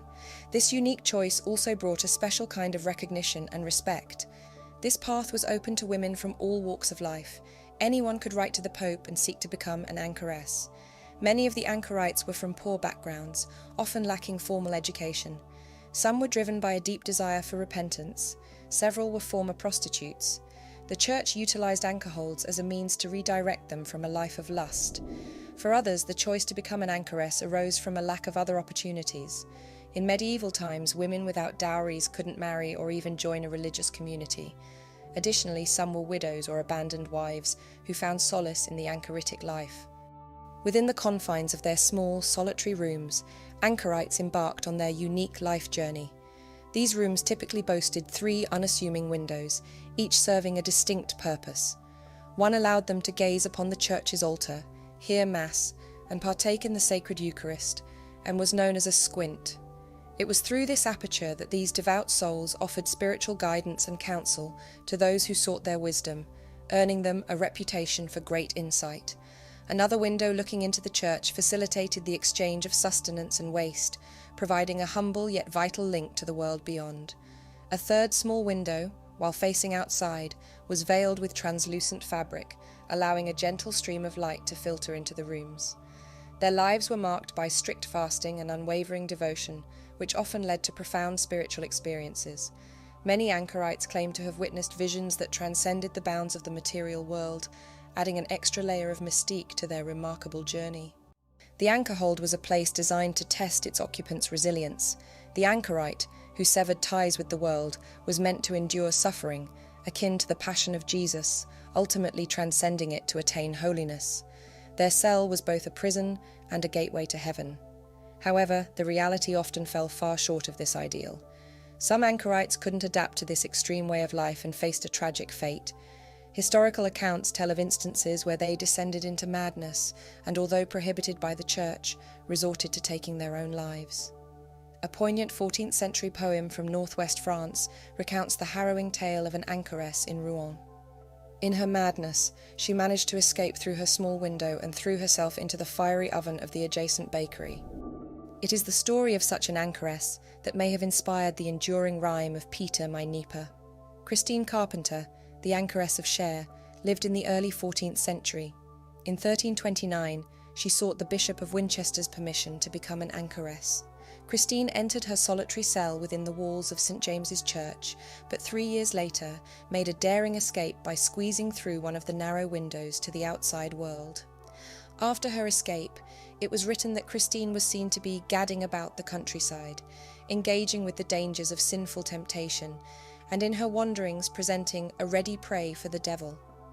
In doing so, she faced the grave spiritual peril of excommunication and the disappointment of all who had vouched for her character and integrity, giving rise to the verse about Peter, or her faith, that couldn't keep her. Months later, she beseeched the Pope for forgiveness and the chance to return. It was decided that Christine should be pardoned, but subjected to penance for her transgression. Her cell underwent a transformation. The external window was sealed entirely, and the remaining 2 which opened into the church were significantly reduced in size to prevent any further escape. Christine's fate beyond this point remains shrouded in mystery, as there is no record of her death. It is presumed that she spent the remainder of her days in the near-complete darkness of her chamber, a story both haunting and captivating. Another intriguing interpretation of the rhyme connects it to the walled-up wife, a folkloric ballad with origins in Eastern European and Indian traditions. These ballads, often sung or recited, served as sources of entertainment from the medieval era to the 19th century, captivating audiences at alehouses and fairs.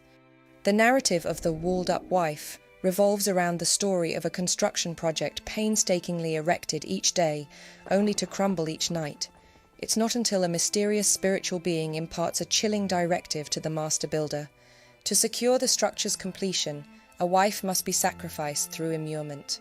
This haunting theme isn't confined to a single region, but resonates across diverse cultures, finding variations in countries far and wide. Could this nursery rhyme draw inspiration from, or be a fragment of, such a ballad? The Scottish connection runs deep in this tradition. Scottish ballads, known for their dramatic flair, immerse us in moments of intense conflict, featuring violence, themes of murder, supernatural encounters, and treacherous twists in love. These narratives are woven into the fabric of Scottish popular culture, lending further depth to the mystery of this chilling rhyme. Regardless of its origins, the transformation of Peter Pumpkin Eater's wife, from immurement within a wall to being bricked into a chimney and then confined within a pumpkin, is a chilling glimpse into history. Which origin theory resonates with you the most? Or perhaps you have your own ideas? Feel free to leave a comment and share your thoughts. And if your thirst for nursery rhyme origins still lingers, don't forget to explore the rest of my channel.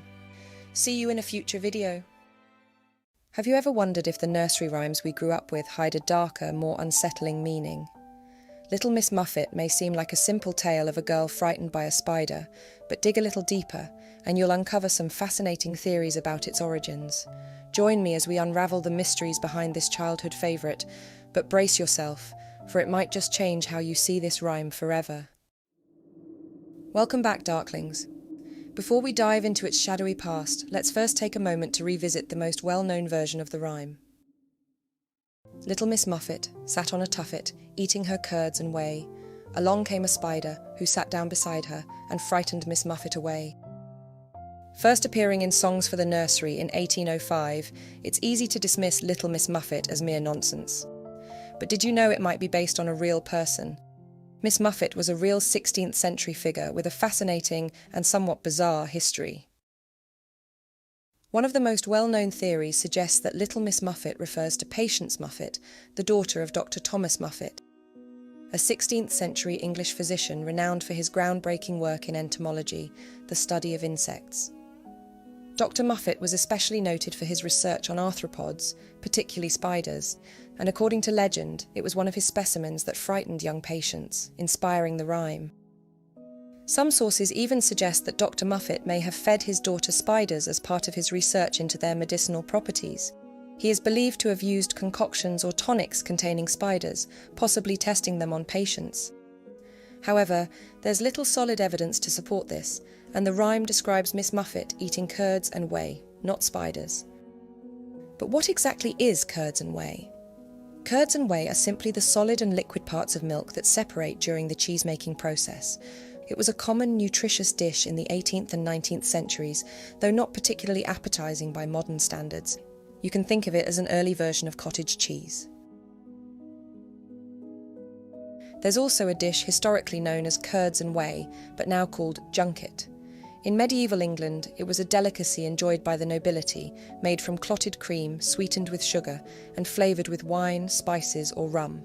Considered a luxurious treat, this could very well be the curds and whey mentioned in the rhyme, a fitting dish for the daughter of a distinguished physician. But what if this rhyme is not about a frightened young girl or her strange dietary habits at all? What if it's actually a veiled reference to one of the most turbulent religious conflicts in British history? Some historians propose that Little Miss Muffet is actually a subtle reference to the ongoing religious turmoil of the 16th century, with Miss Muffet symbolising Mary, Queen of Scots. The spider, in this case, would represent John Knox, the Scottish minister who was fiercely opposed to Mary's Catholic reign. Knox and Mary were in constant conflict, with Knox publicly criticising her for her Catholic faith and her rule over Scotland. His sermons and writings painted her as a threat to the Protestant cause, and his influence was a major factor in her eventual downfall. The rhyme may reflect Mary's fragile position on the throne as she tries to maintain her hold, sitting on her tuffet, while John Knox's relentless pressure, the spider, undermines her authority, ultimately leading to her exile and eventual execution. The image of Mary being frightened away from her tuffet mirrors the real-life struggles she faced as she was driven from power by Protestant forces, with Knox leading the charge. This theory gives the rhyme a much darker, politically charged undertone, framing it as a reflection of the religious upheavals of the time. While the tuffet in this context symbolises a seat of power, the true meaning of the word tuffet remains unclear. It's often depicted as a small milking stool or cushion, something Miss Muffet might sit on outdoors, but historically it could have referred to a grassy mound or hillock, possibly derived from the word tuft, meaning a clump of grass. Yet, if we think of the tuffet as more akin to a cushion, it opens up a new interpretation, one connected to a scandalous form of 17th century entertainment. In John Playford's The English Dancing Master, published in 1651, he describes a dance called the Joan Sanderson, but even then it was referred to as an old dance, indicating that it had been around long before. It was a frequent highlight at weddings and especially popular during May Day celebrations. The dance began with participants divided by gender. One of the men with a drinking horn and a cushion would select a lady, referred to as Joan Sanderson, to kneel upon the cushion. The pair would drink from the horn, share a kiss, and start dancing together. The lady would then offer the cushion and drink to another man of her choosing, and the process would repeat until everyone was dancing. Public dances like this were often sanctioned by parents as a socially acceptable way for young people to interact. However, Puritans fiercely opposed this type of dance, as they did with many older folk customs. During this period, Puritans were tearing down maypoles in protest of May Day celebrations and the dancing that accompanied them, viewing these activities as morally corrupt. Over time, it's believed that the Joan Sanderson dance evolved into a more innocent, child-friendly game. Versions of this game still exist today. One such example is Little Sally Waters, where a rhyme accompanies the game. It's believed that the name Sally Waters is an evolution of Joan Sanderson. In this version, players form a ring, and the children alternately choose partners to join them in the centre, mimicking the pairing ritual, but in a much more innocent context. Alice Gomme, writing in 1894, noted that there were 49 different variations of this game recorded across different parts of the United Kingdom. In Penzance, children sang about Little Sally Sander, while in Liverpool it was Little Polly Sanders, and in Yorkshire it was Little Alice Sander, who sat upon a cinder. Could Little Miss Muffet have origins in this courtship game? In this interpretation, Miss Muffet sits on a tuffet, which could be seen as another term for a cushion, and the spider represents an unwanted suitor. Rather than accepting his advances, Miss Muffet flees, turning the rhyme into a humorous metaphor for avoiding an unwelcome courtship. Interestingly, Little Miss Muffet shares similarities with lesser-known nursery rhymes, such as Little Polly Flinders, Little Mary Esther, Little Tommy Tackett, Little General Monk, and many more. It's possible that all of these rhymes evolved from a common source, potentially rooted in the children's game based on the cushion dance tradition. The playful nature and similarity of the central characters' names suggests a shared origin. These rhymes might also be parodies of an older, now lost rhyme, with Little Miss Muffet being the version that survived through the centuries. Changing social norms likely contributed to why rhymes like Polly Flinders have fallen out of favour, while Little Miss Muffet endures. The image of a girl startled by a spider is timelessly relatable, and the rhyme's simple humour keeps it alive, even as other rhymes fade into obscurity. But what do you think? Was Little Miss Muffet a young girl startled by her father's spider? A queen terrorised by religious reform? Or a playful figure in a long-forgotten game? Leave your thoughts in the comments below, and if your thirst for nursery rhyme origins still lingers, don't forget to subscribe and explore the rest of my channel. See you in a future video. We've all heard the playful chimes of Oranges and Lemons, but beneath its cheerful tune lies a dark and twisted history, rooted in London's past. From executions to the city's iconic churches, this seemingly innocent rhyme is filled with hidden meaning. Join me as we uncover the dark secrets behind these familiar verses and reveal the gruesome mysteries lurking within. Welcome back, Darklings. Before we delve into its dark secrets, let's revisit the most well-known version of the rhyme.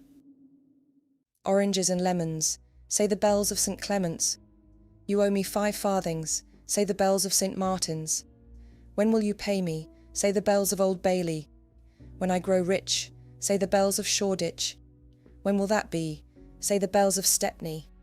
I do not know, says the great bell of Bow.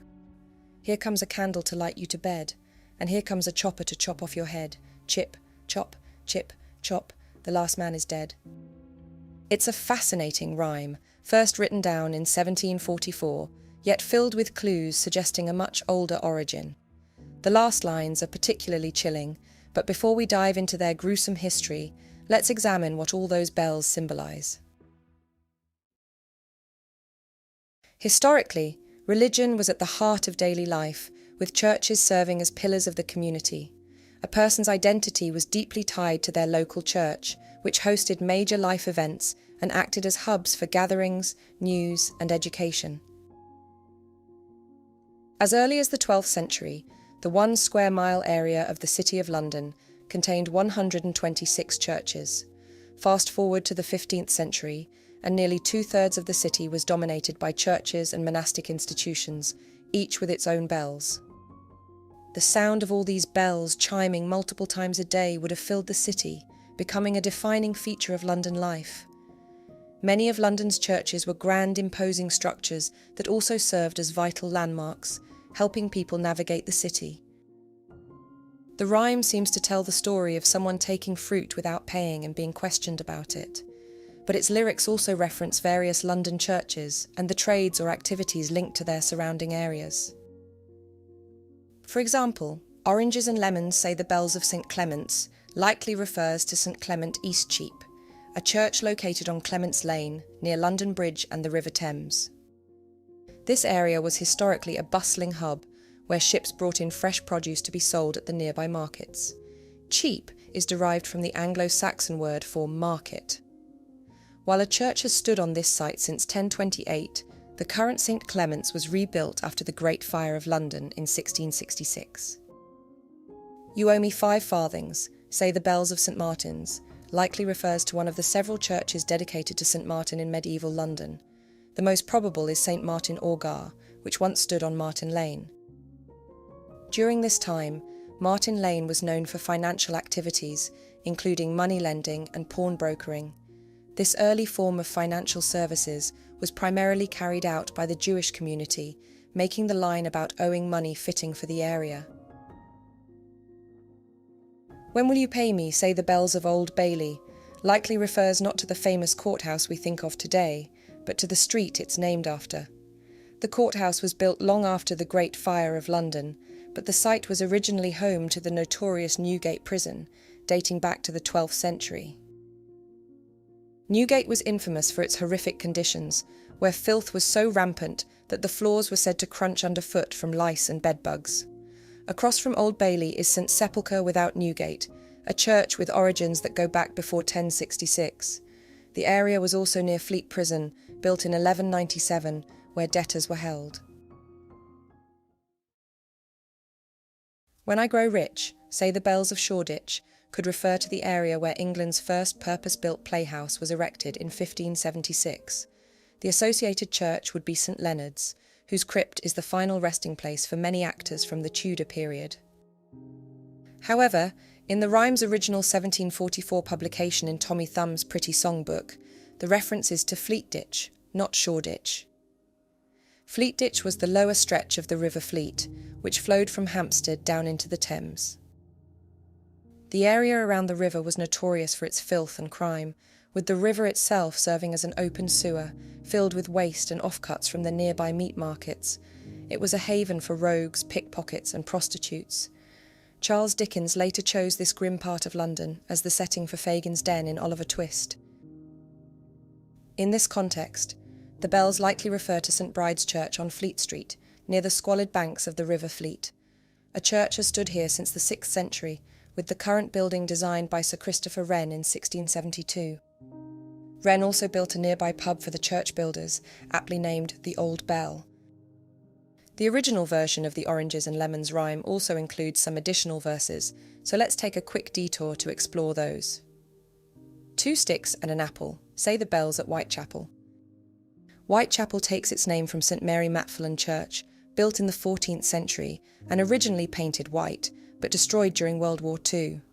The line, 2 sticks and an apple, likely refers to bell making.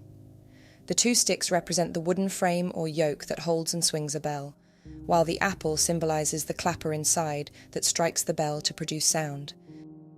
English bell ringing evolved dramatically after Henry VIII established the Church of England in the 16th century. Bell ringers discovered that by holding bells in an upright position, they could precisely control their timing, which enabled them to create intricate ringing patterns called methods. These complex sequences were unique to English churches, so foreign visitors to 16th century London would have been awestruck by a soundscape unlike any other city on earth. Remarkably, some church bells in England have been in use for nearly 1,000 years, meaning that modern listeners are often hearing the exact same sounds as people centuries ago. Whitechapel was home to the famous Whitechapel Bell Foundry, established in 1570, though its lineage of bell founders traces back to 1420. The foundry produced some of the world's most iconic bells, including Big Ben and the Liberty Bell. Sadly, after centuries of operation, the Whitechapel Bell Foundry closed its doors in 2017, marking the end of an era. This historic connection to bell making makes Whitechapel's inclusion in the rhyme all the more fitting. Old Father Baldpate, say the bells at Aldgate. Aldgate was one of 7 gatehouses in London's old city walls. Nearby stood a priory founded by Queen Matilda in 1108, where monks, known for their shaved heads, resided. This likely inspired the phrase Old Father Baldpate, with pate meaning the top of the head, a term dating back to the 14th century. The priory was dissolved by Henry VIII in 1532, and today the site is occupied by Aldgate School. Maids in white aprons, say the bells of St Catherine's, could refer to the Guild Church of St Catherine Cree, founded in 1280 near Leadenhall Market, where women market traders in white aprons sold meat, fish and poultry. Alternatively, it may reference St Catherine's Hospital, established in 1147 as a religious and medical institution. The hospital, with its collegiate church, was an important community hub, with bells marking prayer and services. The maids in white aprons in this case would refer to the hospital's nurses. St Catherine's Hospital operated until 1825, when it was demolished to make way for the St Catherine Docks. When will that be? Say the bells of Stepney.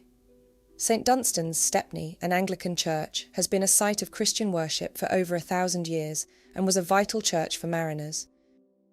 It's one of London's oldest churches, and the phrase, "when will that be?" may reflect the longing of loved ones waiting for their sailor husbands or sons to return from sea, as Stepney was historically a hub for seafarers and shipbuilders. I do not know, says the great bell at Bow. St Mary le Bow, located on Cheapside, was first mentioned in 1469 and is famous for its curfew bell, which rang every evening at 9 o'clock. When the bell tolled, the city gates were closed and the streets of medieval London became dark and dangerous. Anyone out after curfew was required to carry a lit torch, and those found without one were presumed to be up to no good. The watchman would arrest anyone without a light, jailing them until dawn. And now we finally arrive at those gruesome last lines. Here comes a candle to light you to bed, and here comes a chopper to chop off your head. At one time, over 200 crimes were punishable by death in England, many of them quite bizarre. These included offences like writing a threatening letter, associating with gypsies for a month, and even stealing from a rabbit warren. While hanging was the most common form of execution, beheading was typically reserved for nobles or those convicted of high treason. Given that the rhyme centres around the bells of London, it's fitting that in medieval times, condemned prisoners were awoken the night before their execution by the tolling of a handbell rung outside their cell. This very bell, still housed in St. Sepulchre without Newgate, was accompanied by a haunting rhyme warning the prisoners of their fate. All ye that in the condemned hole do lie, prepare you, for tomorrow you shall die. Watch all and pray, the hour is drawing near, that you before the Almighty must appear. Examine well yourself, in time repent, that you may not to eternal flames be sent. And when St. Sepulchre's bell in the morning tolls, the Lord above have mercy on your soul.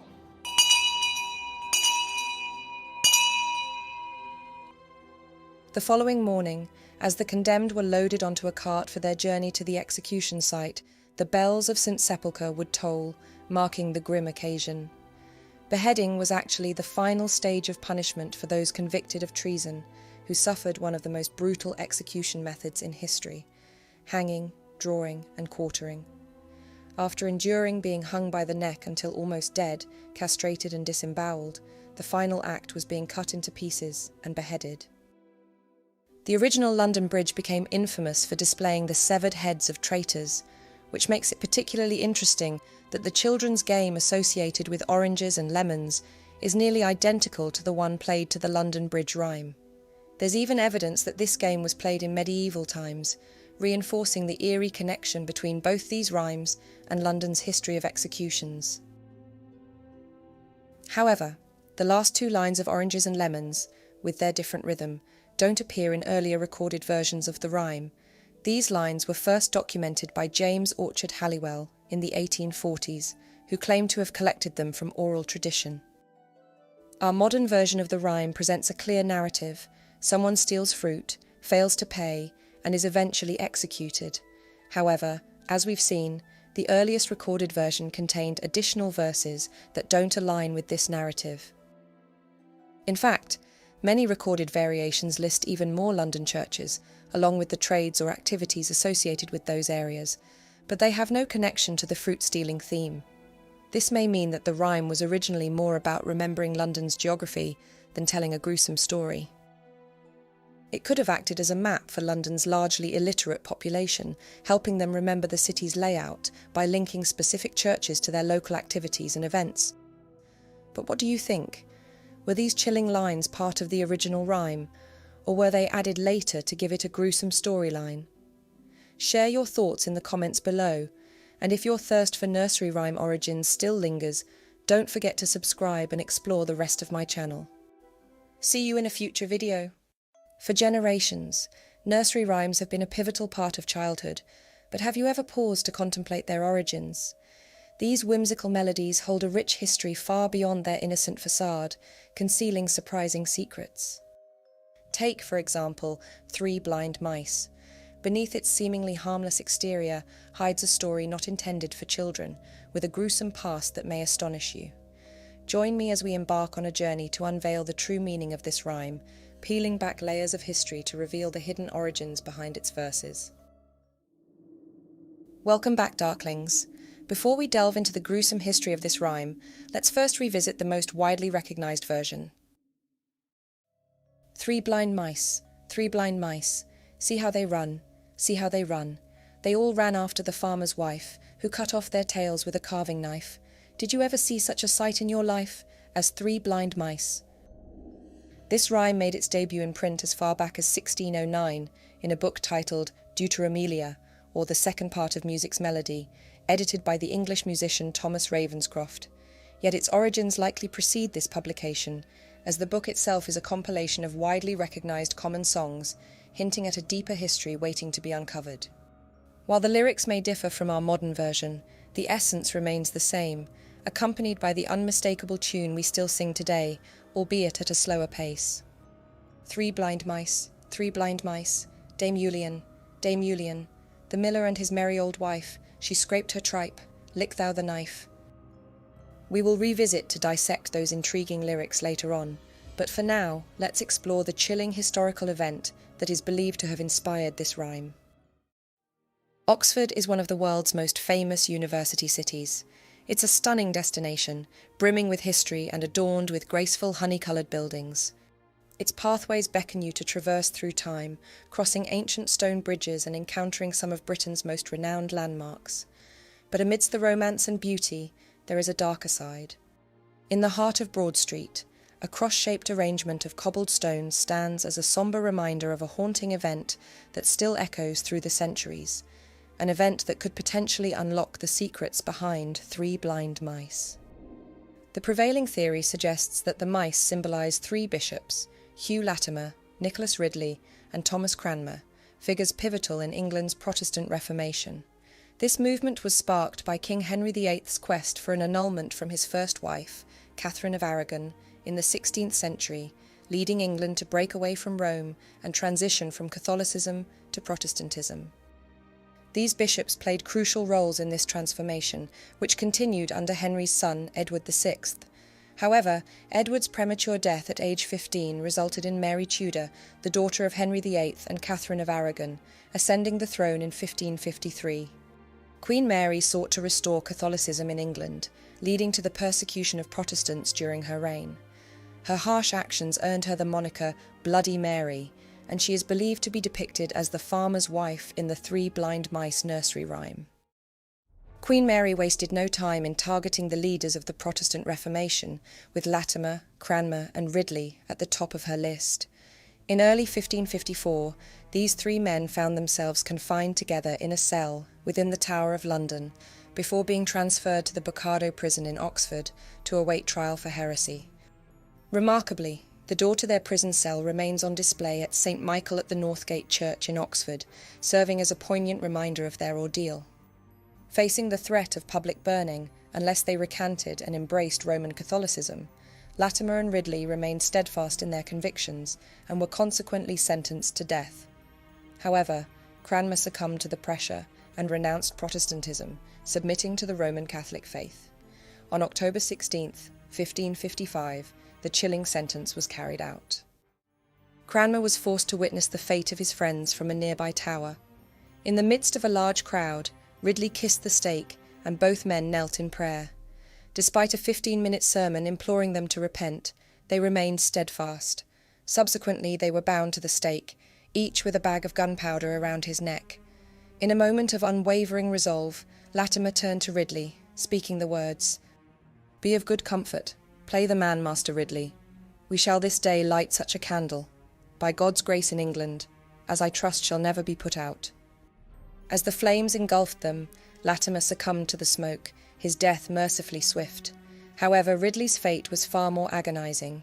His brother-in-law's misguided effort to expedite Ridley's demise by adding extra tinder to the pyre inadvertently worsened the situation, causing the fire to burn slower and intensify his suffering.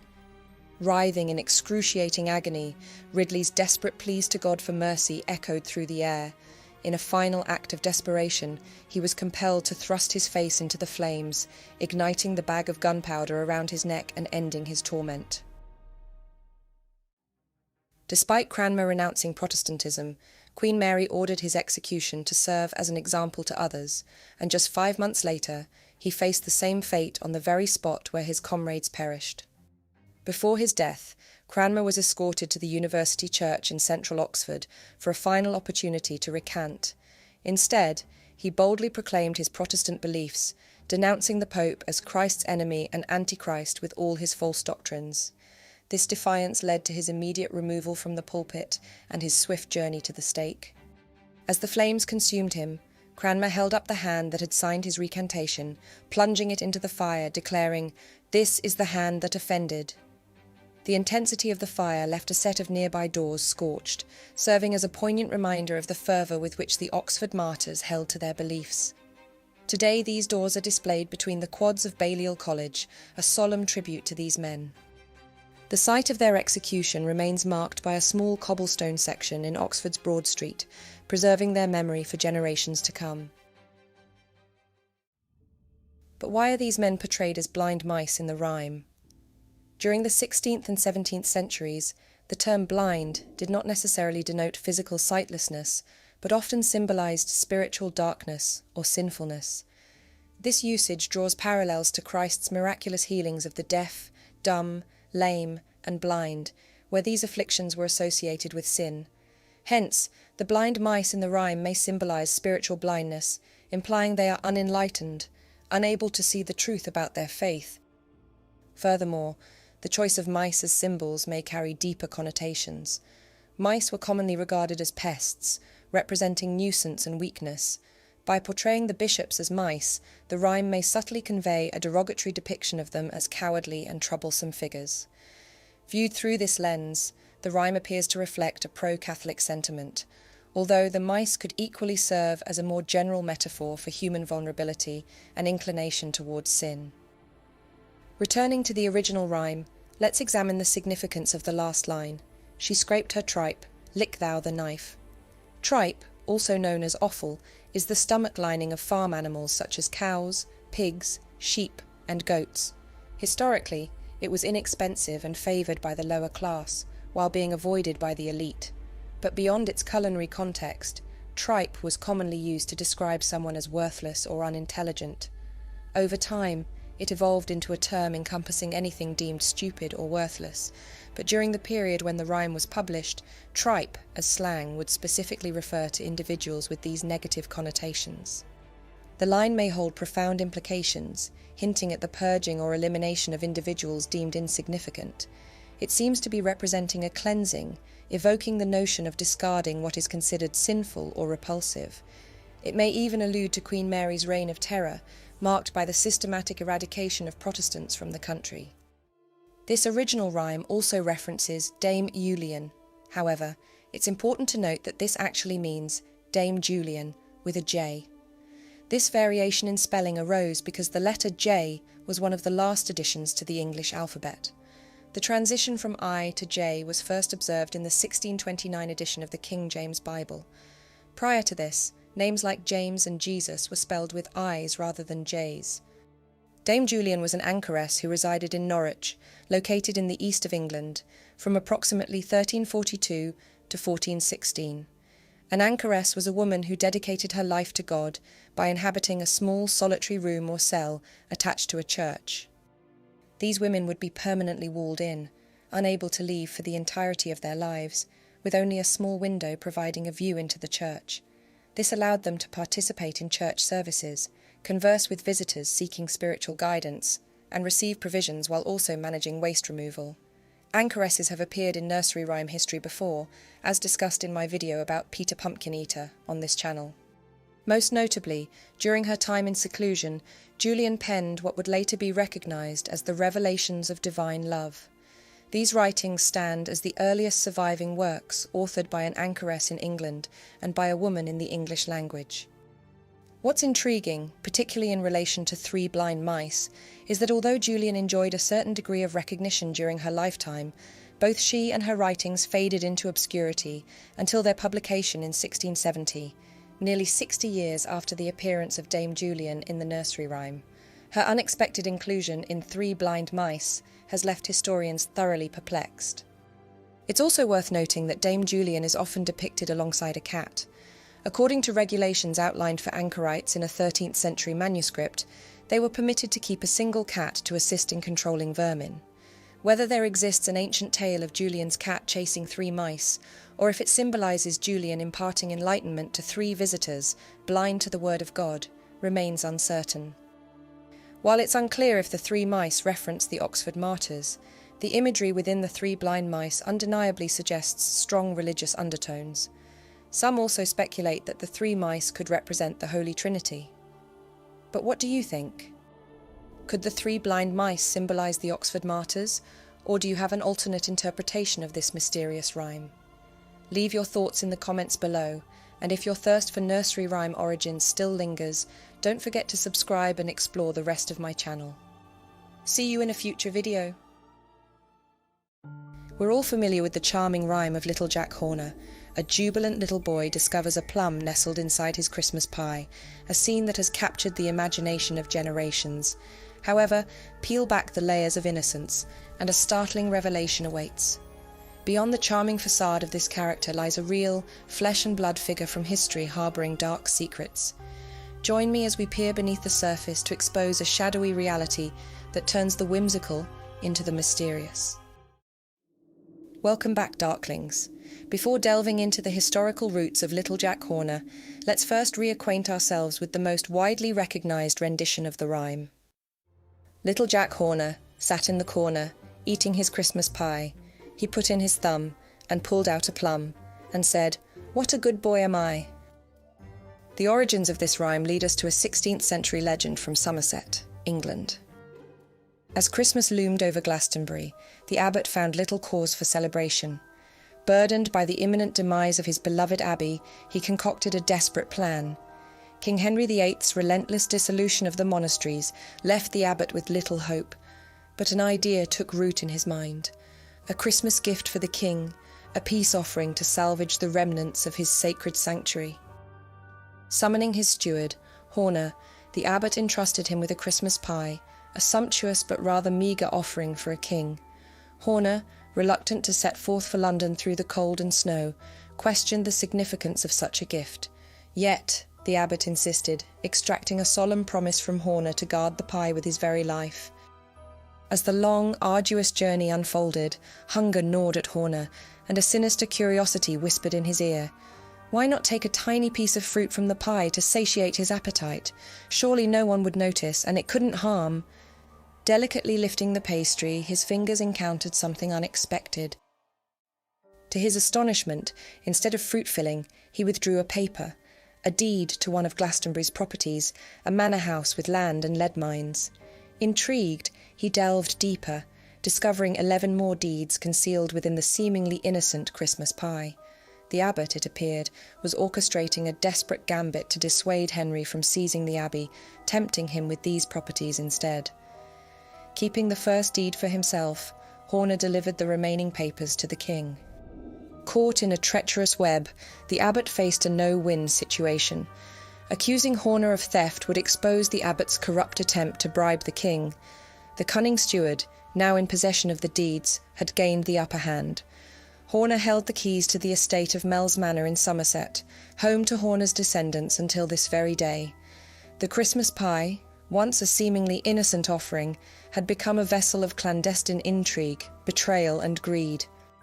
As the abbot surveyed the horizon, a sense of foreboding gripped him, for little did he know that the shadows of danger and betrayal were silently creeping toward his doorstep, and the unfolding chapters of his fate held darker secrets yet to be revealed. It's a strange tale, made all the more intriguing by the fact that it might just be true. Horner served as the real-life steward to Richard Whiting, the abbot of Glastonbury. However, it's important to note that his first name was Thomas, not Jack, although the name change in the rhyme could perhaps be explained by considering the historical practice of using the name Jack to characterise a scoundrel, thief or knave. Within the rhyme, Jack Horner extracts a plum from a Christmas pie, an unusual choice given that traditional Christmas pies, akin to our modern mince pies, typically lack plums and feature dried fruit instead. This act of pulling something unexpected from the pie could resonate with the narrative of discovering the title deeds. As further evidence, the Latin term for lead, plumbum, aligns with the property Horner is rumoured to have pilfered, a property that harboured thriving lead mines. This all appears to intertwine with the legend. However, the actual historical account makes no reference to a Christmas pie. In 1539, Glastonbury stood as the sole surviving abbey in Somerset, and King Henry VIII insisted on its surrender. Refusing to comply, Abbot Whiting faced the consequences. The king ordered the closure of the monastery, leading to the 78-year-old Whiting's imprisonment in the Tower of London. The exact charge leading to Whiting's arrest remains shrouded in mystery, yet he faced a jury's verdict on the accusation of robbing Glastonbury Church. Notably, among the jurors who found him guilty of treason was none other than his former steward, Thomas Horner. The following day, Whiting met his gruesome fate. He was bound to a hurdle and dragged by horses up to Glastonbury Tor, where he met a grisly end through hanging, drawing and quartering. But Whiting's disgrace extended beyond his execution. His severed head was mounted over the west gate of the town, and his limbs were exhibited at Wells, Bath, Ilchester and Bridgewater. The final abbot of Glastonbury, Richard Whiting, is commemorated annually through a memorial service that endures to this day in the local area. Thomas Horner's descendants deny any connection to the Little Jack Horner rhyme or its associated legend. The original 1543 conveyance, a document that survives to this day, categorically states that Thomas Horner purchased Mel's Manor directly from the king and refutes any notion of it being pilfered from a pie. This was a common practice during the era of monastery land seizures. King Henry sold some of the confiscated land and manor houses at discounted prices to his loyal supporters. This calculated move aimed to secure loyalty in influential positions, possibly as a preemptive measure against potential conflicts in the future. Nevertheless, Thomas Horner was notorious enough in the area to inspire yet another nursery rhyme. Originating from the 16th century, this rhyme lists Horner among others, documenting their involvement in acquiring land that once belonged to the monastery. Hopton, Horner, Smith and Thin. When the abbots went out, they came in. So it is evident that Thomas Horner, a fervent supporter of Henry VIII and a convert to Protestantism, obtained Mel's Manor, which was formerly owned by Glastonbury Monastery.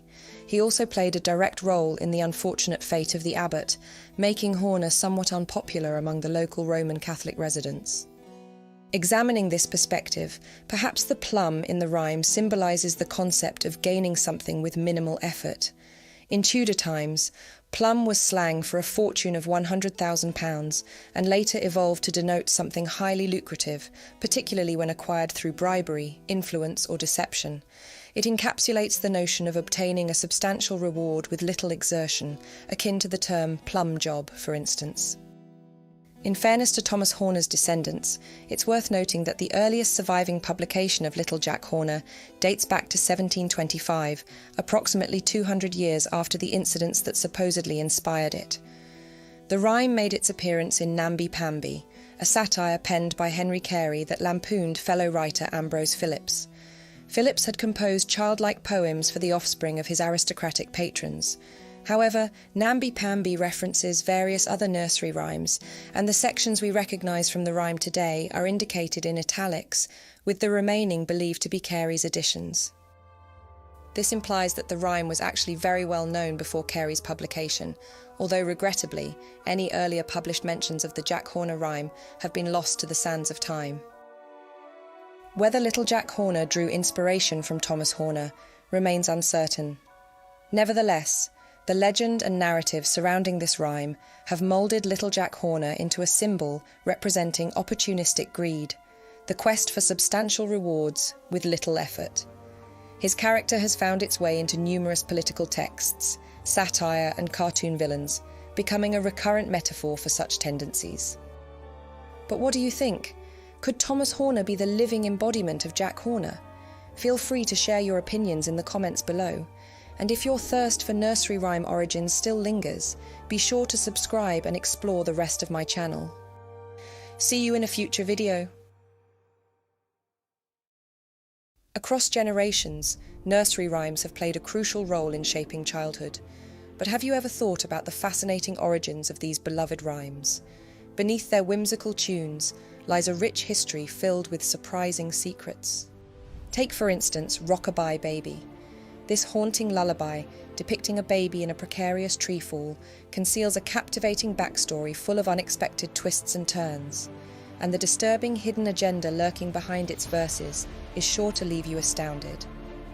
Journey with me through the lush woodlands of England, gracing the opulent halls of royalty, navigating thrilling encounters with pirates, and immersing ourselves in every captivating moment as we unveil the concealed secrets of Rock-a-Bye Baby. Welcome back, Darklings. Before we embark on unravelling its origins, let's first reacquaint ourselves with the curious verses of this rhyme. Rock-a-bye baby on the treetop. When the wind blows, the cradle will rock. When the bough breaks, the cradle will fall, and down will come baby, cradle and all. This nursery rhyme is rumoured to have first appeared in 1765 within the pages of Mother Goose's Melody, but regrettably, no initial editions of this publication have survived. Fortunately, we do possess a surviving second edition from 1791, and it closely mirrors the rendition familiar to us today. The only noteworthy distinction lies in the alteration of Rock-a-Bye Baby to Hush-a-Bye Baby.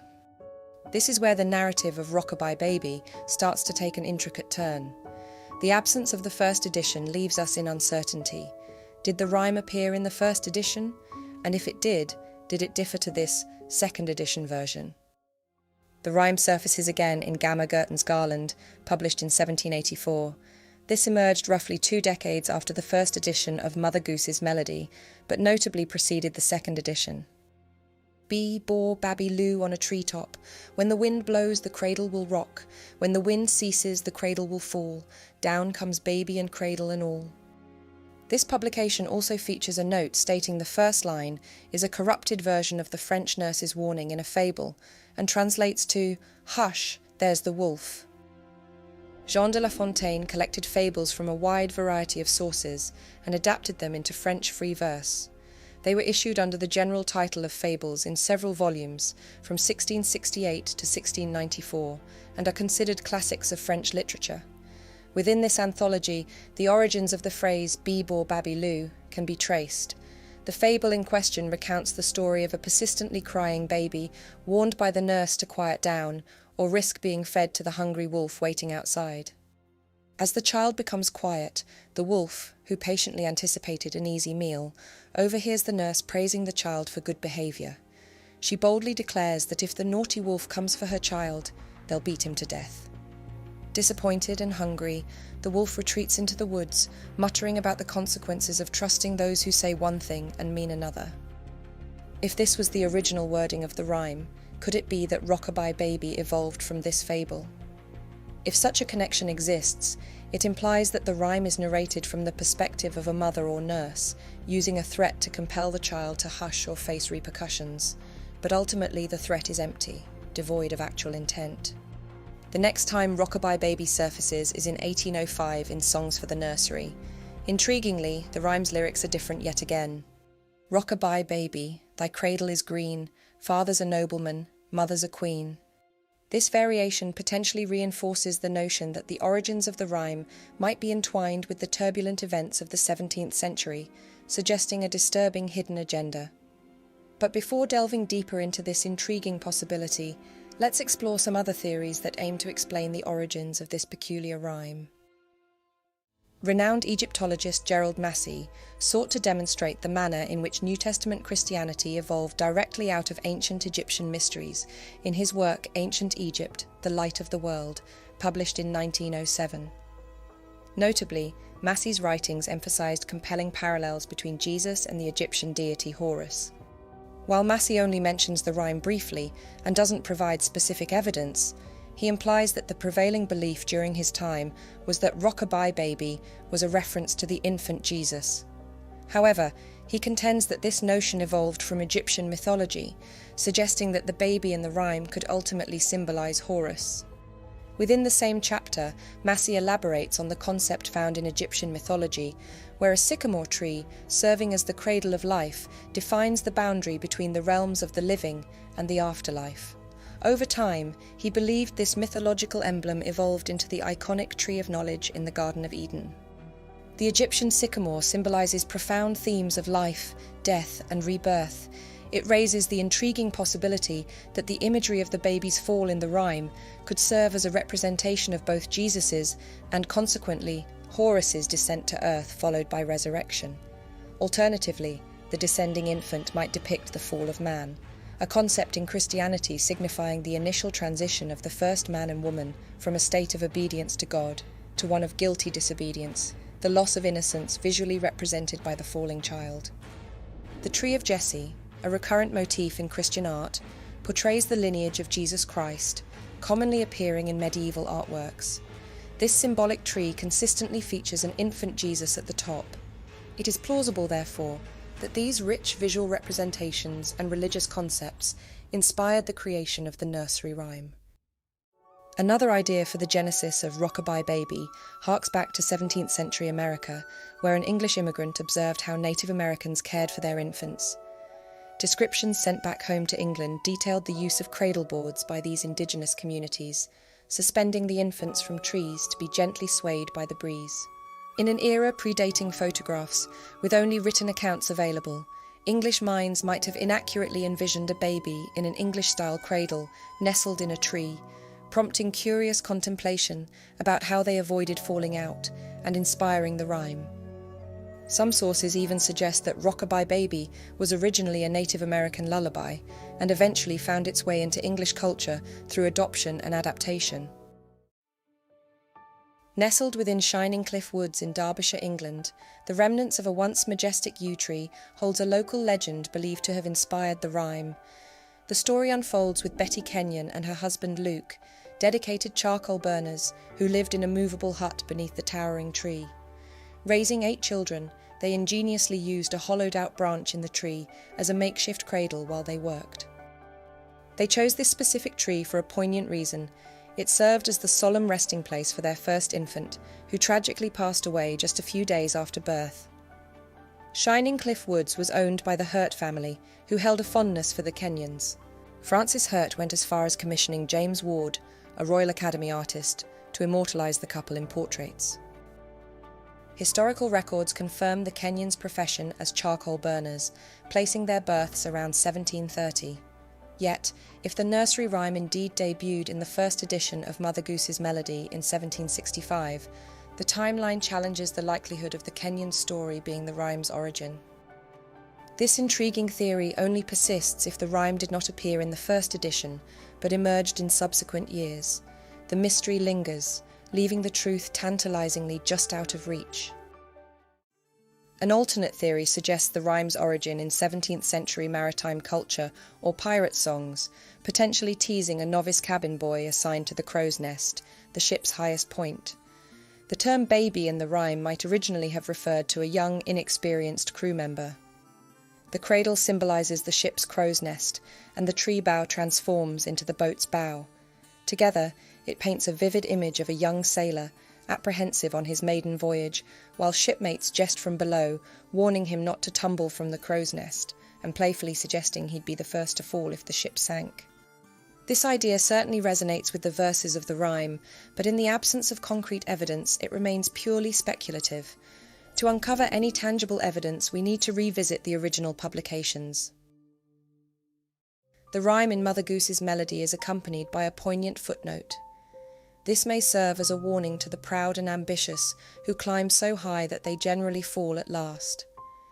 This imparts a moral lesson, echoing the notion that pride comes before a fall, or how the mighty have fallen.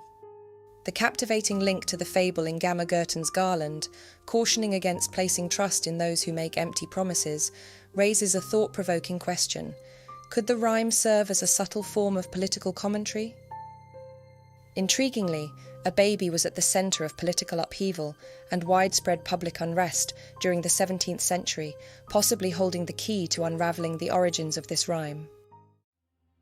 In the wake of Charles II's demise in 1685, the royal mantle descended upon his brother James II. Yet, James's earlier conversion to Roman Catholicism cast a shadow of controversy across the kingdom. Charles II, disapproving of James's religious transformation, issued a decree mandating the upbringing of James's daughters from his first wife in the Church of England faith. Despite the familial discord, James proceeded to deepen the controversy by marrying Mary of Modena, an Italian princess staunchly adhering to the Roman Catholic faith. This union added fuel to the existing religious turmoil, setting the stage for a reign fraught with conflict and challenges. As king, James encountered 2 rebellions upon ascending to the throne. Despite quelling both, he sought security by expanding his standing army, causing widespread concern among his subjects due to the unprecedented presence of a professional army in peacetime. More disquieting was James's use of his power to permit Catholics to lead regiments. James openly promoted Catholicism, allowing Catholics to hold high offices and engaging with Rome. With Catholics constituting a mere fraction of the population, his push for religious tolerance intensified public anxiety. Amidst the murmurs of discontent echoing through England, June of 1688 bore witness to a pivotal event that transformed simmering unrest into a full-fledged crisis. Within the hallowed halls of power, Queen Mary delivered a son, James Francis Edward. Up until this point, the only successors were James's Protestant daughters, so Anglicans viewed his pro-Catholic policies as temporary. But the birth of a Catholic heir changed everything. The possibility of a lasting Catholic dynasty sparked widespread fear. Influential Protestants even claimed the newborn prince was illegitimate, further escalating the tension. and this is said to be the hidden agenda of Rock-a-Bye Baby. It is suggested that the rhyme's origin lies within the taverns of that era, serving as a veiled expression of a desire for the demise of the newborn prince, a wish for the monarch and his lineage to fall, a whispered hope that the infant's death would prevent the establishment of Roman Catholic rule. An alternative interpretation suggests that the tree in the rhyme symbolises a family tree, with the branches breaking and the baby falling out representing the child's illegitimacy. This perspective gains resonance when considering the earlier nursery rhyme we examined, where the father is referred to as a mere nobleman rather than a king. It prompts a thought-provoking connection, hinting at hidden narratives within these rhymes that subtly convey tales of legitimacy and lineage. The arrival of this newborn set in motion a pivotal moment for England, prompting Protestant nobles to extend an invitation to William, Prince of Orange and son-in-law to James, to safeguard the Protestant faith. In a swift response, William arrived with an army just 5 months later. A significant turn of events unfolded as a considerable faction of James's own officers and army deserted to join forces with William. Faced with mounting opposition, James fled to France, symbolically casting the Great Seal of the realm into the River Thames.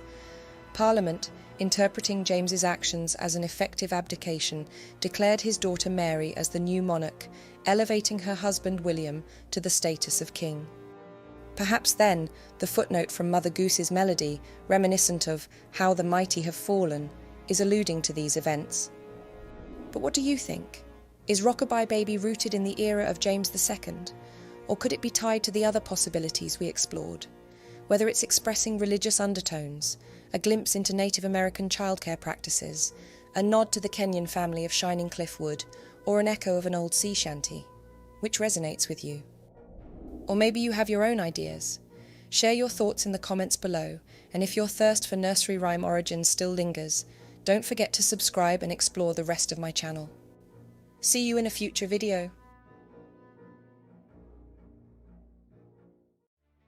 Could a simple nursery rhyme hold a hidden link to real historical figures, one of whom was infamous for insanity?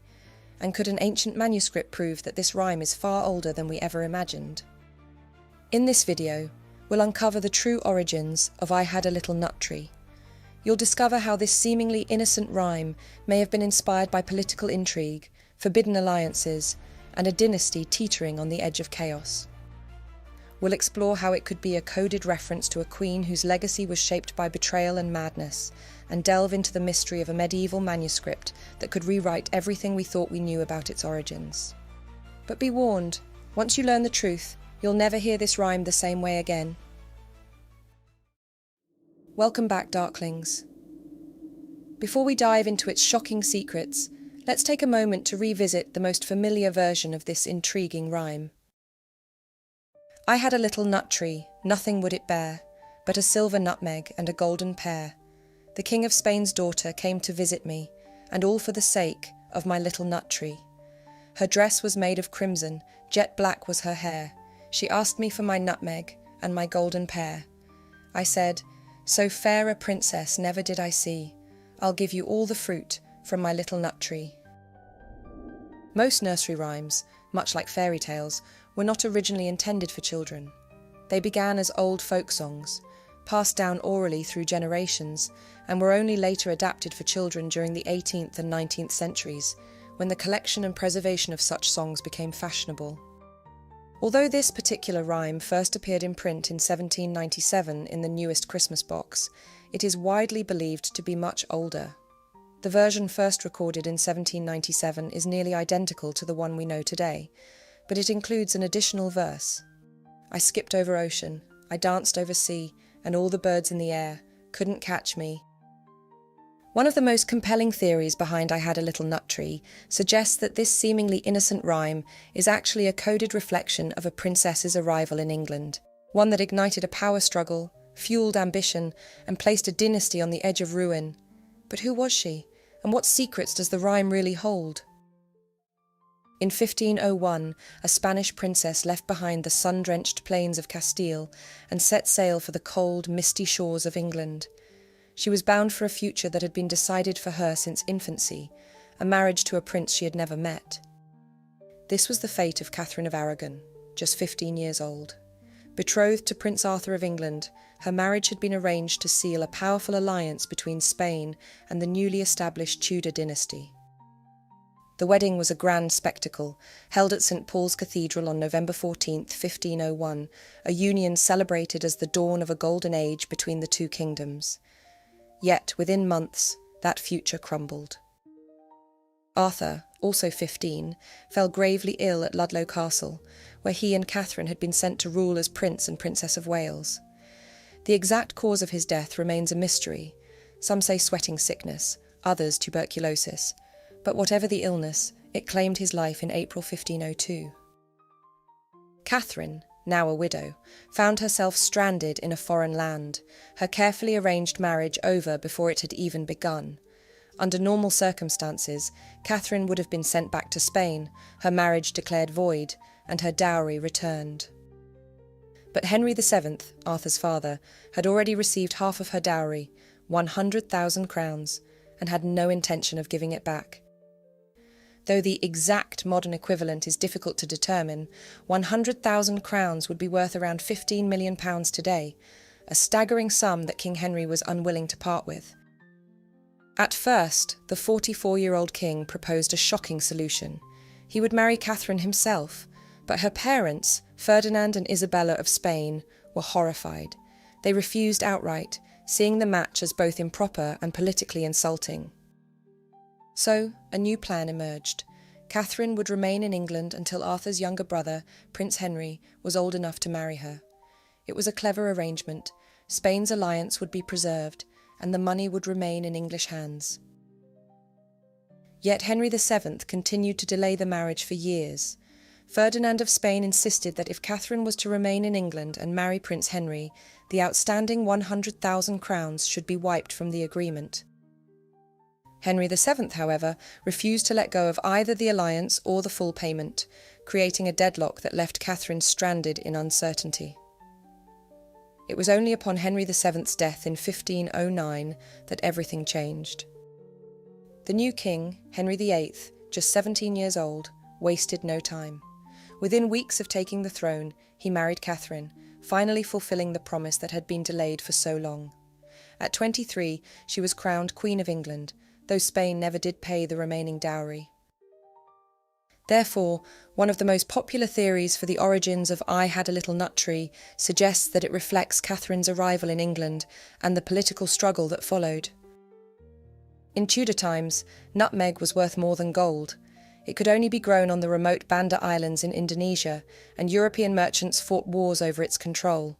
The difficulty of obtaining nutmeg made it a luxury item for the nobility and the extremely wealthy. Pears, by contrast, were widely grown in England, but the best varieties were imported, and Spanish pears were considered a delicacy.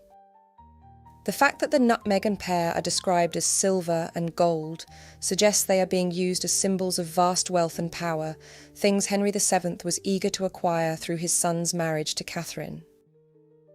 Fruit and nuts have long been symbols of fertility, but to fully understand their meaning in this rhyme, we need to look at 16th century slang rather than modern connotations.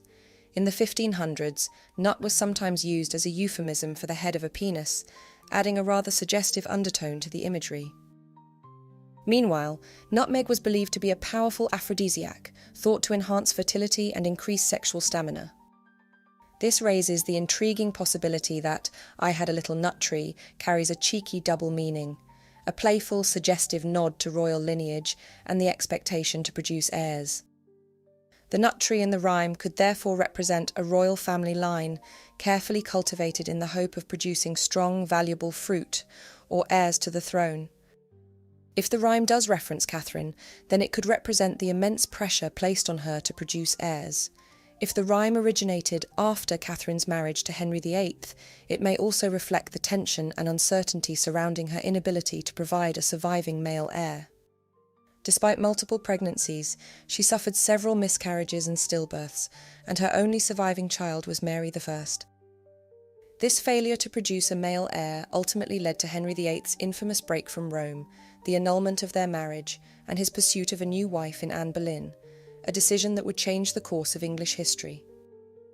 But there was another Spanish princess whose visit to England left an unforgettable mark on history, one whose fate took a far darker turn. Shortly after her visit, she would be known to the world as the Mad Queen. But was she truly mad? Or was there something far more sinister at play?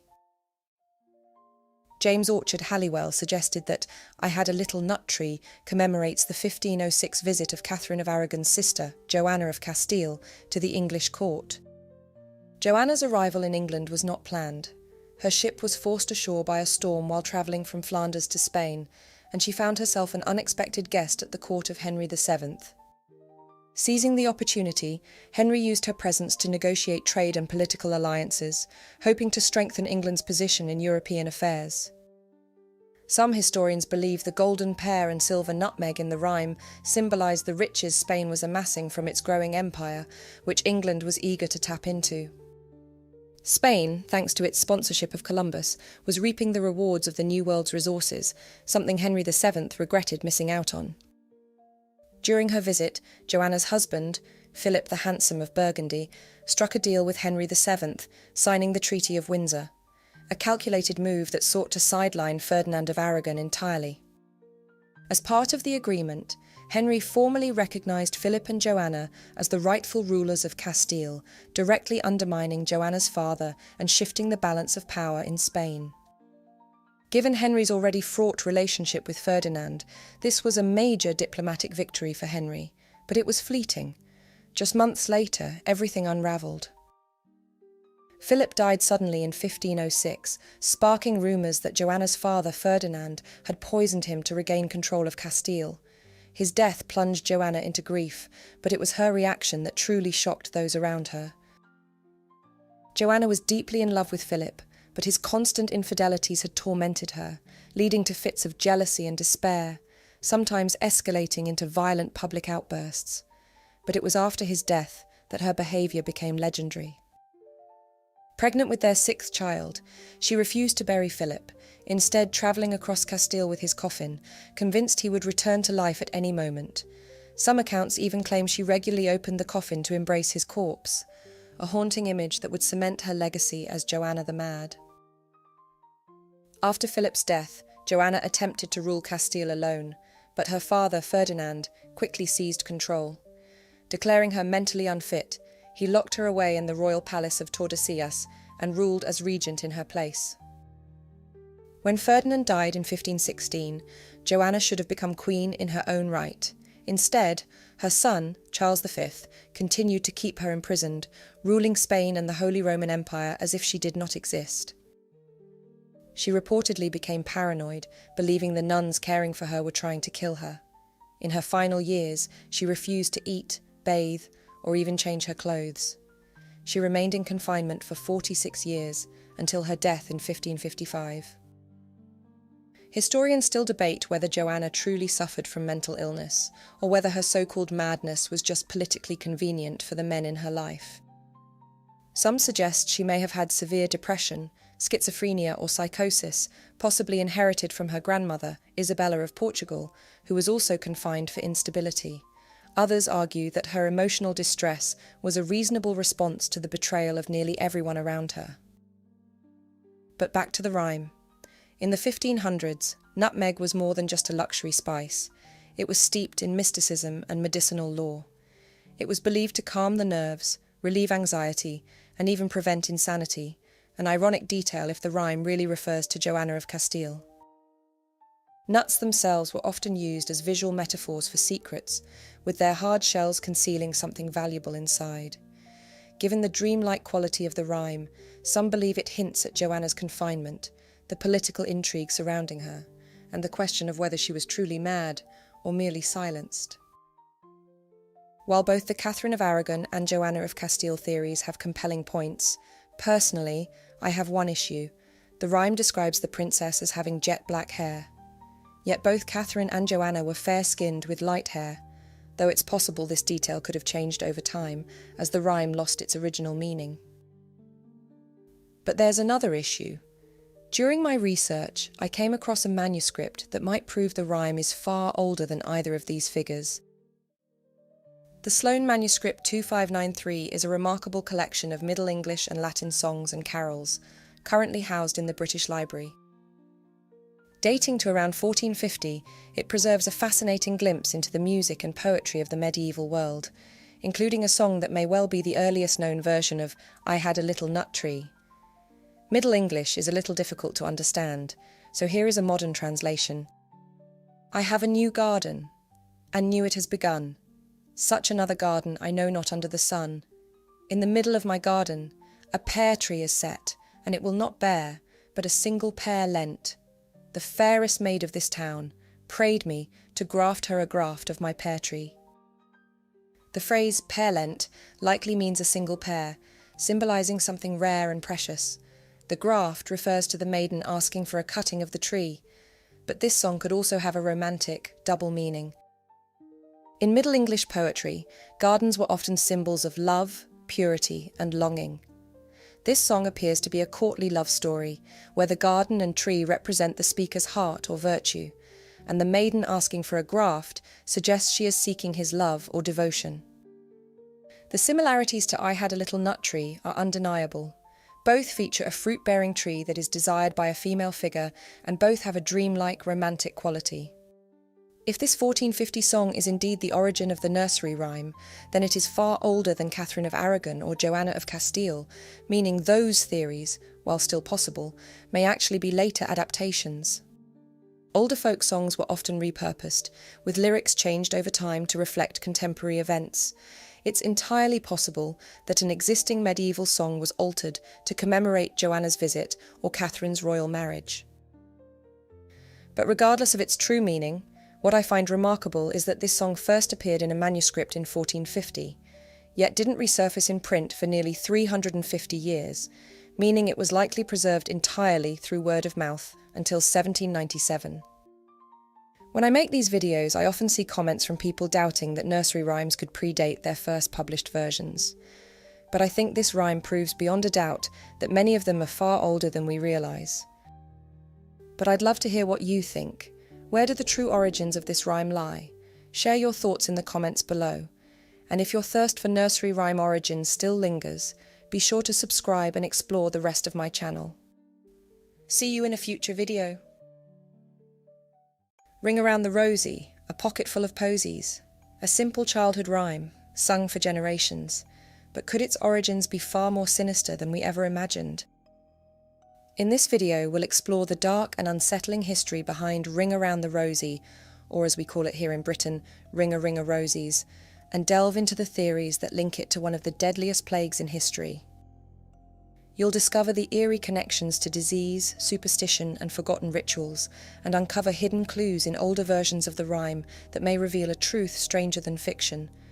But is this beloved nursery rhyme really about the plague, or is there something else lurking beneath the surface? Welcome back, Darklings. Before we unearth its sinister past, let's take a look at the most familiar versions of this eerie rhyme. The British version of the rhyme has an old-world charm, complete with sneezing. Ring-a-ring-a-rosies, a pocket full of posies, a tissue, we all fall down. Meanwhile, the American version is slightly different and replaces sneezing with ashes. Ring around the rosy, a pocket full of posies, ashes, we all fall down. It is widely believed, and often accepted as fact, that this simple nursery rhyme describes the horrors of the plague, whether the Great Plague of London in 1665 or the Black Death that ravaged Europe in the 14th century. Plague was a terrifying disease, but what many people don't realise is that it came in 3 deadly forms. The most infamous was bubonic plague, spread by fleas, leaving victims with painful, swollen lumps, or buboes, in the armpits, neck, or groin. Then there was septicemic plague, where the bacteria entered the bloodstream, turning skin black with gangrene before death. But the most terrifying of all was pneumonic plague, an airborne killer, spreading through coughs and sneezes, almost always fatal within days. With its eerie lines about ashes, sneezing, and falling down, could this rhyme really be referencing the terrifying disease that wiped out millions across Europe? The line, ring around the rosy, or ring-a-ring-a-rosies, is said to describe the red, ring-shaped buboes that appeared on plague victims' bodies. Alternatively, some interpret it as a rash, though rashes weren't a common symptom of the plague. A pocket full of posies refers to the practice of carrying flowers, herbs and fragrant items to ward off disease, or mask the stench of death. During the medieval period, many believed illness spread through bad air, or miasma, which is why plague doctors stuffed their beak-like masks with aromatic flowers and herbs. It's also worth noting that pockets, as we think of them today, did not exist at the time. Instead, a pocket referred to a small bag or pouch tied to a belt. The tradition of carrying posies to ward off disease still lingers today. For centuries, British monarchs have taken part in the Royal Maundy Service, distributing Maundy money to elderly citizens in recognition of their service. In return, they receive small posies of flowers, a relic of medieval times when monarchs washed the feet of the poor as an act of humility. Since the poor often had unwashed, foul-smelling feet, the posies helped mask the odour and offered protection from illness. The line a tissue," is often linked to sneezing, one of the symptoms of pneumonic plague, the deadliest form of the disease, which attacked the lungs and caused violent coughing, sneezing, and bloody sputum. Meanwhile, the American version, Ashes, Ashes, is said to reference the burning of plague victims' bodies in an attempt to contain the disease. And finally, We All Fall Down is perhaps the most haunting line of all, a stark, chilling reference to death. Most of us have heard this plague theory, but how accurate is it? Despite its widespread acceptance, there are actually no historical records from the time that mention the rhyme, not in Samuel Pepys's diary, nor in any other contemporary plague accounts. The symptoms don't fully match the lyrics either. Rashes were not a common symptom, and while some believe the phrase "ashes, ashes" refers to burning plague victims' bodies, historical evidence suggests that most were buried in mass graves, not burned. Even more telling is that Catherine Elwys Thomas, a well-known researcher of nursery rhyme origins, made no mention of the plague theory in her 1930 book, The Real Personages of Mother Goose.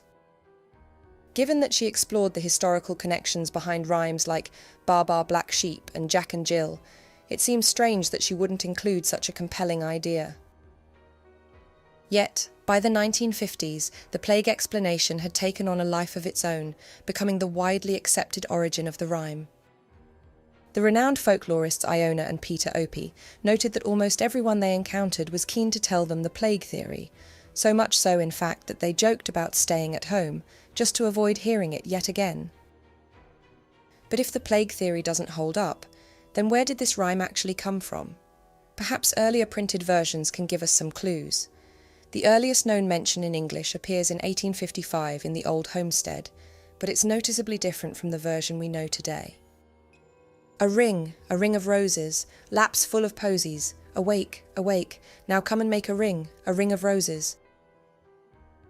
Another version was printed a few years later in Kate Greenaway's Mother Goose of 1881.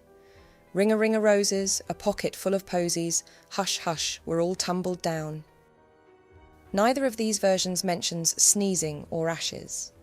The earliest version said to exist was recorded in William Wells Newell's Games and Songs of American Children in 1883. The author claimed he had collected the rhyme from an elderly relative, dating it back to at least 1790. Ring a rosy, a bottle full of posies, all the little girls in town, ring for little Josie. Newell also described how, at the end of the rhyme, the children would suddenly stoop, with the last to do so facing a penalty or taking the place as the character of little Josie in the centre. Interestingly, an 1846 article describes a different version of a game called Ring o' Roses. In this version, a boy selects a girl from the circle and kisses her. Both these games strongly suggest that the rhyme unexpectedly shares an origin with Little Miss Muffet. In my video on Little Miss Muffet, I explored its roots in the cushion dance, a scandalous drinking and courtship game dating back at least to the 17th century. I highly recommend watching that video for more detail, but essentially, Puritans viewed these types of dances, especially ones that encouraged kissing and flirtation, as morally corrupt. As such, these traditions were increasingly frowned upon, evolving into more innocent, child-friendly versions, rather than the rowdy, drunken games they had once been. In fact, early Puritan colonies in America and other conservative Protestant groups banned dancing outright, considering it sinful. To get around this, people held play parties, where children and adults played ring games instead of dancing. Most folklorists believe this is the true origin of the rhyme, but that's not the end of the story. There's an even older German rhyme that bears a striking resemblance to Ring Around the Rosie, and this one might actually support the plague theory. A German rhyme, first printed in 1796, bears a striking resemblance to Ring Around the Rosie. Translated into English, it reads, Ring-a-ring-a-row, we are 3 children, sitting under the elder bush, and all go hush, hush, hush. Like Ring Around the Rosie, this German rhyme is part of a long tradition of children's ring games. However, what stands out is its reference to an elder tree. In European folklore, the elder tree was a powerful protector against evil spirits, witches, and disease. Commonly planted near homes and barns, it was believed to ward off illness and had strong healing properties. In medieval times, people hung elder branches in doorways, barns, and on horses' harnesses to keep sickness and evil spirits at bay.